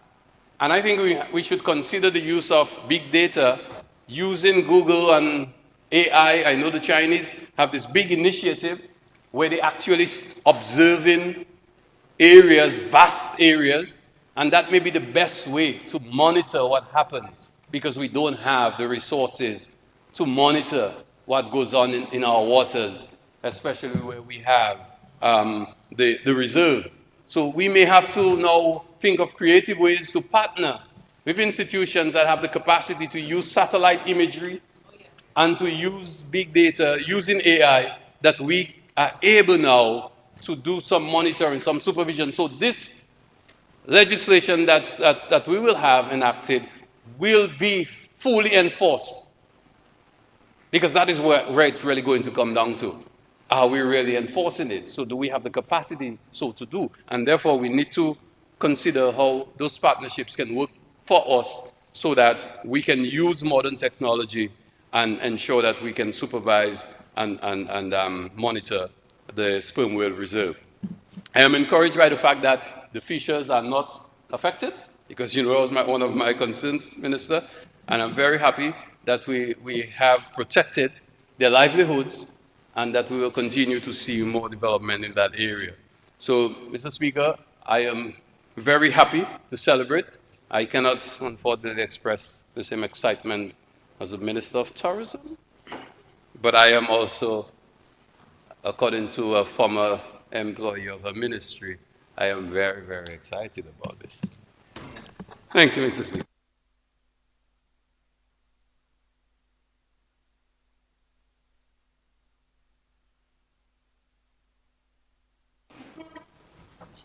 Mr. Speaker, I rise to conclude the debate on the Sperm Reserve Bill and, of course, extend my deepest appreciation to all my colleagues who have contributed thoughtfully to today's discussion and debate. This bill, Mr. Speaker, represents more than a legislation. It symbolizes Dominica's unwavering commitment to marine conservation, sustainable livelihoods, and global environmental stewardship and leadership, I must say. The constructive insights from government members have reaffirmed our shared determination to protect this iconic species while unlocking new opportunities for scientific research, marine tourism, and of course, community empowerment. Mr. Speaker, allow me to make special mention of the Honorable Prime Minister, whose visionary leadership and steadfast commitment have made the Sperm Whale Reserve a reality. His passion for climate resilience, biodiversity protection, and sustainable ocean governance has inspired every step of this journey, from initial concept to the comprehensive legislation framework that now stands before this House. I also wish to acknowledge the invaluable contribution of Ambassador Francine Barron, the former CEO of CREED, whose technical guidance and policy coordination were instrumental in advancing this initiative.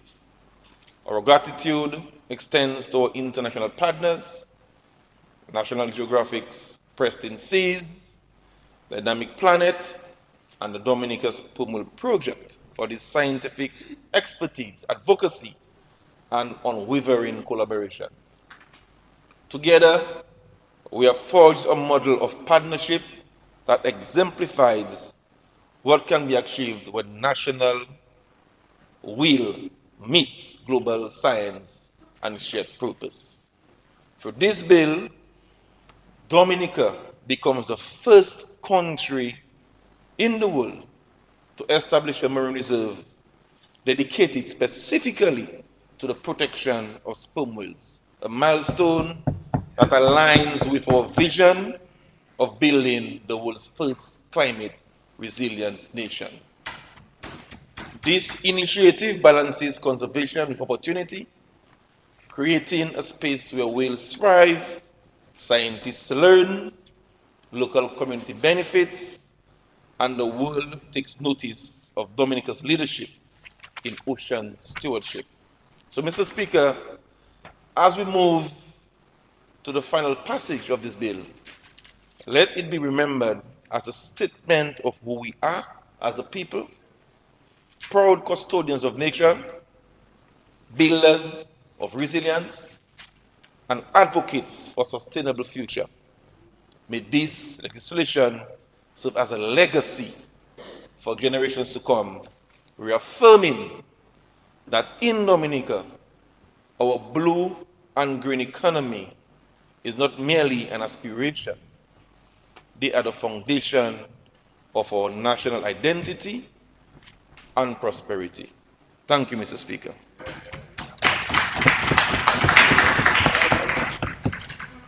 This concludes the debate on the bill. It has been moved and seconded that the bill shortly entitled Sperm Whale Reserve Act 2025 be read a second time. Those in favor? Those against? The ayes have it. The bill will now be read a second time. Sperm Whale Reserve Act 2025.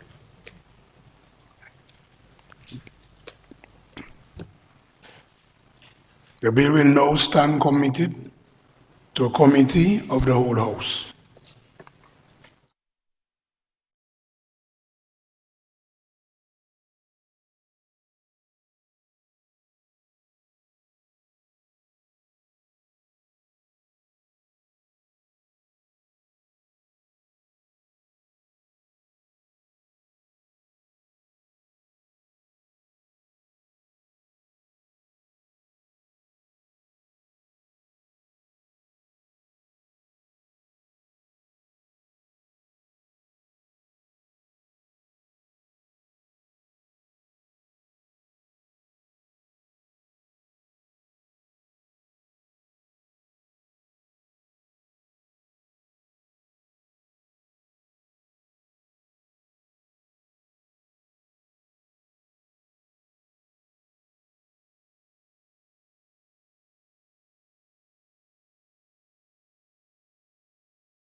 entitled Sperm Whale Reserve Act 2025 passed the committee stage with several amendments. The question is that the report of the committee on the bill be adopted. Those in favor? Those against? The ayes have it.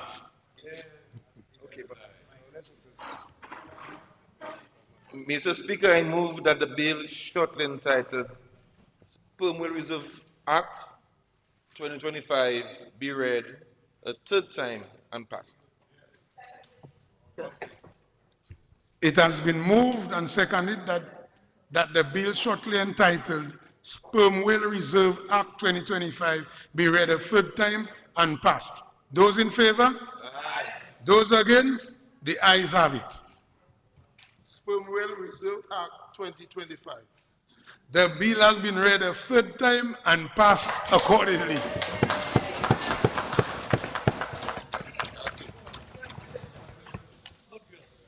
Mr. Speaker, I move that this honorable House be suspended until 8:45.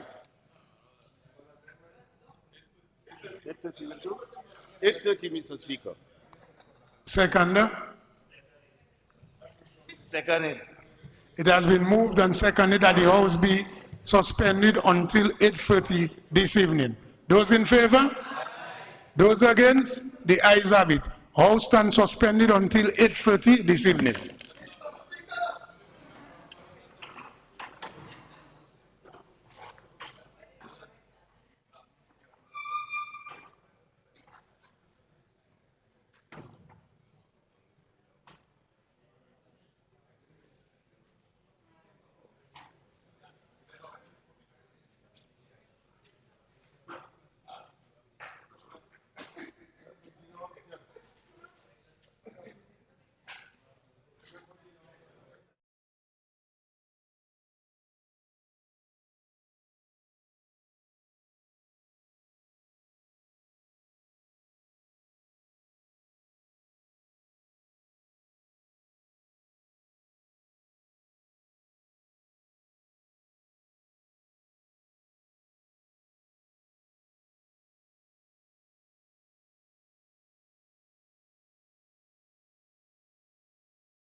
House resumes and debate continues.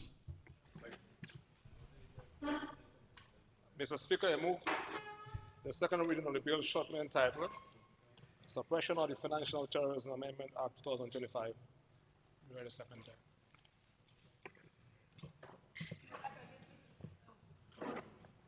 Seconded, Mr. Speaker.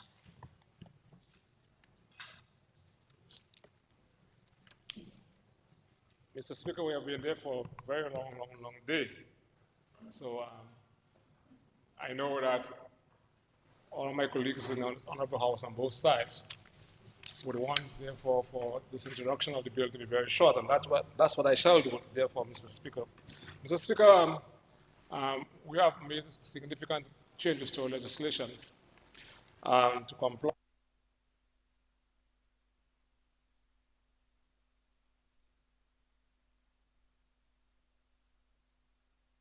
Thank you very much. To comply with the 40 recommendation of the Financial Action Task Force, and of course of that of the Caribbean Financial Action Task Force. And also seek, Mr. Speaker, by way of these amendments to the requisite pieces of legislation, were to provide the law enforcement agencies with greater enforcement abilities, Mr. Speaker, to fight financial crimes and predicate offenses as it relates to financial crime. Mr. Speaker, the bill I seek to bring before this Honorable House, Mr. Speaker, contains therein 4 clauses. Clause 1 and 2, the short title and interpretation sections of the bill. Clause 3 amends Section 11 of the Act, which gives the minister the ability to designate a person by way of an order, a terrorist or a terrorist group. This amendment, therefore, Mr. Speaker, seeks to extend Section 11 by adding Section 11D, which deals with the procedure upon a country's request for such designation. This section indicates that, well, the Attorney General, who, incidentally, Mr. Speaker, is the designated authority for the purpose of the Act, receives a request for a designation from another country, and is satisfied that the requested designation is supported to the legal, according to the legal principles, the competent authority must, Mr. Speaker, recommend to the minister that an order has to be made in respect of the person. Once the competent authority, who is the Attorney General, makes such recommendation, the minister must, Mr. Speaker, make a prompt determination if he is satisfied based on the recommendation of the competent authority. Clause 4, Mr. Speaker, essentially amends Section 14 of the Act, which outlines the law in regards to dealing with the property, Mr. Speaker, of a terrorist or a terrorist group. This section prohibits any person, except as allowed by the Act, from dealing with or being involved in a transaction in respect of property or interest in property of a terrorist or terrorist group designated under Section 11 of the Act. Be not afraid, be not afraid. Mr. Speaker, Clause 4 amends subsection 1 by expanding the section into 2 subsections as follows. A, in respect of property or interest situated in Dominica or elsewhere, held. A1, Mr. Speaker, or by or on behalf of terrorists or terrorist group designated under Section 11.2. A2, Mr. Speaker, for the benefit of a terrorist or terrorist group designated under Section 11.2, by a person owned or controlled directly or indirectly by a person or persons designated as a terrorist or terrorist group under Section 11(2). Mr. Speaker, as I said before, we, on that side of the House, and with the support of the technical officers, the Aegis chambers, and everybody involved in the process, in drafting, and personnel within the Ministry of Finance. And it has been a collective effort. And I see the Permanent Secretary for the Ministry of National Security here, the Cabinet Secretary is there, and I also see the Minister for Tourism, who is to be the head of the Financial Services Unit, who are very much instrumental, and is now the PS for Tourism, what it used to be. You understand?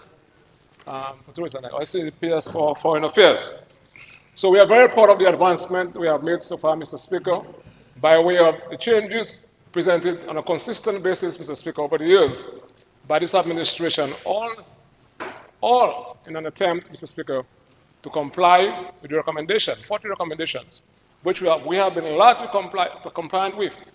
So what is being presented here today, Mr. Speaker, tonight, is just some small technical issues that we have to address to ensure that we are fully compliant, Mr. Speaker.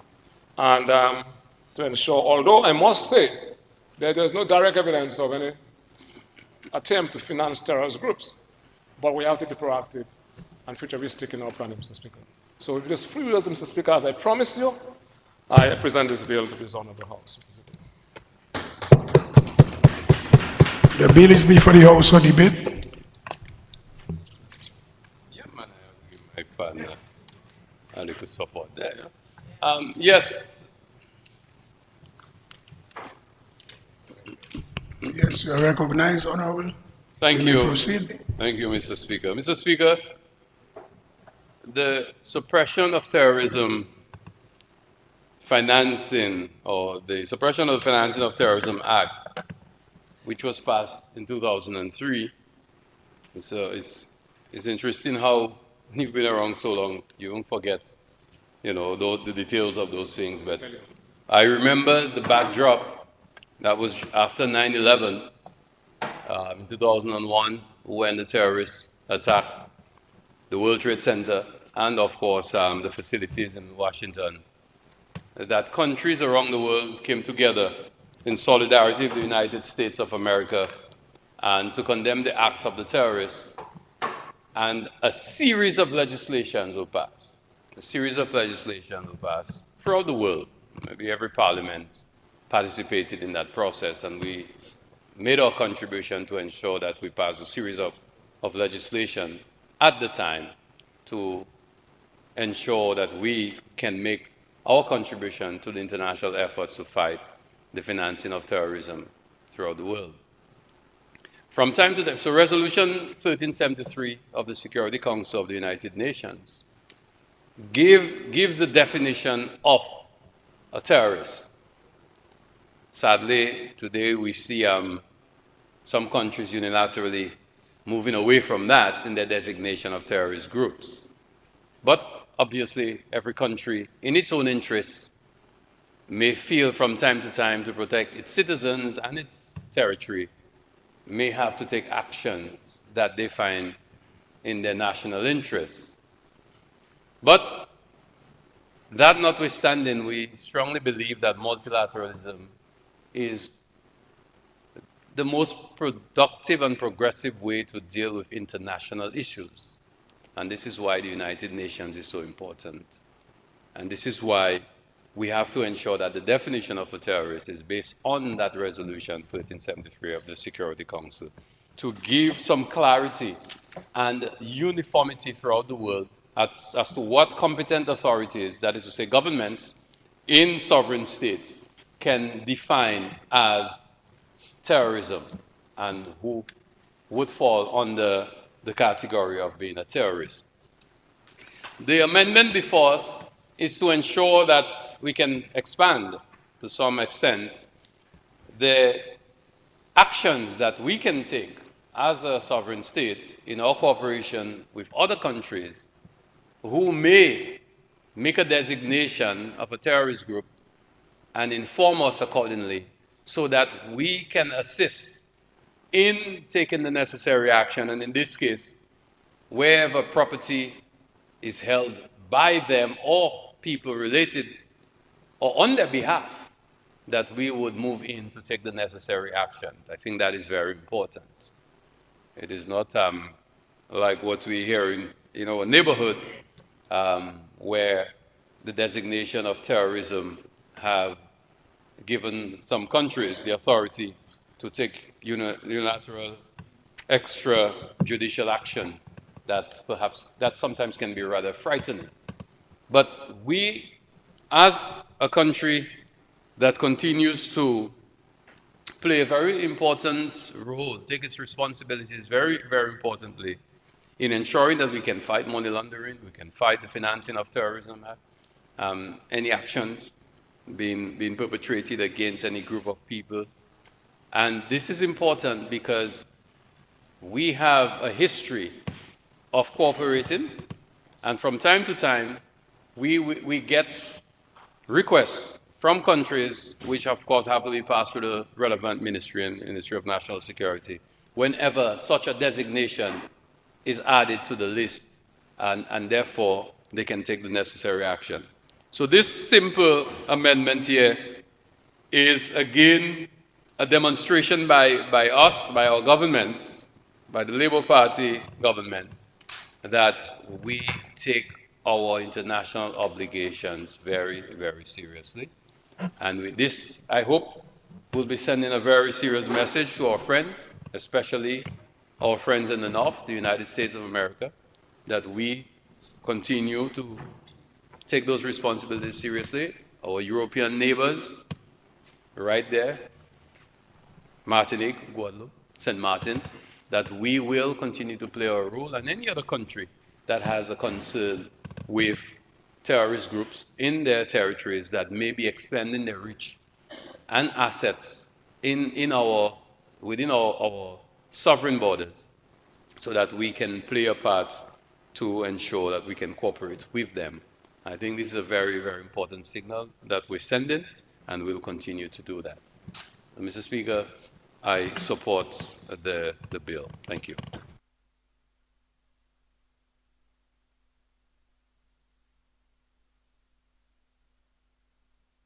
My feet, if I may, I simply want to place on record my support for this bill. I don't think there's much needs to be said. It's already been said. It's an important amendment, and I give my support to it. Thank you, Mr. Speaker.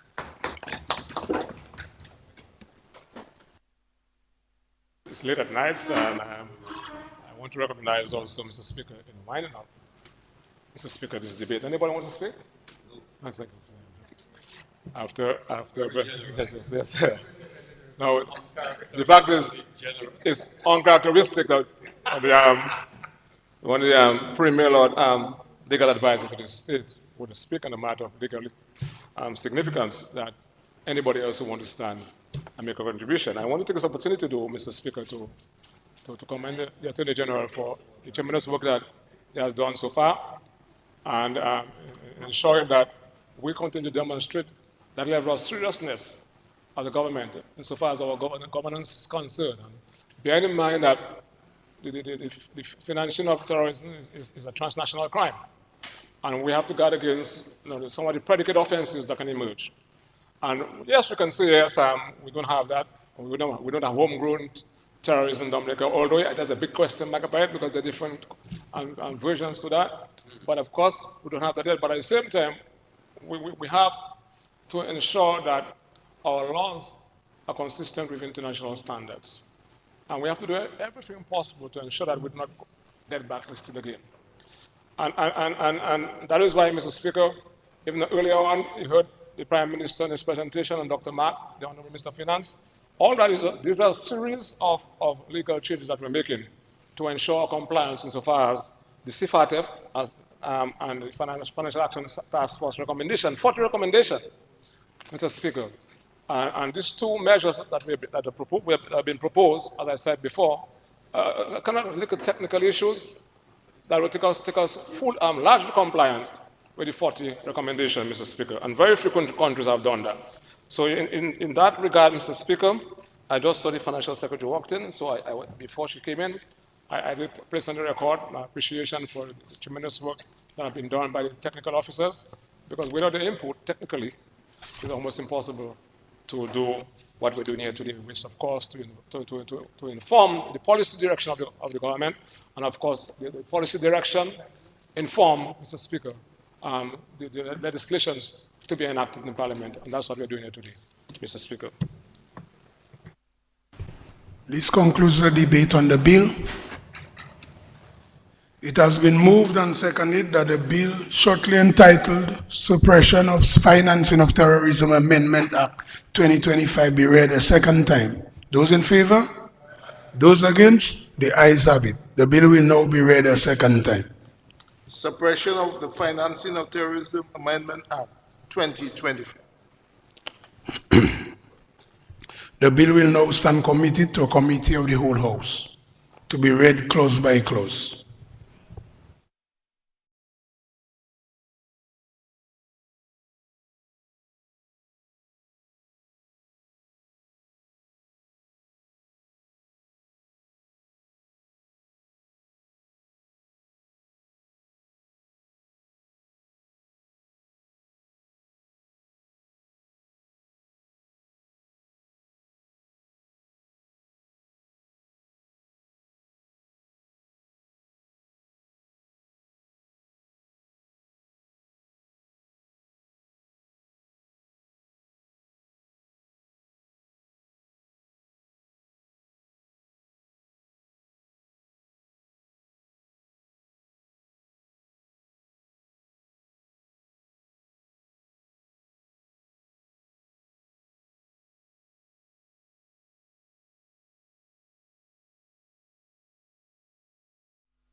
House resumes. I have to report that the bill shortly entitled Suppression of Financing of Terrorism Amendment Act 2025 passed the committee stage without amendment. The question is that the report of the committee and the bill be adopted. Those in favor? Those against? The ayes have it. Mr. Speaker, I move that the bill shortly entitled The Suppression of Financial of Terrorism Amendment Act 2025 be read a third time and pass. Seconded, Mr. Speaker. It has been moved and seconded that the bill shortly entitled Suppression of Financing of Terrorism Amendment Act 2025 be read a third time and passed. Those in favor? Those against? The ayes have it. Suppression of the Financing of Terrorism Amendment Act 2025. The bill has been read a third time and passed accordingly.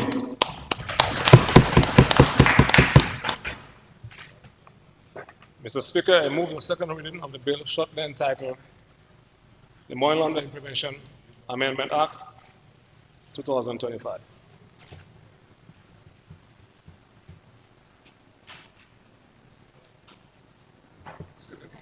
Speaker. Okay, I heard the seconded.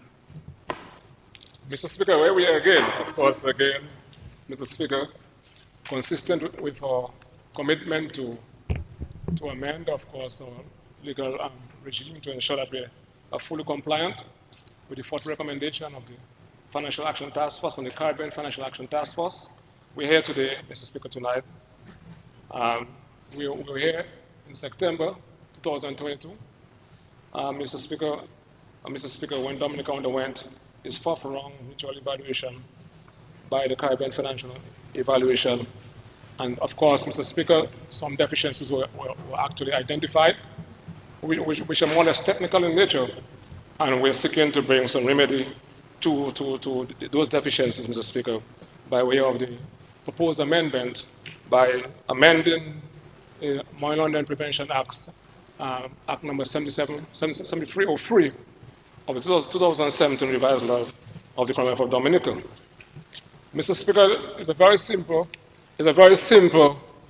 bill, Mr. Speaker, which comprises three clauses.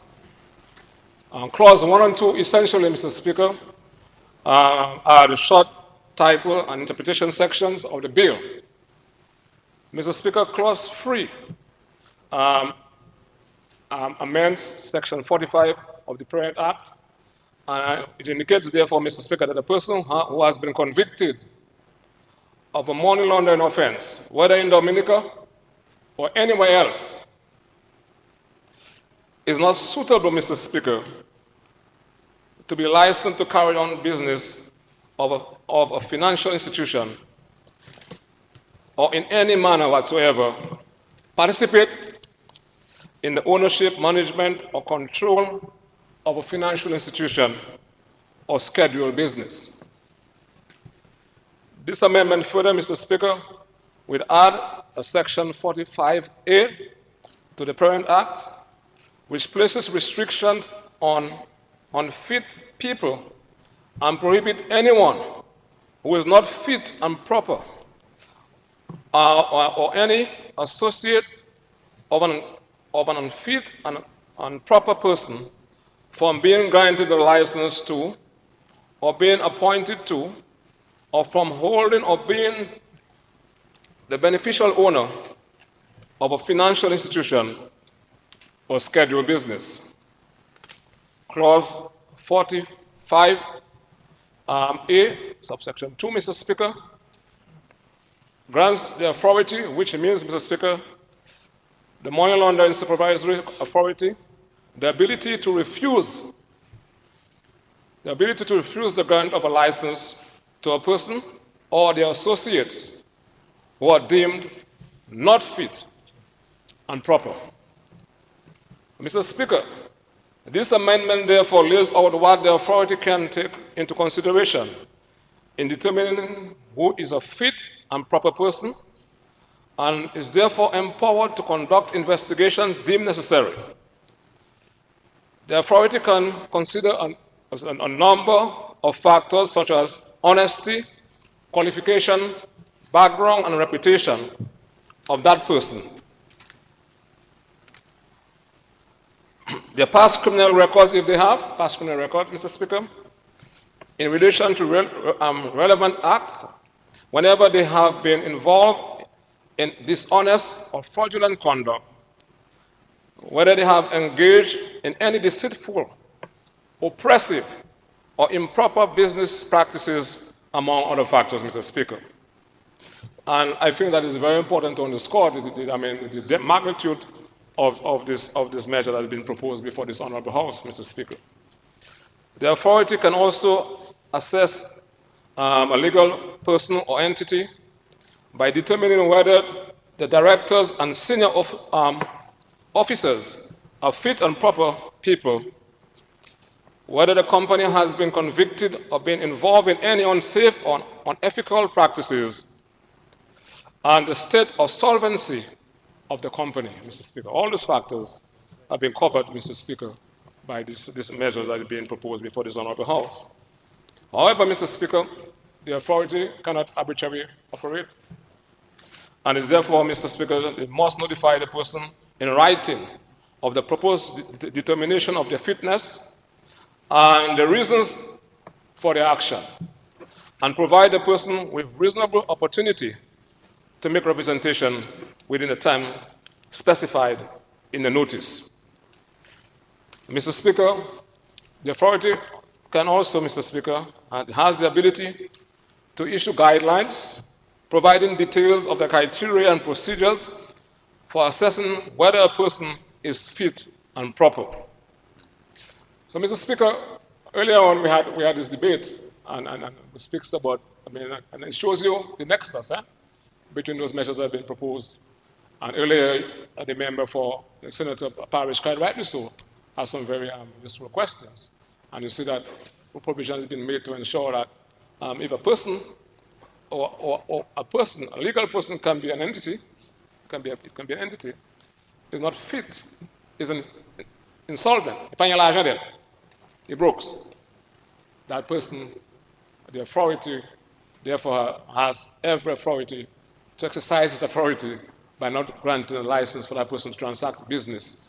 What is a financial institution? to get my point. So I think it's a global appreciation as to what we need to do, from a legal standpoint, to ensure that we do not have a situation whereby people can actually use the connection to fraudulently do business in Dominica. Something that, Mr. Speaker, that we will not tolerate as a government, and something that will get us blacklisted if we don't act by way of ensuring that we are proactive by the laws that we pass, Mr. Speaker. I therefore commend this measure before this honorable House for debate. The bill is before the House for debate.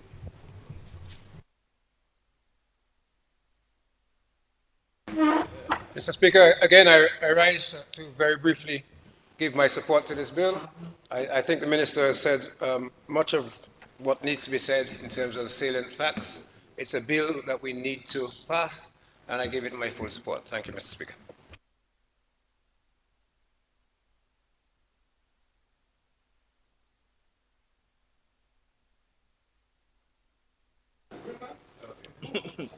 Okay, thank you, Mr. Speaker. I also wish to rise to give my support to this bill, the money amendment to the Money Laundering and Prevention Act.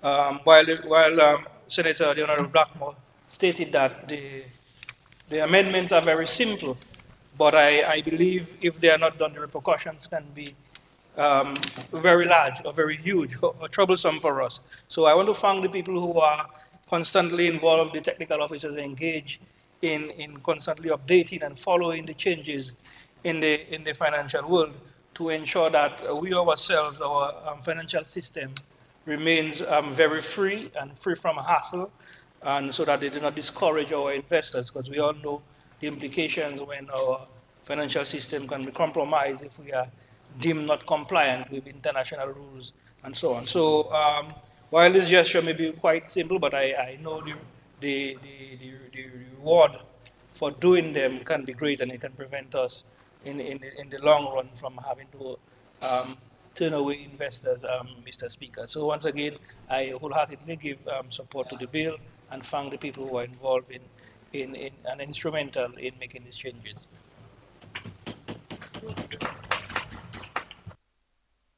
Thank you, Mr. Speaker. Thank you to the Attorney General, Attorney General and Honorable Defoe for your very short but very profound contribution. Mr. Speaker, I want to just take briefly from where Honorable Defoe left out, and he made a very salient point when he spoke about, though notwithstanding the fact that the amendments look to be simple, but we must not underestimate the significance of and the far-reaching implication of what is being presented here tonight, Mr. Speaker. Mr. Speaker,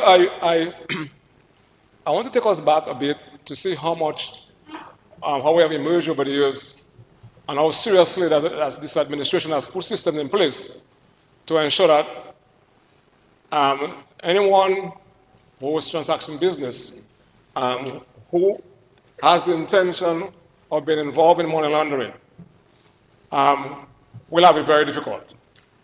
And Mr. Speaker, I'm saying that because when this administration came into office, and we had no Financial Intelligence Unit, FIU, we had no Money Laundering Supervisory Authority, because we did not have the Money Laundering Act.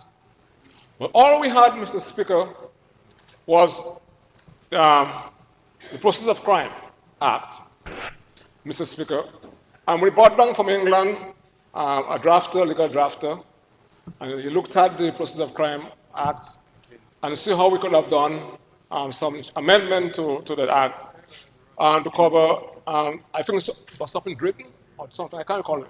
Yeah, yes, from England, and to deal with predicate offenses. Yes, but we had no specific legislation at the time for money laundering. But look at what all that we have done, Mr. Speaker, in the past number of years since we've assumed office. The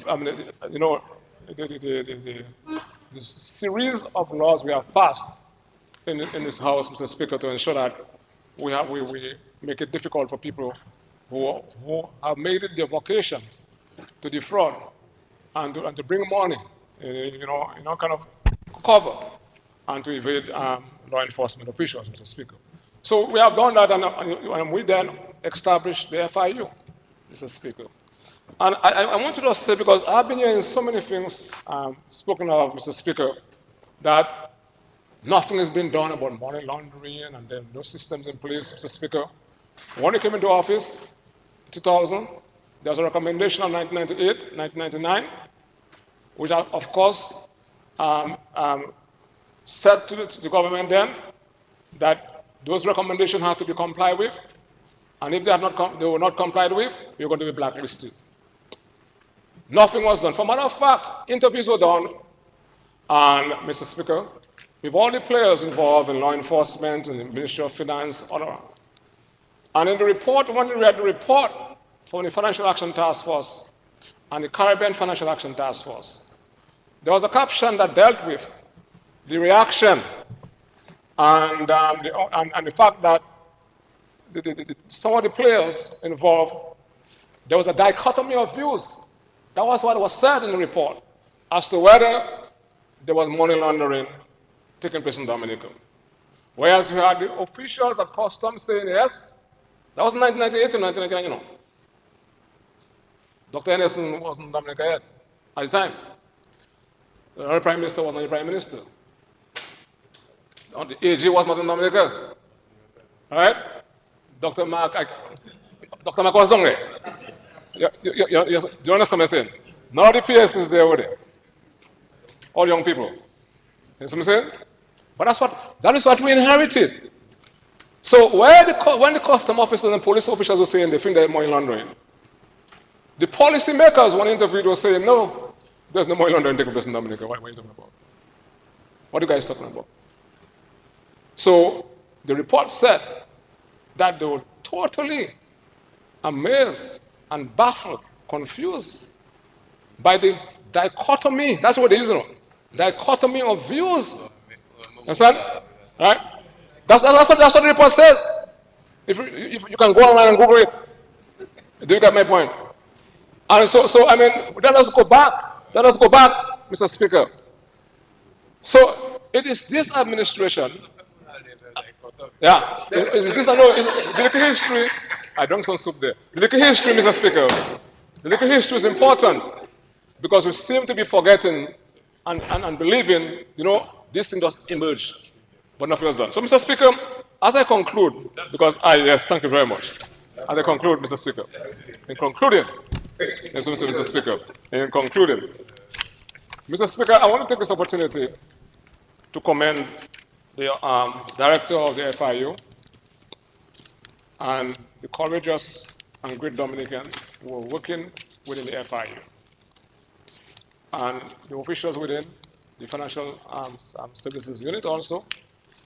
And you have, of course,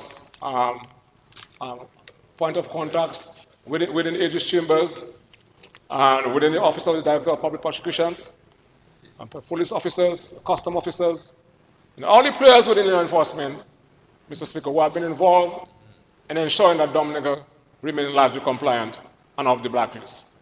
And Mr. Speaker, I want to just give us an appreciation why I want to just commend the officers of the FIU. And do all the best in the Caribbean, in the OCS catchment, Mr. Speaker. And from 2015 to now, Mr. Speaker, they have been able to achieve, judgment for monies forfeited to the tune of $8,496,000. That is good bread for one entity to bring in. Let me just repeat for emphasis.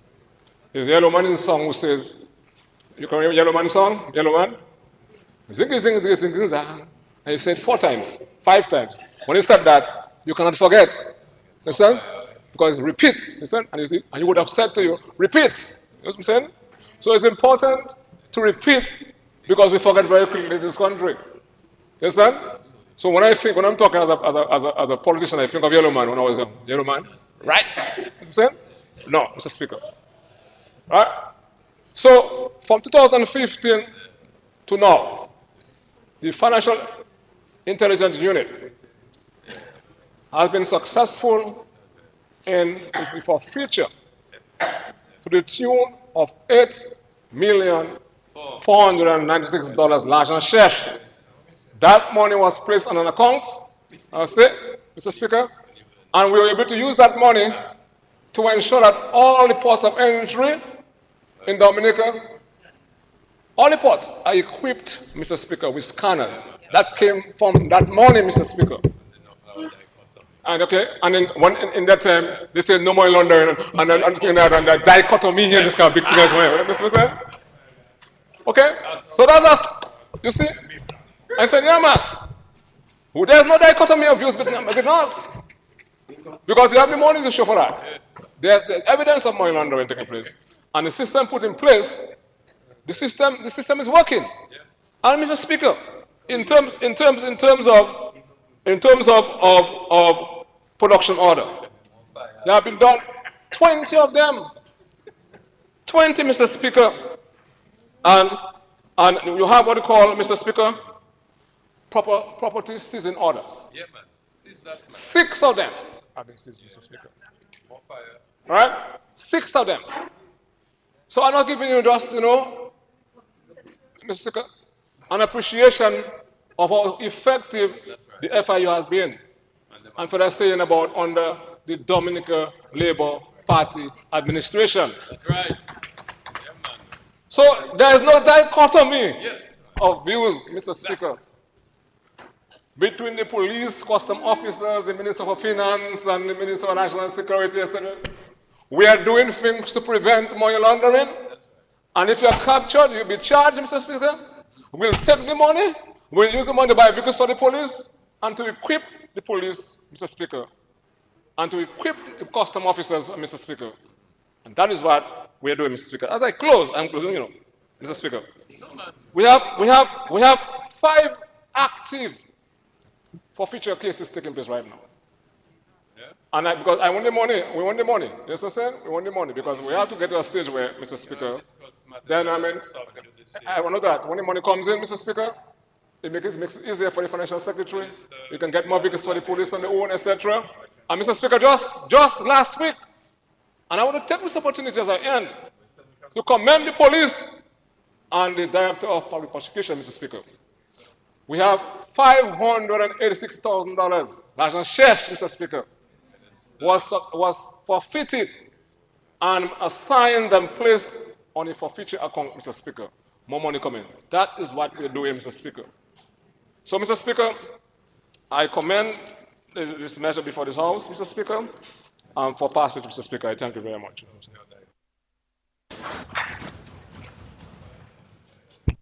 This concludes the debate on the bill. It has been moved and seconded that the bill shortly entitled Money Laundering Prevention Amendment Act 2025 be read a second time. Those in favor? Those against? The ayes have it. The bill will now be read a second time. Money Laundering Prevention Amendment Act 2025. The bill will now stand committed to a committee of the whole House to be considered clause by clause.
And I have to report that the bill shortly entitled Money Laundering Prevention Amendment Act 2025 passed the committee stage without amendment.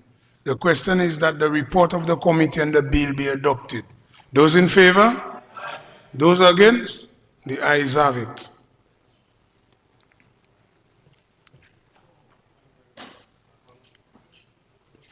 Honorable Blackmore, not yet. You have to go through the process. Let's go. Your mic. Your mic. Speaker, I move that the bill shortly entitled Money Laundering Prevention Act, Amendment Act 2025 be read a third time and pass. Seconded, Mr. Speaker. It has been moved and seconded that a bill shortly entitled Money Laundering Prevention Amendment Act 2025 be read a third time and passed. Those in favor? Those against? The ayes have it. Money Laundering Prevention Amendment Act 2025. The bill has been read a third time and passed accordingly.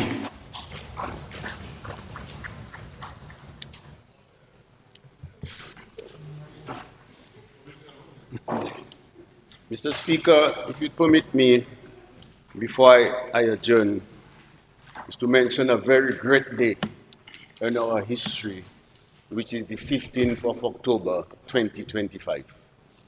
This is the day when the confirmation process begins. And I think we should be very proud of ourselves. It's been a long journey, Mr. Speaker, and we are finally here that the confirmation process begins tomorrow. I feel privileged to be part of this history, to be part of this honorable house that was instrumental in the sense that we had to actually postpone it 6 weeks from the initial date, but we're finally here. It's a journey that started long back in 2011. That was the 21st of February, actually, when Cabinet formally informed the President about the introduction of a national ID for voter identification. 2013, the Excellency requested financing. In 2015, the Cabinet directed copies of the bills to the President. In 2015, the Executive submitted the bills to the Electoral Commission. And in 2017, the Executive approved in excess of $2 million. So, Mr. Speaker, it's been a long process. And up till over the past couple years, we had quite a bit of consultation all over the country. We gave, we took, it was consensus, which is why I mentioned earlier, it's all about progress and not necessarily perfection, because it may not have everything that everybody wanted, but it's better than what we had, and we are finally here. I come back to Bob Marley, Mr. Speaker. Those who fight and run away live to fight another day. So we didn't bury our heads and kill ourselves. We fought, we came back. We fought, we came back. We could always fight another day. Finally, we have the victory. So tomorrow, I just want to encourage everyone that let's participate in the confirmation process. And you have a year. Obviously, it can be extended for 3 months. But let us all get our act together, our documents, our identifications, and let's be part of the confirmation process. It's a great, great day in our history. Mr. Speaker, with these few words, I move that the House be adjourned sine die. So, second? Seconded, Mr. Speaker. Okay. The House have been, it has been moved and seconded that the House be adjourned sine die. Those in favor? Those against? The ayes have it. But before I leave, I would like to thank all the honorable members on both sides for a spirited debate. I would also like to thank the stenotypists and the staff of the House of Assembly and our Sergeant of Arms and all the other police officers and the PSCs and technical staff of the government. Thank you.